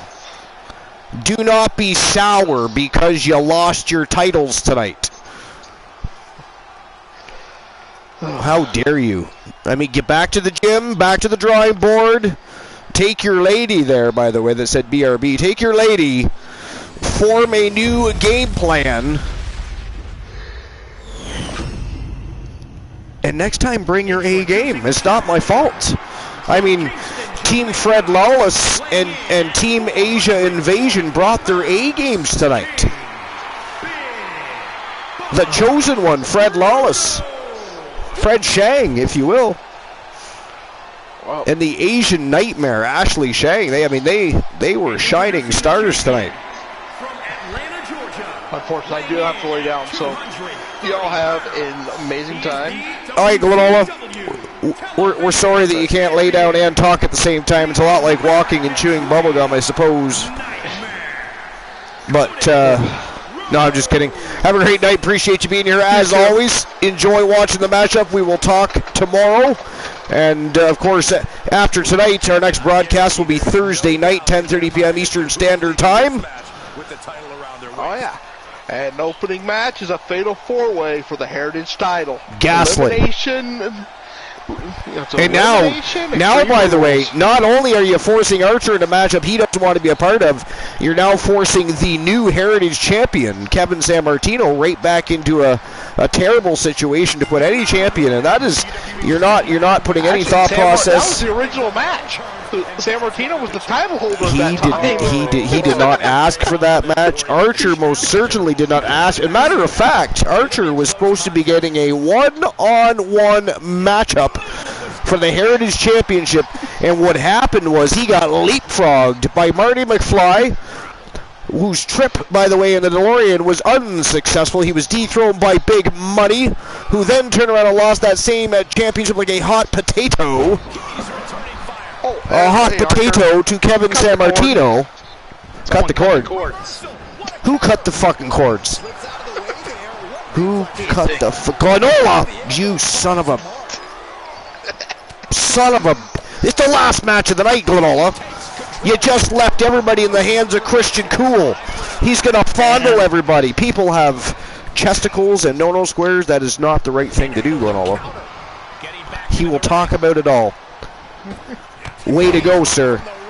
Glenola, how dare you leave before we're done our conversation? I know you're still listening. You are lurking and listening, you traitorous, treacherous little bastard, you. How...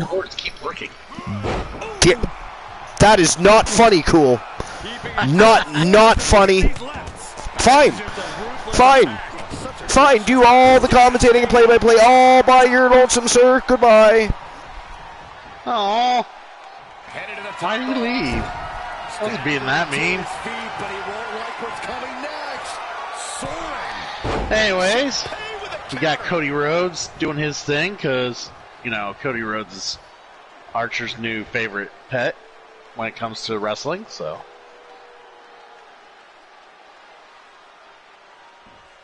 There we go.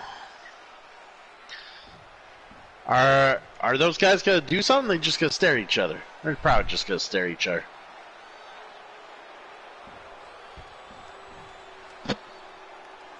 They're gonna stare at each other for a while. Glenola broke the game when he left. This is probably accurate. Glenola broke the game. The stakes in this match really couldn't be any higher. You can tell these superstars are ready to give their all to walk out of here the champion. They might be limping out of here if this match is even. Well, the ref was forced to restart the match due to, well, a staring contest. And here we are with Cody Rhodes taking it on. Taking on probably more weight than he chose to take on here. But, he's having to go with Big Bubba here. Impressive ring IQ on display there. Takedown, and now punches rights. Good night. Double B, as they call him, just as they call me Double K. Into a sleeper hold. Oh, and neck breaker.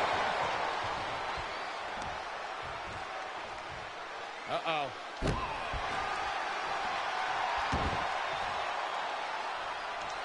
Oh, nothing fancy with that boot. That was nasty. And now he's just being pushed around. He can't just think of riding this out. He has to get on offense. Push. The challenger's looking shaken. Yes, you are the only one that calls me Double K. But there is room for growth. More can call me that, not just you, buddy. Maybe it'll become a thing. Double K. Taking this match off the just like mat Double now. J, Jeff Jarrett. Look out. J-E-double-F-J-A-double-R-E-double-T, Jeff Jarrett. Turned that one around. He got tired of being pushed around and wants to gain the advantage now. And he's just flaunting his skills now. He's hitting on all cylinders right now. King of Pro, I don't even know what you're trying to say there. That makes no sense. Cody Rhodes is having a real hard time finding the turnbuckle. Kick to the gut. No way. No way. This is not going to be pretty.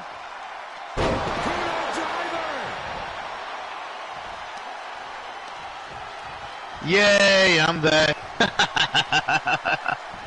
Here's the pin to retain. 1, 2. No, 2 count. And you got to think he's just one final blow away from not kicking out next time.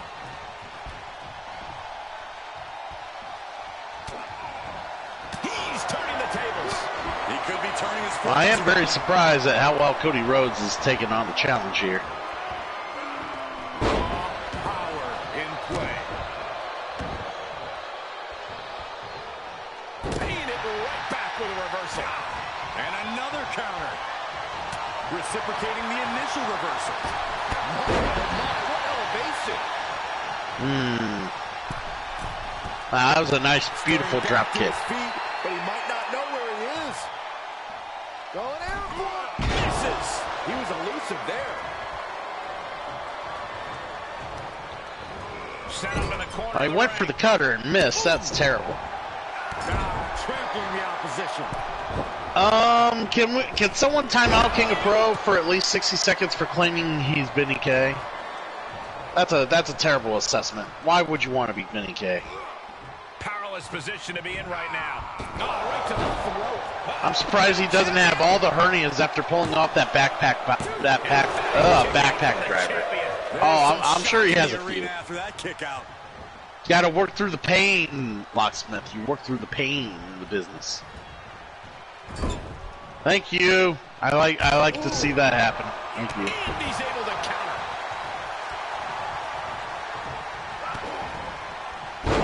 What a DDT.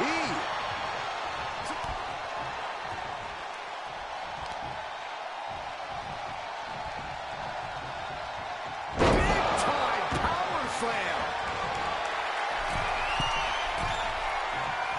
From the top. With a championship on the line. I'm being a typical cool as opposed to an atypical. Somehow, some way, he is still in this. Yeah, you don't want to see me as an You can atypical. see it in these superstars' faces. They're in serious pain at the moment. A lot of punishment has been dished out, but no one is thinking about quitting. Quick thinking pays off. And Cody Rhodes still bringing the good fight. Into the corner Bubba he making goes, it quite a perfectly challenge for him, placed though. target. Great wherewithal on the counter. We just been rated by Big T Games. Big T plays games. Big T plays all the games. Still hangs in the back. Welcome to the Archerverse, where it is not even Archer announcing and commentating on this fine-ass match. It is your awesome buddy, Christian Cool, from the Coolverse, giving you the best commentary available. Cody Rhodes picks up the big W over Big Bubba Bruno and retains the WCW TNT Championship to end the evening. And welcome, Raiders. Welcome on into episode number 292 here at the Archerverse. You actually just showed up at the very end of our show. We appreciate you. Thank you for the follows. Thank you for being here. How's everybody doing? How was the stream? What is new and exciting? Everybody's here. Maybe we got to have one more match. I don't know. What do you think, Cool? One more. We got a raid. Got to raid. Got to have one more match.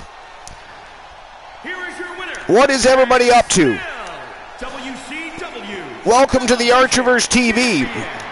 Welcome on into the late night place to be in the most must-see show on Twitch TV. And we're, of course, the very best in fantasy wrestling excellence, bar none, period. This is the type of victory where you really have to weigh the cost against What the is new and exciting? definitely seems greater than the risk right about now. We're doing good, Big T. How you doing, Big T? Appreciate you being here. Appreciate you bringing everybody by. Well, if Distinct Code thinks we should do one more match, we'll do one more match. DC, if DC says, then so it shall be written, so it shall be done. All right, let's see. Who do we want to see in a match? We're not going to have a title match, or are we? Maybe we'll. Well, let's kind of do this thing we've talked about, where if someone raids in, they can ask for a free match. All right. Well, they don't know most of the superstars, but they can most certainly lend a hand. They can, anybody Big will do. T. Big T. Who would you like to see in a matchup? Let's hear it, sir. You can give us the last match of the evening.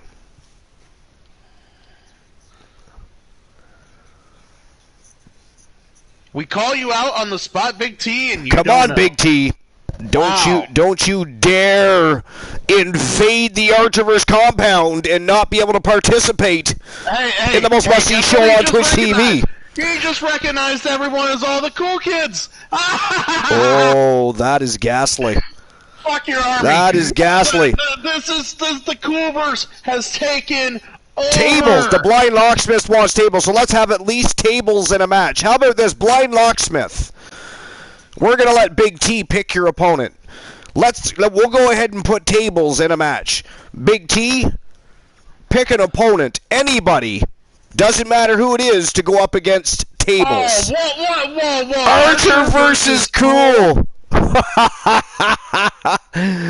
right, Day. Does Cool have to put a title on the line? No. He can Archer put his. doesn't deserve any of the welcoming gold that Because Big T. blazons his chest and his. King of Pro says yes. his, Because Big T, Christian Hart could always put up, I don't know, say his TWA World Television title. No. Nobody wants to see you on TV. Why would I give you that?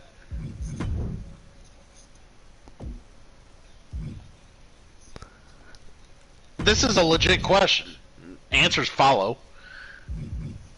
Blind Locksmith says yes. King of Pro says yes. I'm just waiting for Big T.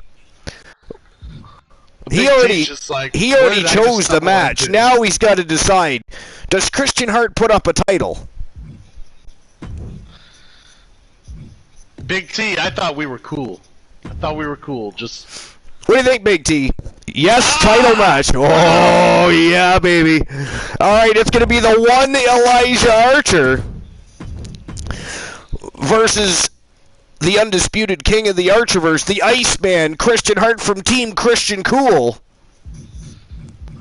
Big T, you just lost one evening of lurks from your boy here. And it is going to be for the TAV World Television Championship. And do we want to open the betting lines for that match?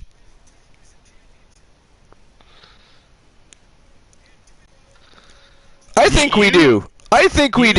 Archer This sucks. or Hart? You know, this match does neither of us any favors, right? This is like bad booking. Hey, 101. y'all think it's fun and games when Archer's getting bullied and pushed into matches he doesn't want to be in and tossed into Extreme Rules matches and in handicap matches. Suddenly, Christian Hart has to put up a title, and that's not okay. I just hear a bunch of whining really right now. No. Oh yes. Team Christian Cool is whining. He's whining. He wants some cheese to go with his wine, beat folks. The shit out of me, you're some just cheese. another champion that people are going to claim nepotism on. If I beat you, it makes you look weak, and you losing to me on air does not look great. Well, it's I'm not saying going this to is bad for both of us. Just give me a moment. I had to change the betting line. It wouldn't let me for some reason. It did not like what I was trying to input. There we go. Oh, King Now Pro what? says Big T said Cool versus Archer because of DC. So I get to blame DC for this, is what you're telling me, King of Pro. And if DC feels like I am calling her out and putting her on the spot and making her feel bad, that means I'm gonna shit on you so much harder, King of Pro. Don't make me hurt DC's feelings. Wow, what's going on here? Oh, I'm still opening the betting lines. It's just giving me grief. Yeah, you need to close out the prediction before you make. Oh yeah, duh. DC, And how Cody dare Rhodes you still the suggest this champion. match? I thought we had. So everybody an got their payout for the understanding- last match. I thought we had like this unwritten rule where me and Archer do not wrestle ever against each other. Because I don't recall that being a thing actually. I disagree. I think it was a thing. I disagree. It's a thing. I disagree. Distinct Cone. It doesn't matter that you said no to the belt. It's like It's like blowing up someone with a nuclear bomb. It doesn't matter if you put a timer on it for 50 minutes. And there we go. until 5 minutes to people make run your away. bets, folks. Who's it going to be? The one Elijah Archer or the Iceman, the undisputed king of the Archerverse, Christian Hart from Team Christian Cool?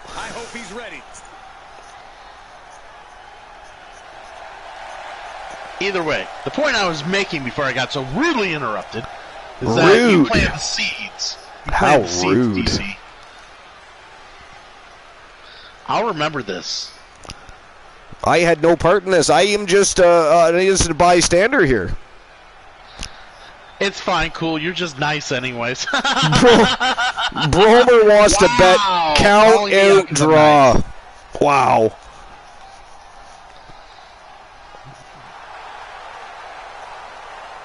Yeah, baby. The TWA World Television Champion. So where's the design? I know, I was just going to say, for some ghastly reason. Well, it had like an exclamation point over the title when you were selecting titles. It does that sometimes, I don't know why. It'll show you the title when they give you the close-up before the matchup actually starts. But yeah, it does that from time to time, I'm not really sure why. Lighting Maybe and everything you have else. To, like, resave the titles when they do like new updates, I don't know.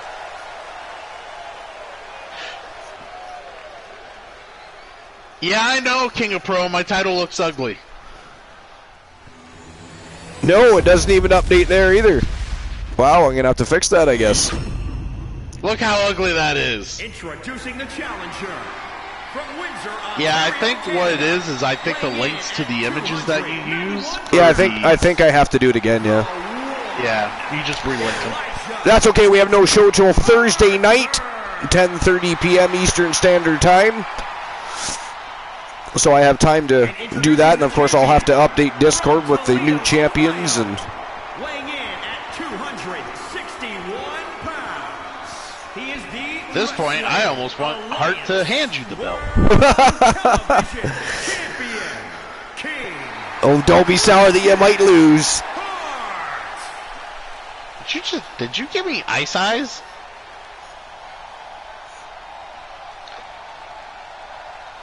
Those were like very pearly blue eyes. By legends and hungry young talent alike. All right, let's go. Let's see who's taking this beautiful title home. All right, Bromer, can you time out King of Pro again? God, it just annoys me.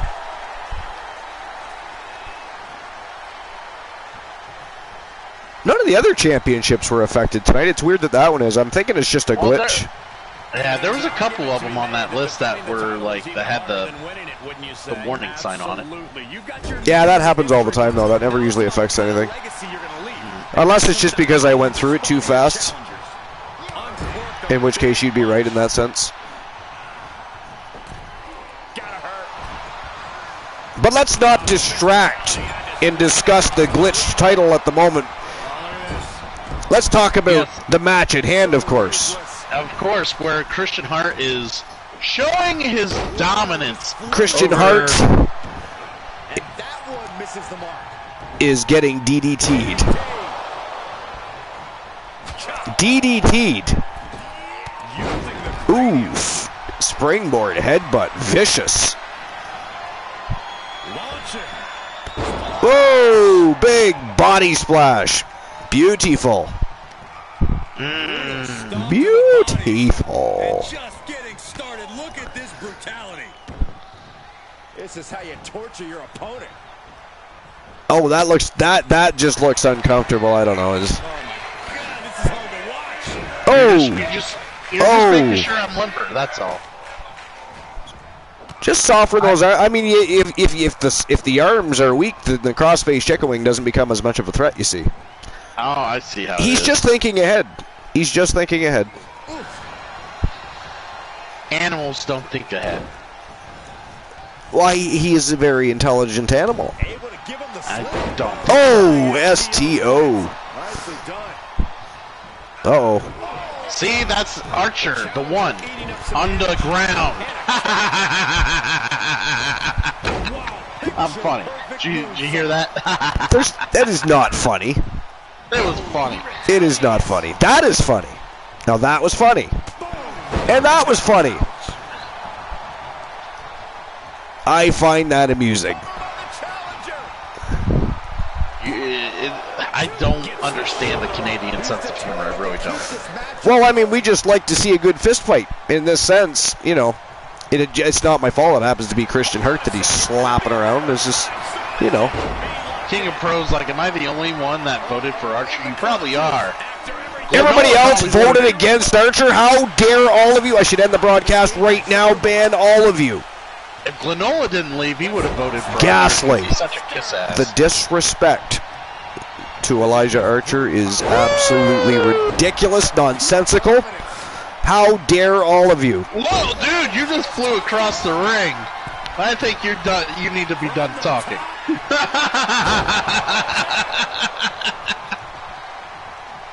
I mean, clearly Christian Hurt thinks this is a parkour session. It's supposed to be a wrestling match. Well, you're duller than a brick wall, and I can parkour off a brick wall. Ghastly. Of course he let it go. Archer wasn't going to tap. He was not going to tap. Ha-ha, rope break. Ha-ha, rope break. You would definitely grab the lowest hanging fruit. Oh, hey. Yo, where was the referee on that one? That was a boot right to the no-no square. That was not necessary. That vile cheating. That was not cheating. That was cheating. It was cheating. That is not okay. This is not an anything goes match. No holds barred. Touch the no square. It is not that. You and your team are vile creatures. Vile creatures. How dare you condone such behavior?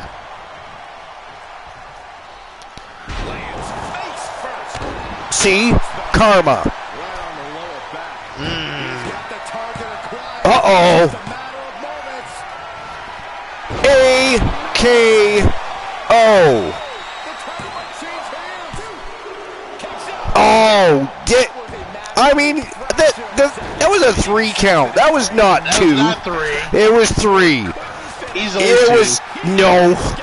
That 3. It was a 3. That was a poor count. You counted 3 in your head. Luckily for me, it was slow. Should have been a 4 count there. See, that's what you get. What was that? Ha ha, you missed too. Ha ha, you don't even get to boast. Ha ha ha. I didn't really miss. I caught a gleaming shot of you. Oh, nice escape. Oh, that is vicious. That's gotta hurt. Hey, that's gotta hurt a little. Uh-oh. Hey, see, that was just unnecessary violence right there. I don't. No. I just wanted to make sure you landed flat on your back. He does not need. Now what's he doing here? Look at him. He's illegally choking him. No, I am not. That is an illegal choke. Illegal. Oh my good. That he won by that was an illegal choke. Yeah. Oh yeah. Disgusting. I apologize, everybody, for the ghastly ending to the Archerverse, episode number 292. Nobody wanted to see that ghastly ending. Good God. Oh, that was beautiful. I enjoyed every bit of that. He cheated. He touched no squares. Illegal chokeholds. Absolutely ghastly. How can you condone such behavior? I'll never know. King of Pro, I did no such thing. World Television Champion. Black Shuriken, you should know better than to vote against the coolest guy on Twitch. Ghastly. That's bad on you. The big win under his belt. You can tell this guy was fired up from the moment the bell rang. He definitely had the motivational advantage. And for those of you watching, recognize. I can't tell if my raid worked. Oh, yeah, there we go. All right, anyways, I appreciate everybody for being here all night long. It was an awesome evening. It was an awesome open invitational tournament. Yes, I will give everybody their payout. Don't worry about that. Great evening. Congratulations to Team Christian Cool on beating Elijah Archer. Fantastic night. Fantastic fights. Fantastic people. Fantastic and we'll see each other again Thursday night, 10:30 p.m. Eastern Standard Time. But now it is time to invade. So let's get our raid on. We're going to go visit Julian Janganu. He's an entertaining fellow variety streamer. Always a good time in his channel. Great content. We're going to go there right now. Again, thanks for being here. Love you all. Appreciate you all. You're all fucking legends. But now it is time to invade. Let's go.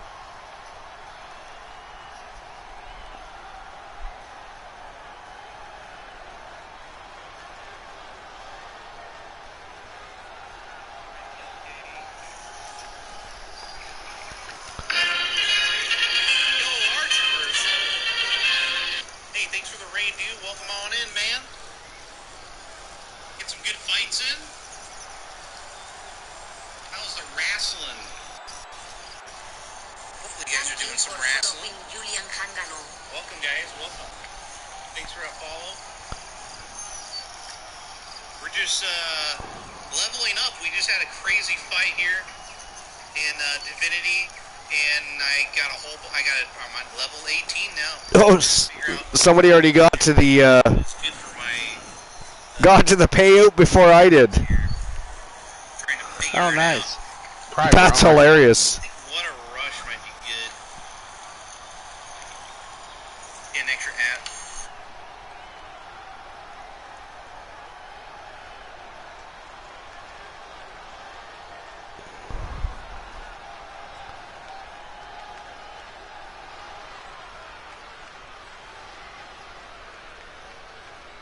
All right, well, another great show on the books. I guess I can shut the broadcast down now, eh? We've already ended the show and invaded, and here we are, we're still alive.